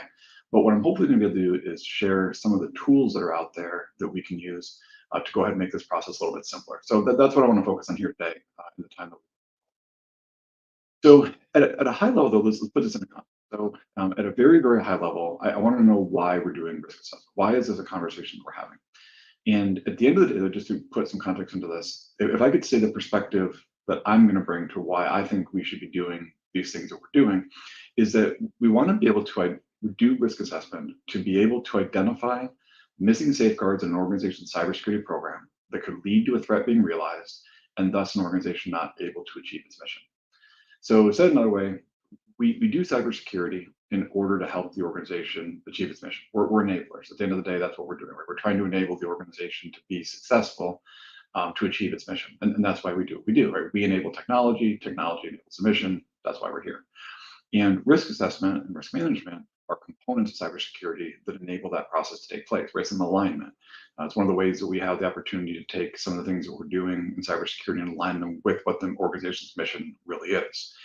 And there's a lot of different lenses we can use to look at risk assessment. But for the most part, what you're going to see is that when I talk to students about the idea of doing risk management, risk assessment, the focus that I'm going to have in most cases is going to be on a safeguard approach or safeguard-centric approach to doing that risk management. And basically, if I could maybe summarize this in a couple of ways, then what we've realized in looking at sort of the big picture of risk is there's really two main reasons why we do risk management. One is for the purpose of selecting appropriate safeguards. In other words, what are the good things as an organization that we should be doing in order to help us achieve our mission? So what are those good things? Should we do patch management? Should we do vulnerability management? What are the things that we should be doing? And then the second reason why we do risk assessment, or cybersecurity risk assessment or risk management, is for the purpose of validating those safeguards. In other words, number one, what should we be doing? And then number two, are we doing those things? And it sounds really simplistic, but at the end of the day, that's really what we're trying to accomplish. That's the business purpose. That's where this all fits into the big picture. And one of the things that we created over at CRF was we wanted to help organizations to visualize, well, what does that actually look like? And over the years, we've done quite a few different risk models trying to visualize how organizations need to engage this. And a couple of years ago, we realized we were really trying hard to separate the idea of governance from risk. And that's fine, like, and we can do that. And I think they are two separate topics. But what we realized was really probably the best way to understand where does risk intersect with an organization's operational responsibilities is to look at it through the lens of governance.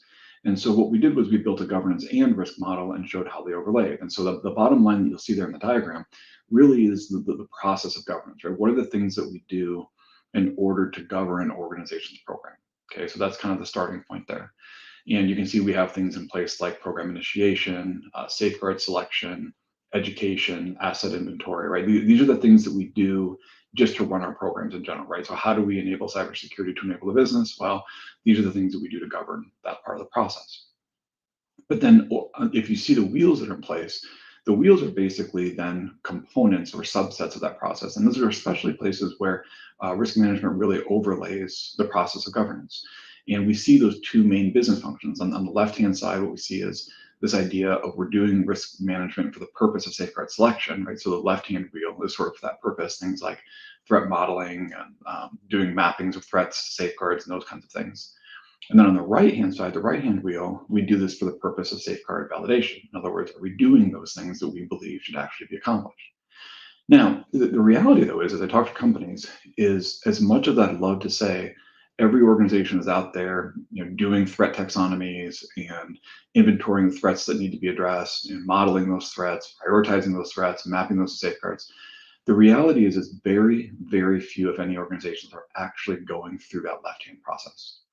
There's bodies in our field, right, in our industry that are focused on this, right? Groups like, SANS is contributing things, CRF is doing some work, and other organizations, NIST is doing a little bit of work in that space. But a lot of that research really hasn't been fully published. And so the end result is we end up seeing a lot of organizations getting access to safeguard libraries, but we don't see a lot of people getting full threat models or prioritizations based on that. So that's just kind of the reality of where we find ourselves if we're just honest. But what that means especially is organizations individually are also not doing that. And it's not to say that we should or shouldn't. I think this is a maturity process, and there's certain things we should be doing to focus on first. And if I had to get you to focus on doing risk assessment for the purpose of safeguard selection or for the purpose of safeguard validation, 100% of the time, I'm going to tell you validate your safeguards first. And when you have a pretty solid foundation in those things, then we could talk about the philosophies of going into the selection process. But the reality is most organizations just aren't there from a maturity mindset to get to that place. Literally, less than 1% of the population I've ever seen even having these conversations, let alone actually doing the work. So the majority then of what we're going to do when we're doing risk assessment is we're going to be really focused on what are the things that we believe we should be doing? Like, what is that foundation? Are we going to follow a library that somebody else has created? Have we created a custom library of safeguards? What does that look like?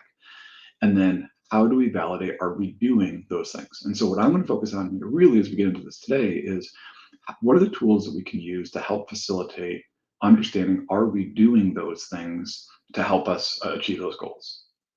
Now, if we step back for a second, it's not that James or SANS or anyone is just saying, hey, this is something that you should be doing. Now, one of the things I talked about last year during this presentation, I appreciate everybody bringing me back again for sort of a follow-up. But one of the things I talked about last year was just there's a lot of regulatory requirements that people have that are coming out saying thou shalt do risk assessment. And literally there are dozens of these standards that are out there saying that you need to make risk management a part of what you're doing. So not saying necessarily that you're responsible for one of them on the screen here. These are just some of the popular ones I just picked that would fit into a couple columns there on my slide. But for the most part, all of these at some point are going to say, thou shalt do this thing, right? You should do risk management, risk assessment. That's part of this. So again, it's not just something that James or CRF or SANS or someone is saying, hey, you should be doing this thing. Reality is these regs are asking you to do it too.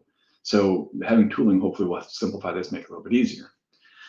Now, once you've decided you're going to do that, I think the next thing that we're going to have to decide is then, okay, so we've decided we're going to do this thing.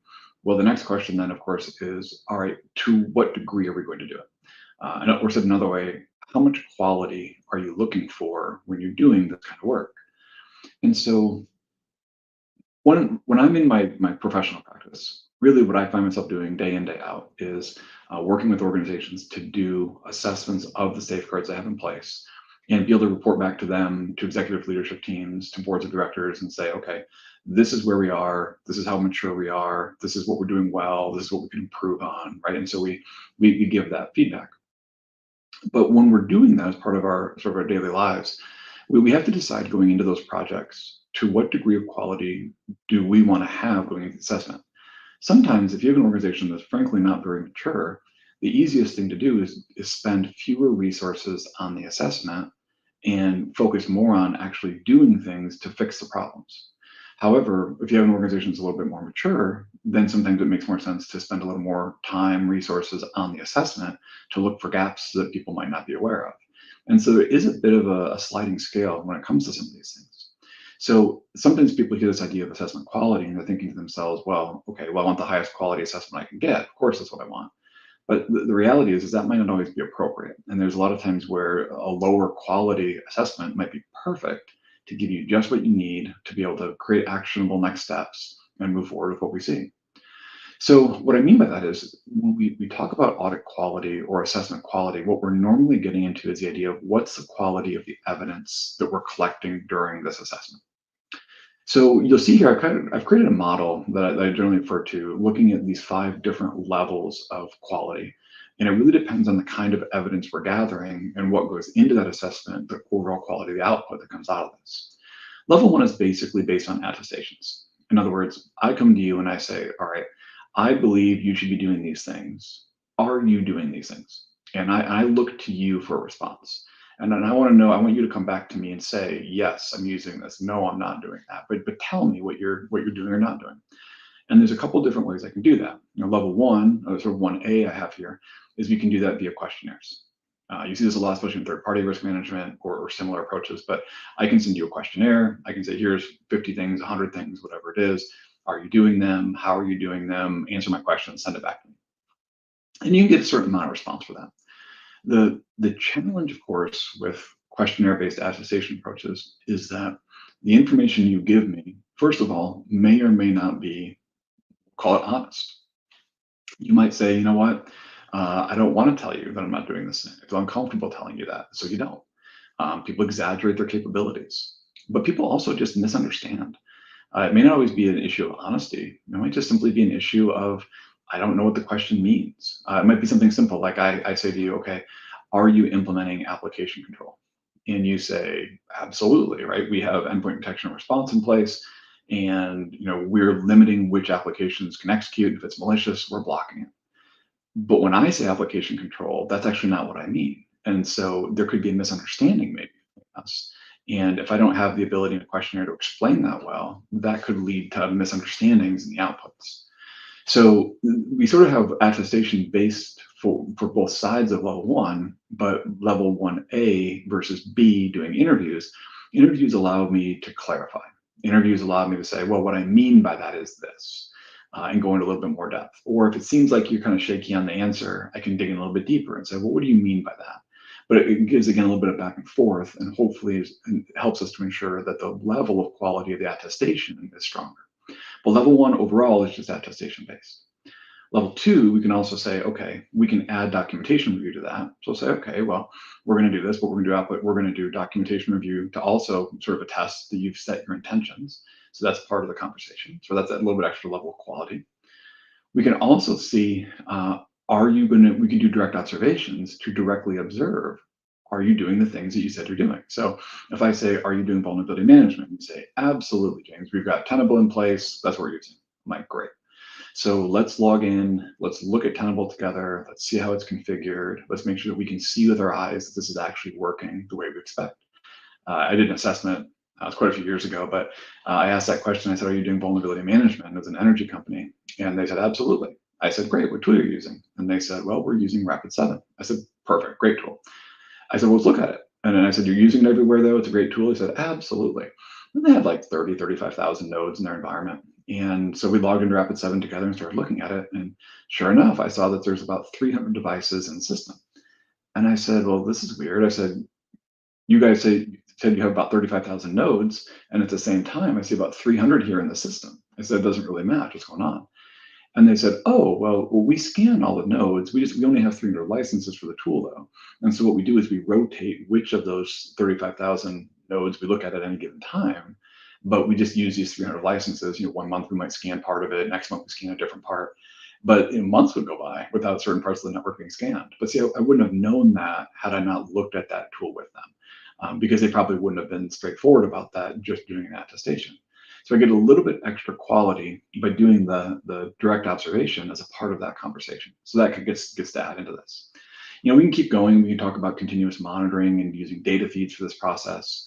We can add effectiveness testing or really pen tests into this process. But the higher we go in this, the higher the level of quality of output based on the level of evidence that we get coming out of that system. But this matters going into the tooling conversation, because if we don't know what level of quality we're looking for, then it's hard to figure out what kind of tools we need. So for example, if we're doing, let's say, just attestation-based reviews, there's nothing wrong with that. But the kind of tool you need will be different than if you're trying to do, say, pen test. So we have to make sure we understand some of the differences of what's our goal going through this process. So there's a few different kinds of tools that I would say are at your disposal if you want to be able to do this kind of work. And so again, let's go back to the beginning. So we say what we're trying to accomplish is we're trying to make this a safeguard-centric approach. And we say we're doing this risk assessment for the purpose of validating that we're doing the safeguards that we believe are appropriate. Then we need to be able to have tooling that allows us to track the status of those safeguards, possibly track the evidence we've gathered about those safeguards, possibly track exceptions to the implementation of those safeguards, sometimes referred to as a risk register or something similar. And we need to be able to report an organization's compliance with the appropriate safeguards that we've selected. So if those are the goals then that we're going to have, and sort of the requirements for the tool that we need, there's a couple different options that we're going to have. And these are the things that I see people using sort of in real life to make this process simpler. We see some organizations using GRC, or governance risk compliance tools, certainly very popular. Lots and lots of GRC tools out in the market today. Very, very crowded vendor segment right now, but lots of tools in place for that. There's also tons of Microsoft Excel tools that are out there that you can use. Again, a lot of people fight Excel, but it's been a very, very traditional tool for this purpose. I know I've been creating these tools and giving them away, I feel like, for 15 plus years now for people to be able to do these assessments. We also have other tools for data and business intelligence, things like the Chasm products, the cyber asset attack surface management tools, if you haven't seen those. Business intelligence tools are out there. So these are the kinds of tools you're probably most likely to use. But again, it depends on the level of quality you're looking for. So for example, if you're doing attestation based, it's fine to use, say, a GRC tool. But if you're looking to do something that's a little bit more continuous monitoring focused, probably going to be more likely to use like a Chasm or a business intelligence tool instead to be able to accomplish that same goal. So let's start by just looking at just a couple examples of each of these and just sort of getting you to think through what might make the most sense. And all I'm really going to do here is I just want to walk you through some of your options. And at the end of the day, the goal again is that we know what the things are that we believe we should be doing. And then we validate that we're actually doing those things. And that's the focus. So what tools are at our disposal to help facilitate that process? Like I said, GRC is probably a very popular solution that a lot of people want to get to. And the nice thing is these are typically database-driven tools, often web-driven tools, and they give us the ability to do things like sometimes they do asset management, sometimes they'll do compliance tracking, they'll let us do evidence, they'll let us do risk registers. All those things we just talked about typically is why these GRC tools exist. Sometimes we'll combine GRC capabilities with configuration management database capabilities or CMDB capabilities, making this a little bit more continuous monitoring oriented.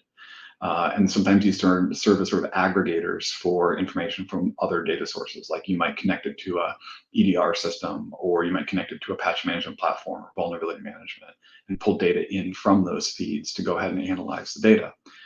Most of these tools do end up being commercial though.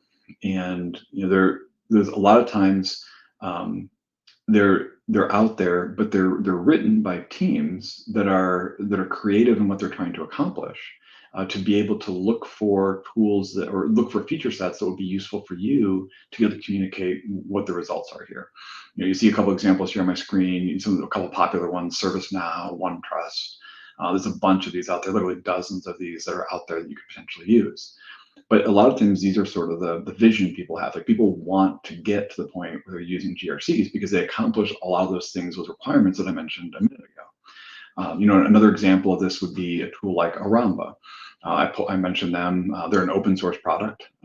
They do, or I should say, originally they were mostly open source. And so what would happen is you could download the tool, run it as a VM, and set it up in your data center or set it up in an AWS space or something like that.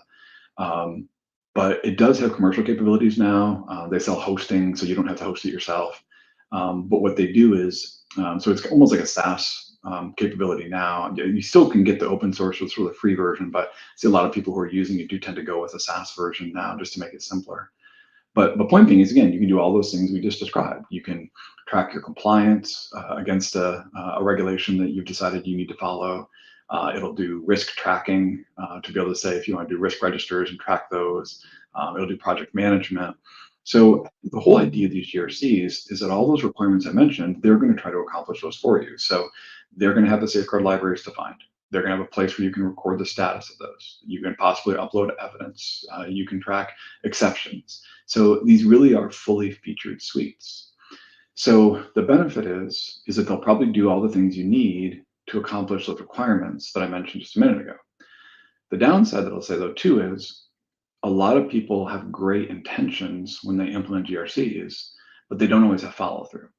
And if you don't do the follow through and you don't keep the data clean and usable, it's probably one of the fastest tools you'll find that people will abandon. People will just stop paying attention to it. And for example, I've seen a lot of organizations in the last few years abandon Archer. And it's not that Archer's bad. In fact, I had a bank just this year who decided to go with Archer because they actually liked it the best of all the products. There's nothing wrong with Archer. But the problem is a lot of organizations who have implemented it never fully implemented it and stopped partway through. And next thing you know, their data is not accurate anymore. And people don't trust the data. People aren't going to use the tool. And I've heard kind of a good analogy. It's kind of like cameras. People will say, well, what's the best camera to get? And, the answer I've heard, kind of the best answer I've heard is the best camera to buy is the one that you're going to carry with you and the one you're going to use. And GRCs are the same way. If you're going to buy an amazing GRC, but it's so complicated, you're never going to use it and you can't socialize it and convince other people to use it, why are you using it? And so that would be the thing I'd argue. Great tools, amazing capabilities, but just make sure you understand your organization's appetite to actually follow through on this. If you're not going to allocate resources to it, this isn't going to help you. You're going to have to care for it and feed it. Otherwise, what's the point? So again, just something there to keep in mind. So you think, okay, what else can we do then? If you're new with this journey, the thing I would tell most of you to do, if you don't have a GRC in place already, if you're just getting started, if you want something simple, just get your feet wet, I'm a huge fan of just using Excel to make this process easier for you. And I know I get it. Everybody makes fun of Excel, right? Everybody wants to say, oh, it's just an Excel tool. Oh, it's just yet another Excel tool that we can use for doing risk assessment. But here's the thing. I've done a lot of SANS classes. In fact, I realized this month, actually, I've been an author for SANS about 20 years, teaching a little bit longer, but an author for about 20 years. And during that time, as I've written classes for SANS and tried to replicate labs and bring things into the classroom, I've tried all kinds of different experiments over the years. And I've tried to think, well, what kinds of tools could I bring to students to make it easy for you to just do the things that we're talking about in class? And honestly, I've done all kinds of requirements definitions. I've had all these cool ideas of, hosted databases in VMs with custom web interfaces, loading in, a web server on a VM and all these different things. But none of that really was portable and something easy to use for you to bring back to your office. And I kept asking myself, what are the things that you might actually use? And bottom line, long story short, Excel always won. It does the job. It helps us accomplish what we need to. It's portable. We can share it. It's easy. We all know how to use it. And I've heard so many auditors sort of make fun of it, but at the end of the day, it works and it does what we need. Now, when you get to the point where you've done a lot of this and you're ready to invest and go to the next level, GRC definitely makes sense. But if you're just getting started, I would definitely have you get started with this. And the example that you see on the screen, this is one of the tools that we've got posted using the Cybersecurity Risk Foundations or CRF safeguards as the safeguard library. And what we've done is we've created one of the more recent versions of our Excel tools. We posted there at crfsecure.org for you to go ahead and download and try out. A lot of you probably remember for a lot of years, we hosted information over at auditscripts.com.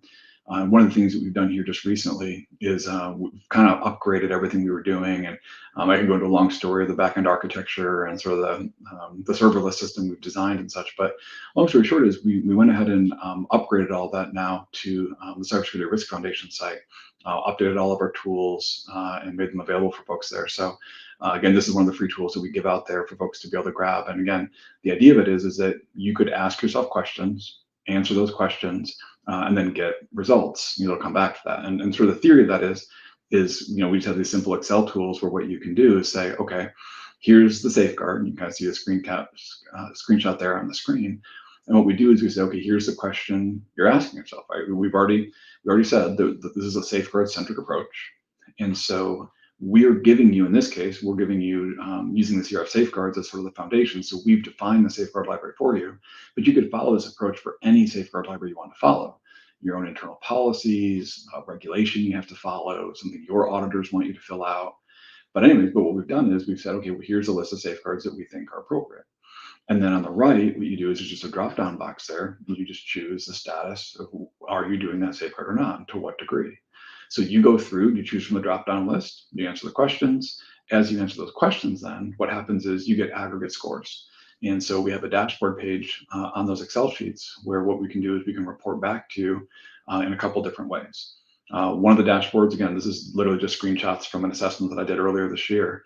And so you see in this time in the organization, you can see their maturity. And what we've done is we've looked at different maturity levels based on particular scopes.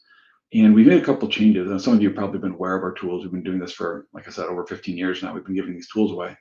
But you can see we're doing this on a 5-point scale. And what we're looking for is, all right, how mature are we at implementing safeguards in each of these topics?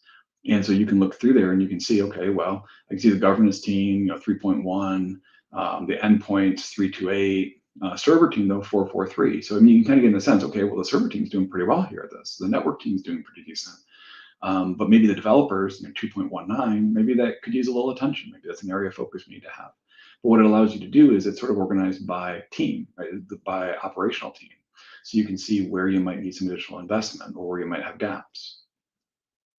We've also done this by sort of aligning it against what we call the CRS maturity model. We've been using CMMI for a million years, it feels like, but the problem we ran into is that CMMI is great, except it doesn't help us prioritize the safeguards themselves. And so what we wanted to do is we wanted to create a model that would have both the maturity of the safeguard as well as the prioritization of the safeguard and be able to put those into our measurements. So we created the CRS maturity model, and you can see the pyramid diagram that's there for the different levels and such. But this is sort of another one of the free resources we put out this year for the purpose of just helping people think about safeguard libraries in light of prioritizations and maturity, not just saying, okay, well, here's a list of a couple hundred things. Are we doing them all equally the same? Because they don't all have the same value. So we wanted to make this easier for organizations to be able to focus and prioritize, what's really important as I'm answering these questions. And so then what we can do, again, just using the same Excel sheet there, is you can go ahead and just see as you answer those questions, is you can see, okay, am I doing all of the foundational safeguards, right? Those bare minimum things that everybody needs to be doing. And if I'm not, so if I'm using this tool, for example, and there's something less than a 5 in that foundational category, that's probably something you should look at. I know one of the things our assessors will do is they're going out and actually doing these assessments is they'll ask, all right, well, what sort of recommendations? How do I prioritize my recommendations based on the results here? And we always say, and we look at that level 1 bar first. And if it's not a 5, we say, well, what will it take to make that a 5? Because these are the sort of bare minimum, like due diligence safeguards that we need to have in place. And once you've done that, then of course, we're going to have you focus on hygiene. And it really is that simple. We're trying to demystify some of the work that goes into these assessments. We're trying to say, okay, answer the questions. So go through the questions, they're pretty straightforward. Then when you're done, you get these automatically in your dashboard.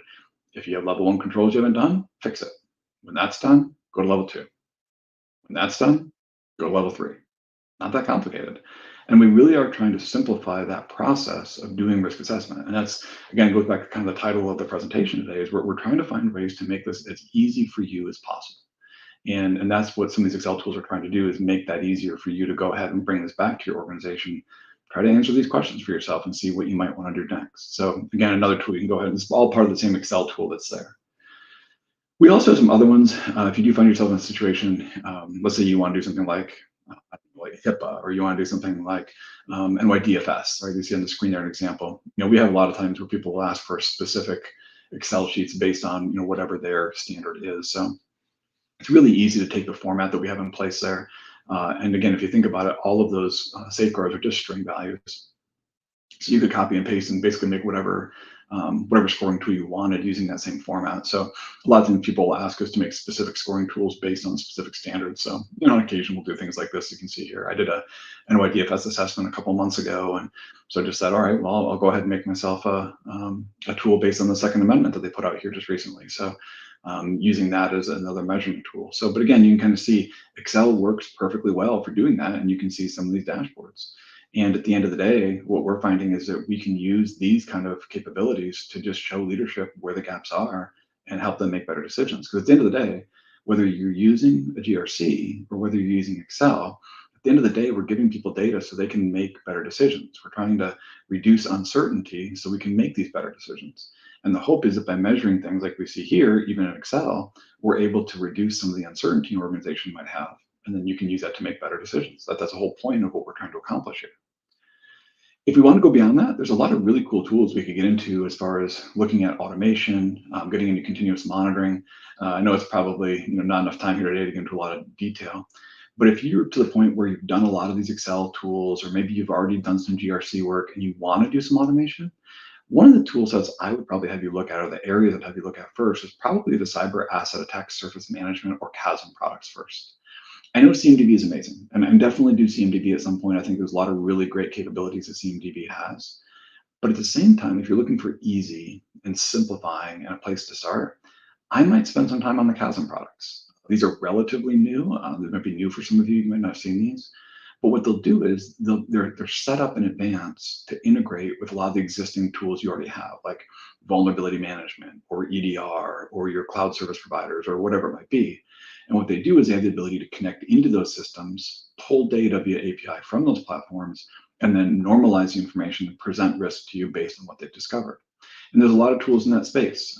Full disclosure, Exonius, one of the SANS instructors, Lenny Zeltzer, a good friend of mine, is one of the, or is the CTO, right? So, SANS has been highly involved there for a long time. Run Zero, if you've heard of HD Moore and some of the work that he did in Metasploit years ago, he's involved with that project. So the community has a lot of those folks involved there. Would I start with this? Probably not, right? This wouldn't be probably the first place I'd get started. But at the same time, if you're looking to start doing some of that automation, this might be the kind of product you might start looking at down the road. Just an example of this, we'll look at Exonius just real quick here. Again, this is one of those tools that can help with things like asset inventory, business impact analysis, doing integration of those data points, and sort of where they really thrive is the ability to do those integrations for you. Now, as you have more time, as you want to build your own integrations, I mean, some of the best examples I've seen of this aren't organizations that have gone out and bought one of these tools, but organizations rather that have gone out and actually built their own.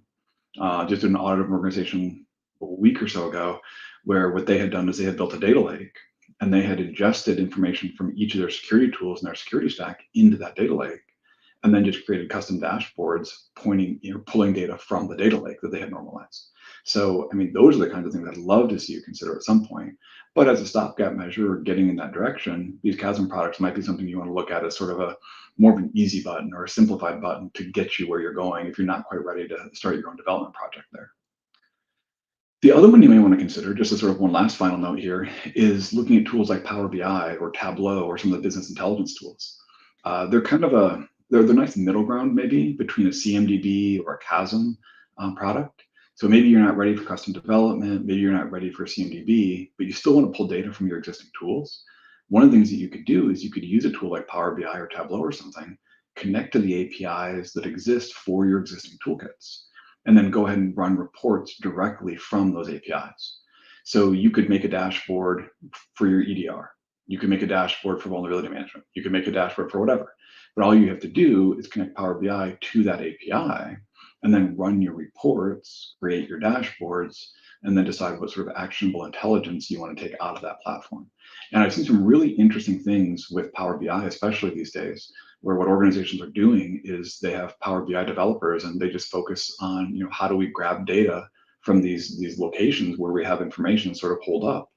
And the cybersecurity teams I'm finding are starting to get involved in this now, where they're starting to do their automation using these tools, as opposed to trying to doing full CMDB implementation, which a lot of times can be daunting for organizations. So might be, again, kind of a stopgap measure, something to look at if you're looking for another option on the way.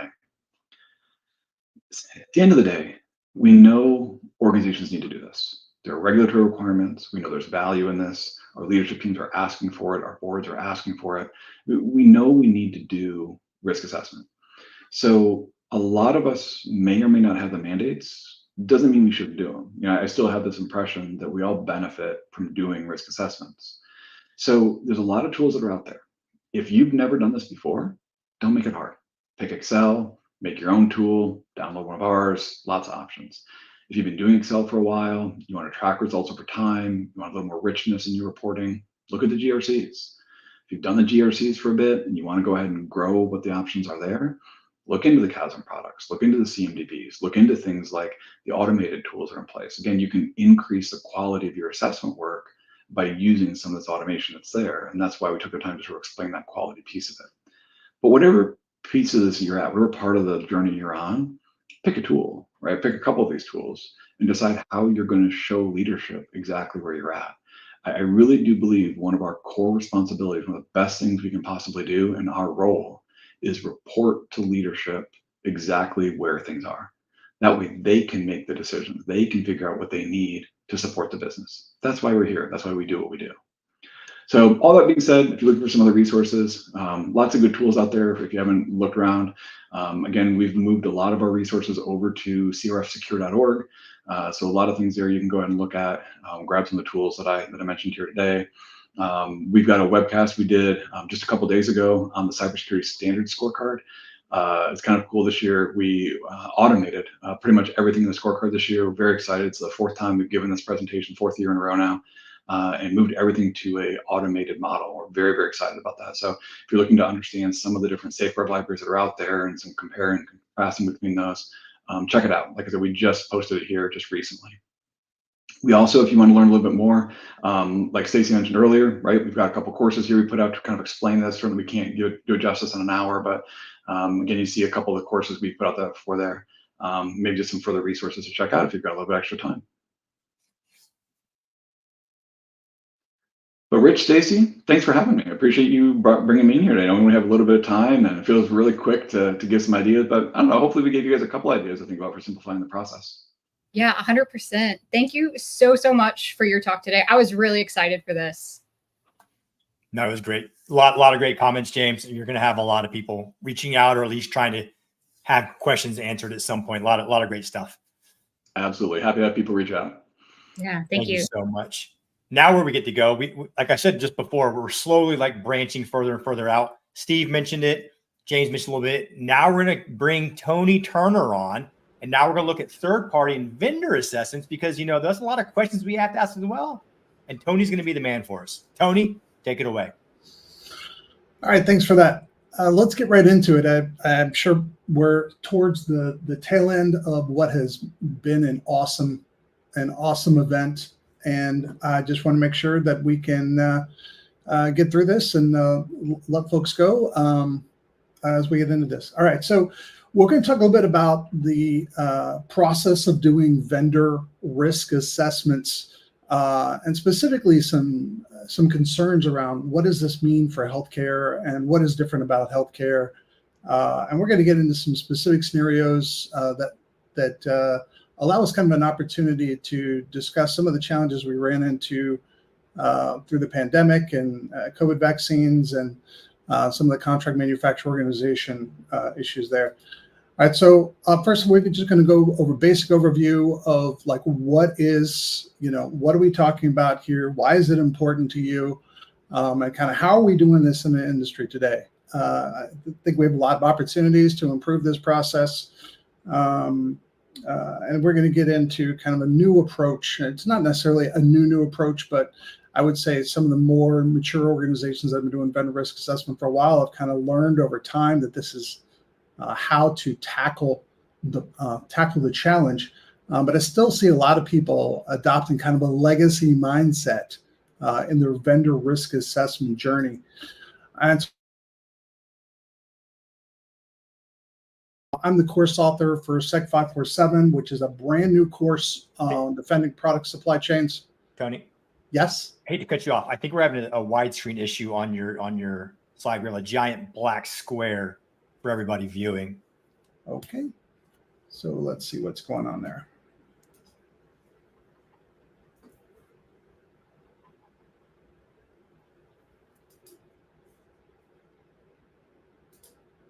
Is that any better?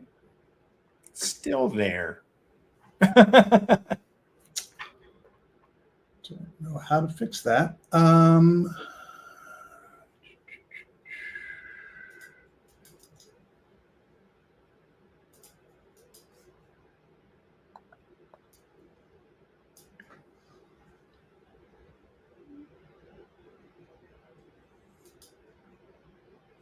Is that any better? Give that one a shot, or maybe share slideshow. It's still there. It's just hanging out. All right, let's try this another way.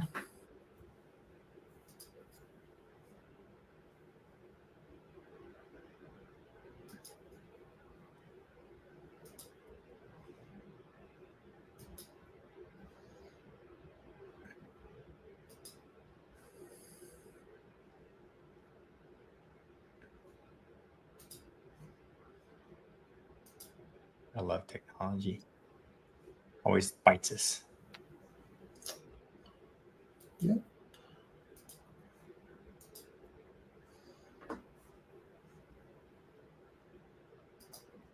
Oh.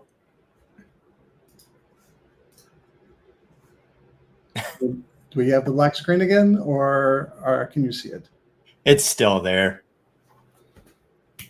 Okay. I don't think we had this issue backstage. I know you mentioned you might be able to do through the StreamYard itself, present and just share the window, maybe, if that would help. That's what I'm doing.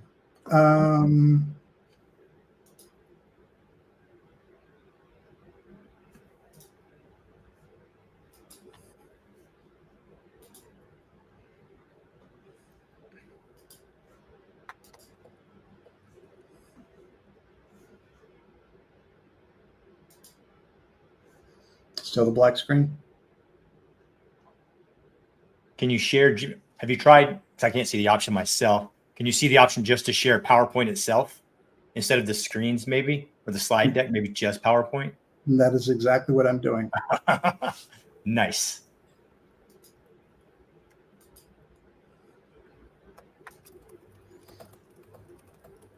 The only other option I see is to upload my slides, and I'm not sure how that's going to work out. We'll roll with it. You do what you need to. Can you see the slides at all when I'm sharing? Yeah, we can see them. It's just we have like the span of a widescreen, and there's half the screen's black, and then we see your slides on the right-hand side. Oh, interesting. Yeah. Let me try something else then.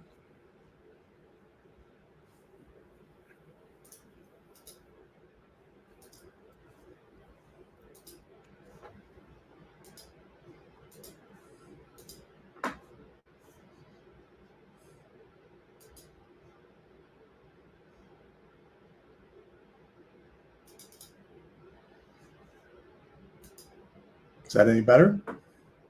We'll roll with it. The black side's a little bit smaller. You're good. We can see it. Okay. All right. Well, apologies for the issues, folks, but not real sure the source of that issue. But regardless, getting right into it.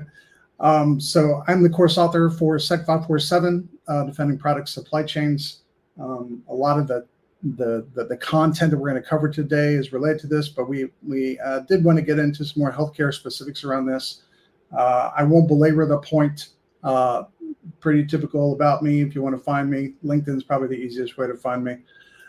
All right, so when it really comes down to it, the primary focus of anything that we do in risk management is about the mission of the organization. And the primary mission of a healthcare organization is patient safety. There's a lot of things that come into play that can complicate that mission. We have a tendency to focus on some of the more traditional cybersecurity risks, but the reality is there's a lot when we get into like some of our contractor dependencies and some of the other things that can create implications for quality and safety inside the organization that can then lead to challenges that we need to address. And it's not always a direct linkage that we can put our finger on. It's not always a direct thing that we can say, well, we need EDR on this machine, and that will satisfy the constraints of our mission. A lot of times, and this is why supply chain is such a challenging topic, is we have so many external dependencies that we have very little control over. A lot of times we only have that kind of initial third-party relationship. We can manage that through a contracting relationship, but there's still a lot of that that's kind of outside of our locus of control here. And so it's important that we first understand, like, what is it that we are doing as an organization? Let's look at all our dependencies. Let's break all that down and say, what are the things that's going to cause us to have a challenge in delivering quality care for our patients and ensuring patient safety? Okay. So I want to drive in on an example that we saw play out during the pandemic, this whole concept of contract manufacturing organizations. And one of the challenges that Pfizer had when they were trying to bring their vaccine to market was just the scale of having to get billions of vaccines out across the globe very, very, very quickly. It far exceeded their capabilities from a manufacturing standpoint to get this stuff out there. So they had to draw on this whole concept of a CMO or a contract manufacturing organization. And there were, hundreds of these CMOs and various different markets that they had to draw upon to facilitate all this. But how do you ensure quality control when you don't have direct control over how your contract manufacturers are delivering the work product? Now, we can take kind of a traditional vendor risk management process, send them a survey and say, okay, you're doing all the right things. And we can try to lock some of these requirements in the contracts. But when we have things like product security constraints, Dean was talking earlier today about some of the ICS implications in the pharmaceutical manufacturing process. Like, how do you get your hands around all of those controls? And when we think about the kind of traditional vendor risk assessment, I'm going to send you a survey, you're going to fill it out and send it back to me. How high assurance is that when what we have is a very critical capability in the delivery of these vaccines to the target market? So we need to kind of think outside the box a little bit and say, is our current risk assessment process, is it doing what we need it to do?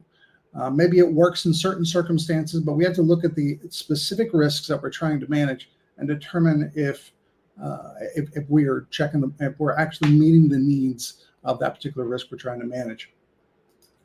So, big picture, when I think about vendor risk and managing vendor risk, I think of it as kind of a trade-off of friction. I need to manage friction. And what I mean by that is engaging in a risk assessment process will create friction in your relationship with your vendors, right? Now, you want to reduce that friction enough so that you're not wasting time on assessments, that you're not needless activities, right? And part of the challenge that we have when we go through this assessment process is just getting vendors to cooperate in the first place. Trust me, they do not want to fill out that survey that you're sending to them, because they've filled it out probably 50, 100 other times for other customers. It might be the same survey, it might be different, but regardless, there's a cost associated with that they're just not comfortable with. But at the same time that you're trying to make that piece of the process easier, you're trying to actually increase friction in the sale itself. Because what you really want to have occur here is you need an advocate inside the supplier that's going to bat for you and that says, okay, these are my security requirements. These are the things I need to have happen. How do I accomplish this? A lot of times the salesperson that you are engaging with is your best ally, because they are incentivized to close the sale. So if you can increase friction enough so that the sale is held up by them meeting your requirements, at the same time that you're making it easy enough so that it's hard for them to push back on things, that's kind of the sweet spot, right? That's where we want to be. We want to manage that friction throughout the process, okay? As I alluded to, we have this whole concept of a span of control inside the supply chain, right? The chances are you can only influence the direct contractual relationships you have. We refer to those as third parties. You may have heard the term third-party risk management. It's really what we're talking about. We're talking about an external entity that we're engaging with, that we have some sort of contractual relationship where we can hold them accountable for what they're doing and what they're delivering to us. Now, more often than not, the fourth and nth tier parties, those parties that are outside of that span of control, we have little direct influence over. We have to rely on those third-party relationships. Now, we can push on them and we can say, okay, you are responsible for this. And everything that you deliver, I don't care if it comes from a fourth party, nth party, how far up the supply chain, you are accountable for what you delivered to me. But by the way, part of our expectations are that you have your own third-party risk management program, and it would behoove you to push that upstream, right? I can't directly influence the fourth party, but maybe you can as a third party. Now, when we think about like pharmaceutical manufacturing, we think about kind of like that chain of relationships. If you're the health delivery organization all the way down here at the bottom on the right-hand side, you've got 6 or 7 tiers at a minimum that you may have to go upstream. And that's why we use this concept of an nth party, because we would be at like 8th, 9th, 10th, and in some instances we may be at 100th party or more before we get to like the complexity of what our supply chain looks like.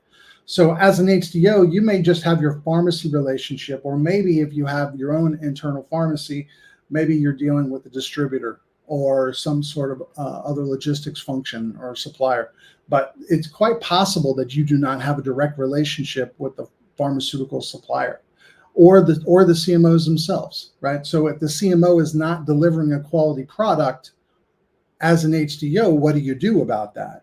There's really very little that you can do about that directly. So you have to lean on those relationships to provide you the ability to influence what is ultimately delivered, right?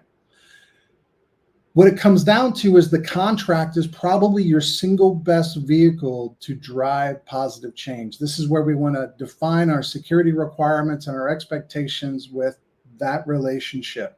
Once the contract is signed and we move on, it's going to be really hard to come in after the fact, after the sales is closed, and after the contract is in place. How do you get additional support from that supplier? It's going to be very challenging, especially if there's a resource cost some sort of cost associated with implementing additional controls, additional security requirements. So you have to start this process relatively early, right? And that means that you probably are going to need to engage with the areas of your business that are driving the buyer process, right?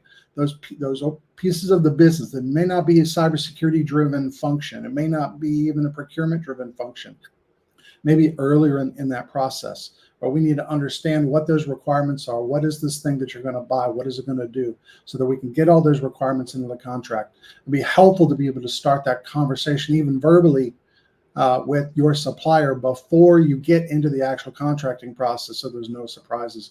One of the biggest challenges that I see in just executing a program like this is speed, right?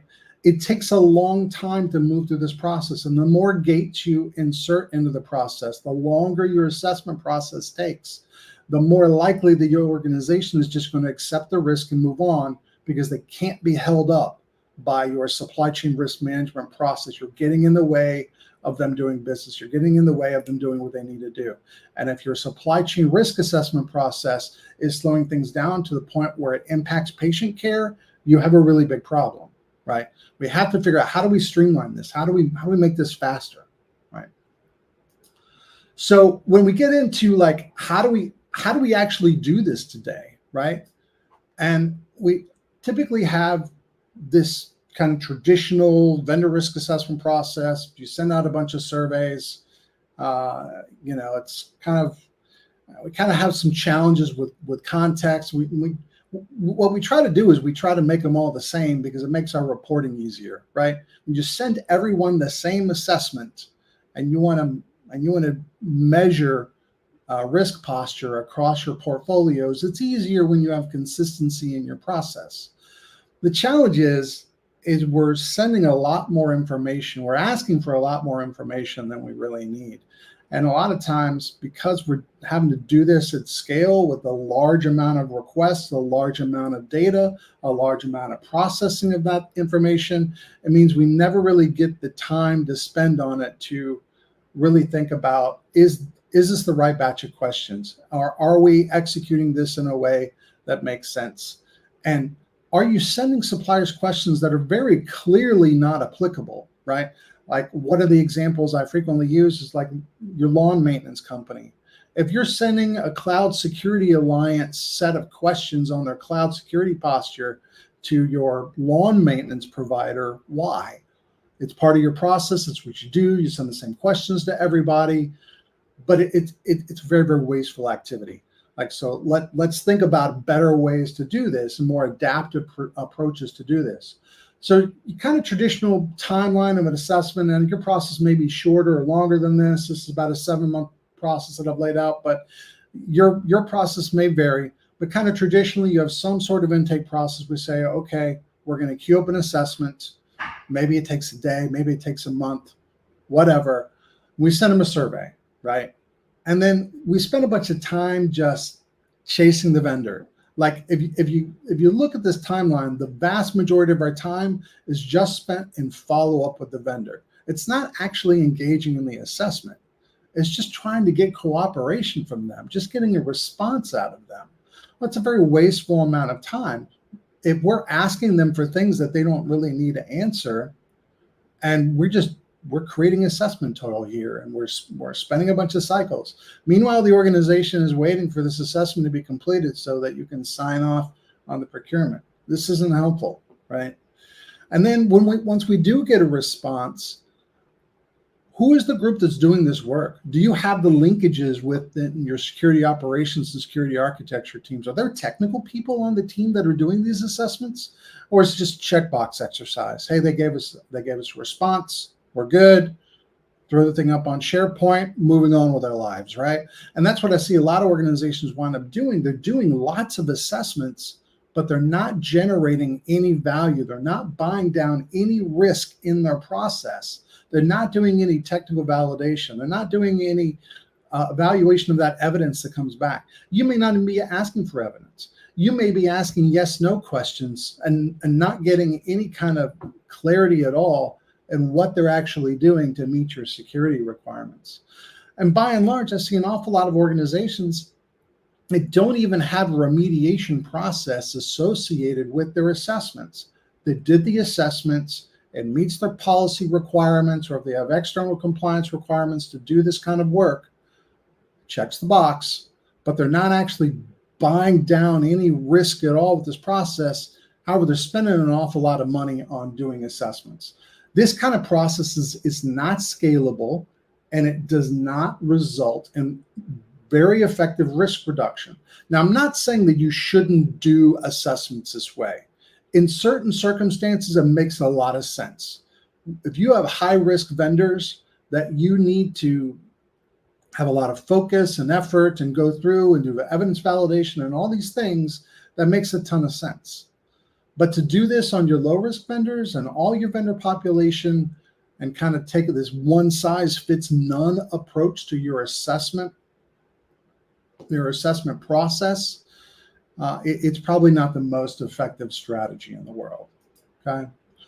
So we send these questionnaires. Typically, it's some kind of spreadsheet or an online portal. And again, like, we're sending them this information. We're asking them for a lot of data. And one of the things that is very interesting to me that a lot of people don't think about is you are creating third-party risk for the supplier that you were asking this information. You are now a custodian of sensitive data, depending on what you've asked. How deep do you go into the details? Is it necessary? Do you really need to hold on to all that risk information for your supplier? You may not need to. That's part of the reason why they're going to be resistant. It's not just a work effort. It's also, they don't necessarily want to share that information with you either, because that's their sensitive data, and they're letting the keys to their kingdom out the front door just to engage in this procurement for you, okay? There's a bunch of different kinds of assessment questionnaires. I would say the most common is probably the SIG or the SIG-Lite. The SIG is over 1,200 questions. This is a massive, massive survey. Even if you do the SIG-Lite, it's still 200 questions. So Joe's Lawn Service, what 200 questions are important for Joe to answer? Are there 200 questions that are important for Joe to answer? Maybe there's only 10 or 20. Maybe there's only a handful of questions, right?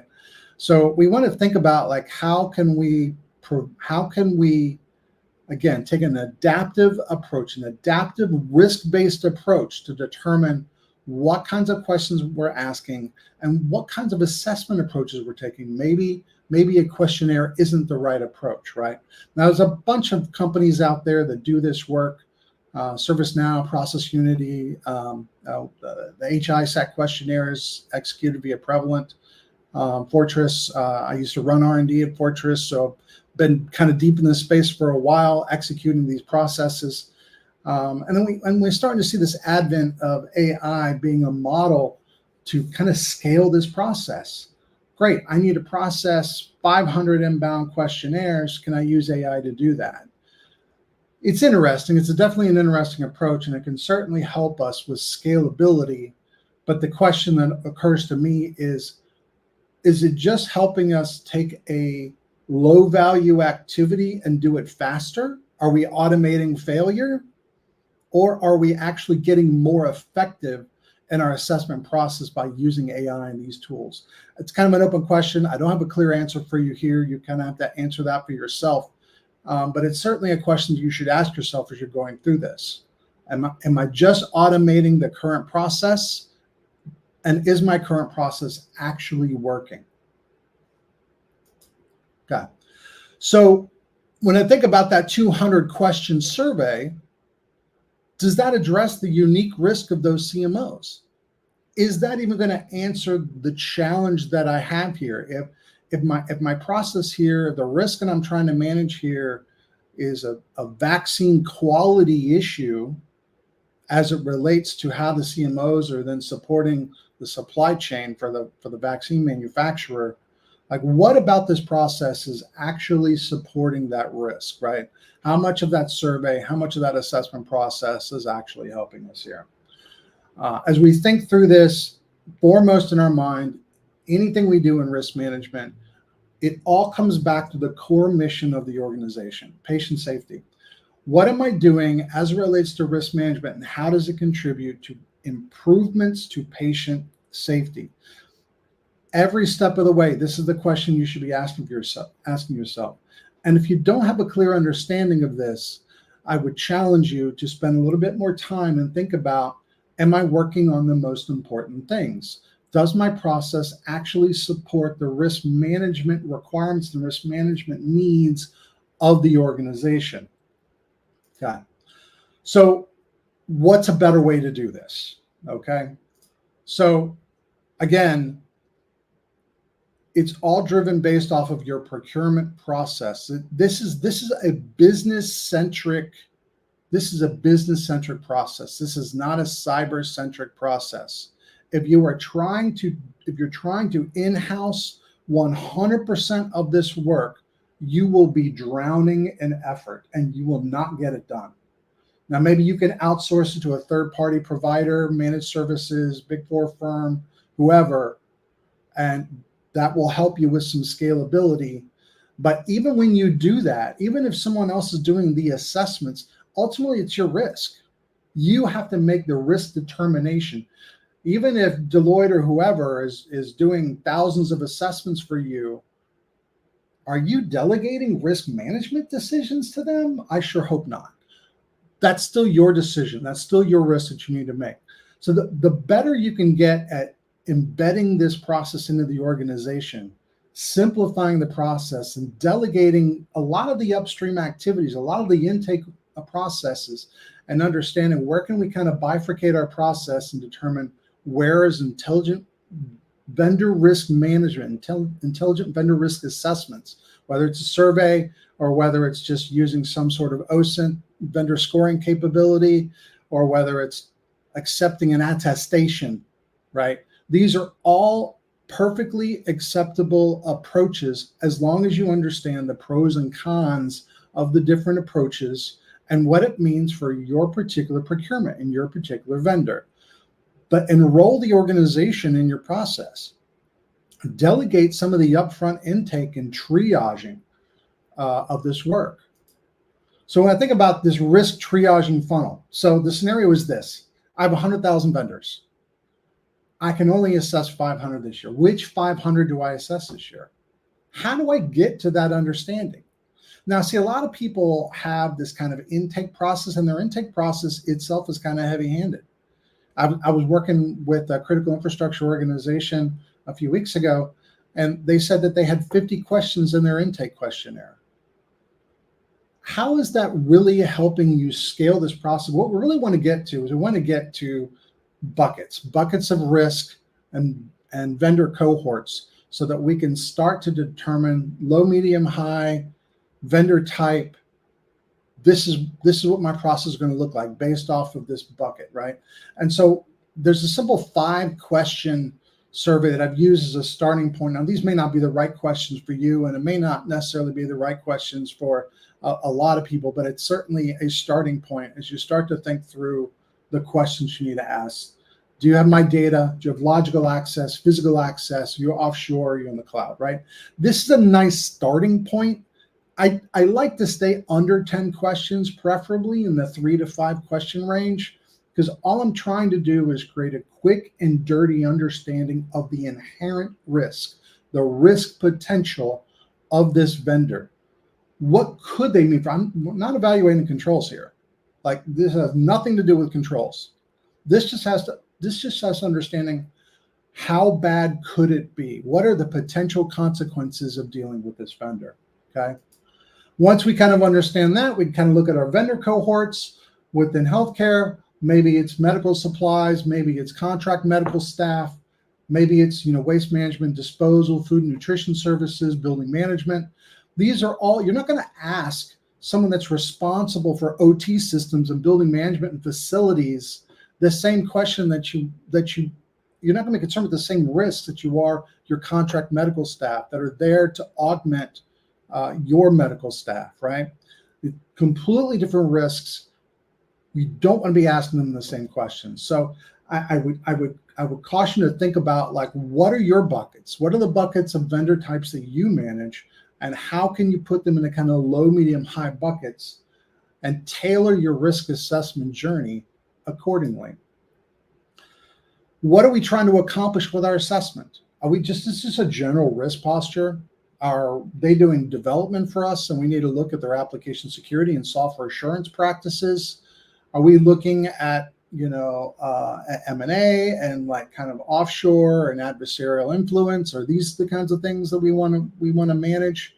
Is it compliance and regulatory risk? Maybe we're worried about privacy of patient data, and that's the risk that we want to manage because this vendor has access to our patient data, right? Like all of this, these are the kind of questions you should be asking yourself as you go through this process. And once you have this information, what are you going to do about it? Okay. One alternative that I've seen a lot of people fixate on is this whole concept of an exchange, a data exchange. The idea is you don't need to do the assessment. Somebody else already did the assessment. Just go buy the report. Somebody already did it. CyberGRX is probably one of the most popular and well-known assessment exchanges out there. It does reduce friction in that process, right? The idea is you assess once, share many people can buy it.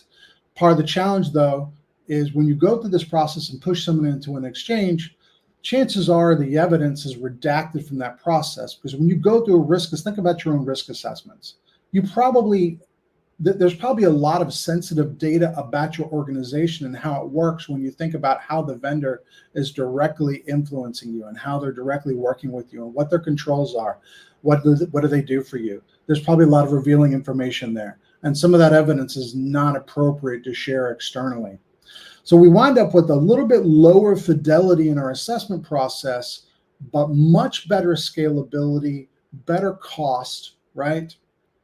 And this it's a bit of a trade-off, right? We also have this whole concept of attestation exchanges. SafeBase is probably the one that I see the most out there. We have other models for sharing attestation data. The big difference between an assessment and an attestation, the way I see it, is when you do an assessment, you're asking the vendor to do the work. Yes, you have some work to do on your end to validate and do some risk acceptance. But from an attestation standpoint, they've already done the work. This is also a really good way to reduce the friction in your assessment process and maybe sufficient. They went and got an ISO certification, or they went and got IEC 60443 product security certifications. I've seen this a lot, especially with the CMOs in the pharma space.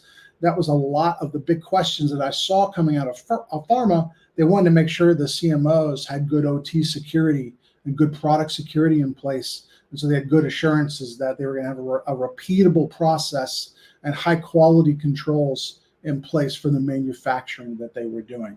But if you have to think about what are the attestations that I'm going to accept? How do I map those attestations to risk inside my environment? So we put together a vendor risk assessment matrix, and I'll provide a link to this here on the next slide here in a moment. But we looked at different kinds of assessments and kind of high, medium, low, like buckets of risk, right? What are the advantages? Like, what is the data confidence of this assessment type? How does that map to our risk ranking that we do? What is it? How does it map to cost and scalability?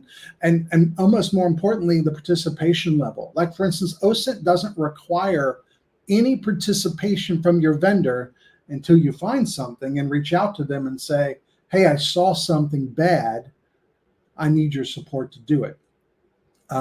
It's very low confidence, and you may have a bunch of wrong data in that assessment, but you don't need cooperation, and it's very scalable, right?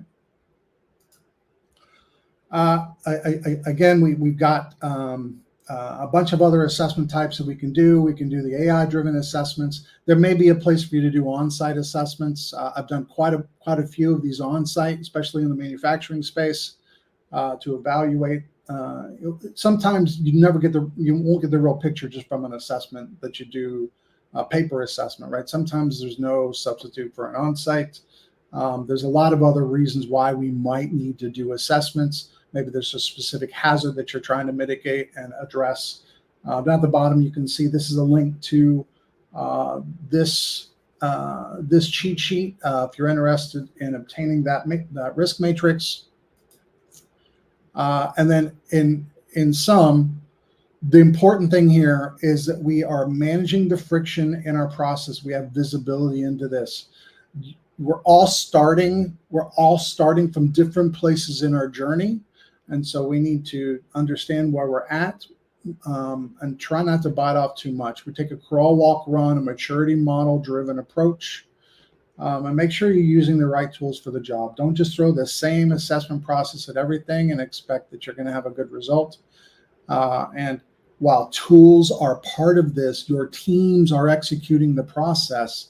And it's important that you not forget about the people and process, again, even outside of the cybersecurity organization, that can facilitate this.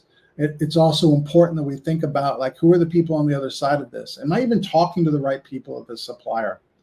As you go through this, think about what works and what doesn't. Maybe AI-driven approaches are the best model, or maybe there's some other kind of approach that makes sense for your program. Okay. All right. This is my information. Feel free to reach out if you have any follow-up questions. If there are any other questions in chat, happy to help. Thanks for joining us. And again, sorry for the issues with the slides. No, I loved how everyone handled it. Thank you to everyone in the chat that was trying to jump in and help. That was so cool. We come together as a community. We do. I loved everything you had to say, Tony. Again, I like the policy stuff. I like talking through the different methodologies and steps. It's what you had to say and how you broke it down just really resonated with me. And I hope it did with others as well. It has. YouTube feels the same way. Just going through all of it. We mentioned it before. GRC is not the shiny, cool thing when people ask about like cybersecurity. But as I said in YouTube, I feel it needs to be up there, like one of the most important parts. Like it definitely needs to be up there. It's important. Yeah, it's certainly not the entirety of what we cover in the supply chain course. It's really day one. We focus on vendor risk and adversarial influence and overarching supply chain, but it is a much more technical course than just the vendor risk angle. But it is a hard topic to cover holistically and address both the GRC and traditional risk management aspects, as well as the more traditional hardware and software assurance-based controls and mitigations that are needed here. So absolutely. Thank you, Richard. Did a phenomenal job. And that brings us to the end. For those that have still made it here with us, we have one more giveaway that we're going to go ahead and jump right into. Stay sharp. Stacy, can you give like an elevator pitch on what our Stay Sharp giveaway is? So our Stay Sharp courses, everyone knows whenever you take a SANS course, you're going to get, again, talking about thematic things, a fire hose of information. It's usually a 5 or 6 day course. Well, a Stay Sharp course, on the other hand, that's going to be a 1 to 3 day course. For our final giveaway, we want to use the hashtag, blah, blah, blah, blah, whenever you're on a microphone for so long, Stay Sharp. So get it in now. We want to give away a free Stay Sharp course. Yes. Yes, absolutely. We'll leave it up. I'm going to leave it up for at least a minute. We have like 48 seconds, then we'll call it after that. My question is, for those that have been here since we started, I know it feels like a week ago. I'm curious, how many wardrobe changes have I had since we started? I'm curious if anybody would have a remote idea on what that looks like. I know what it is, and I just want to know because I know our audience is awesome. Trying to see how perceptive. Plus, I just have lots of shirts. How many shirts do you have? How many shirts do I have to this point from this brand? I think I'm teetering. I'm close to breaking 140. Whoa. Oh, we already have a winner. I'm going to call him right now. Rachel Clamo. Dead on at 8. Good job. Whoa. I don't know what I need to send something. I have those little shirt stickers that we made, but that's awesome. JL came in with 8. Yeah, I love it. Yes. You work in forensics. I feel like, people that pay attention to details or really like to sift through things. Star of David Cush. How did you change 8 times? I'm trying to prep for my future. Like those award shows, the Grammys, the Emmys, every time they go behind the curtains, they change. I was doing the same thing here. I'm just quick like that. So I think we're close. We're at 37 entries. I know everybody's probably ready to go on with their day. Do you think we should go ahead and find a winner for our last Stay Sharp, our last giveaway? I do. I do. Oh, here we go. Tech shorts. Tech shorts it is. On the topic of clothes, I know this is like probably shorts for videos, but no, absolutely. I love it. Reach out. The link will pop up who you reach out to shoot them an email, let them know you won. Yeah, that was fun, Stacey. I had a blast. Thus concludes our 3rd annual healthcare forum. And just remember, we have, summits, events, webcasts, all kinds of stuff. All of the virtual summits that you see are free to attend, just like this one. So make sure to follow SANS if you haven't already. We've been putting links in the chat across these different social media platforms of, various LinkedIn profiles. So just make sure that I don't want to say the streamer thing, the like, comment, and subscribe, but kind of do that, please. Absolutely. Reach out if you have any questions. Feel free. I'm pretty sure Stacey's the same way. If you have any questions at all after this, don't hesitate to reach out on YouTube, LinkedIn, on X, whatever platform that you viewed on. And if we don't have the answer, we will find somebody and put you in contact with the person that does have said answer. Yeah, because it's okay to say, I don't know. Yeah. We'll end on that note. That's it. Everybody, thank you so much. Thank you.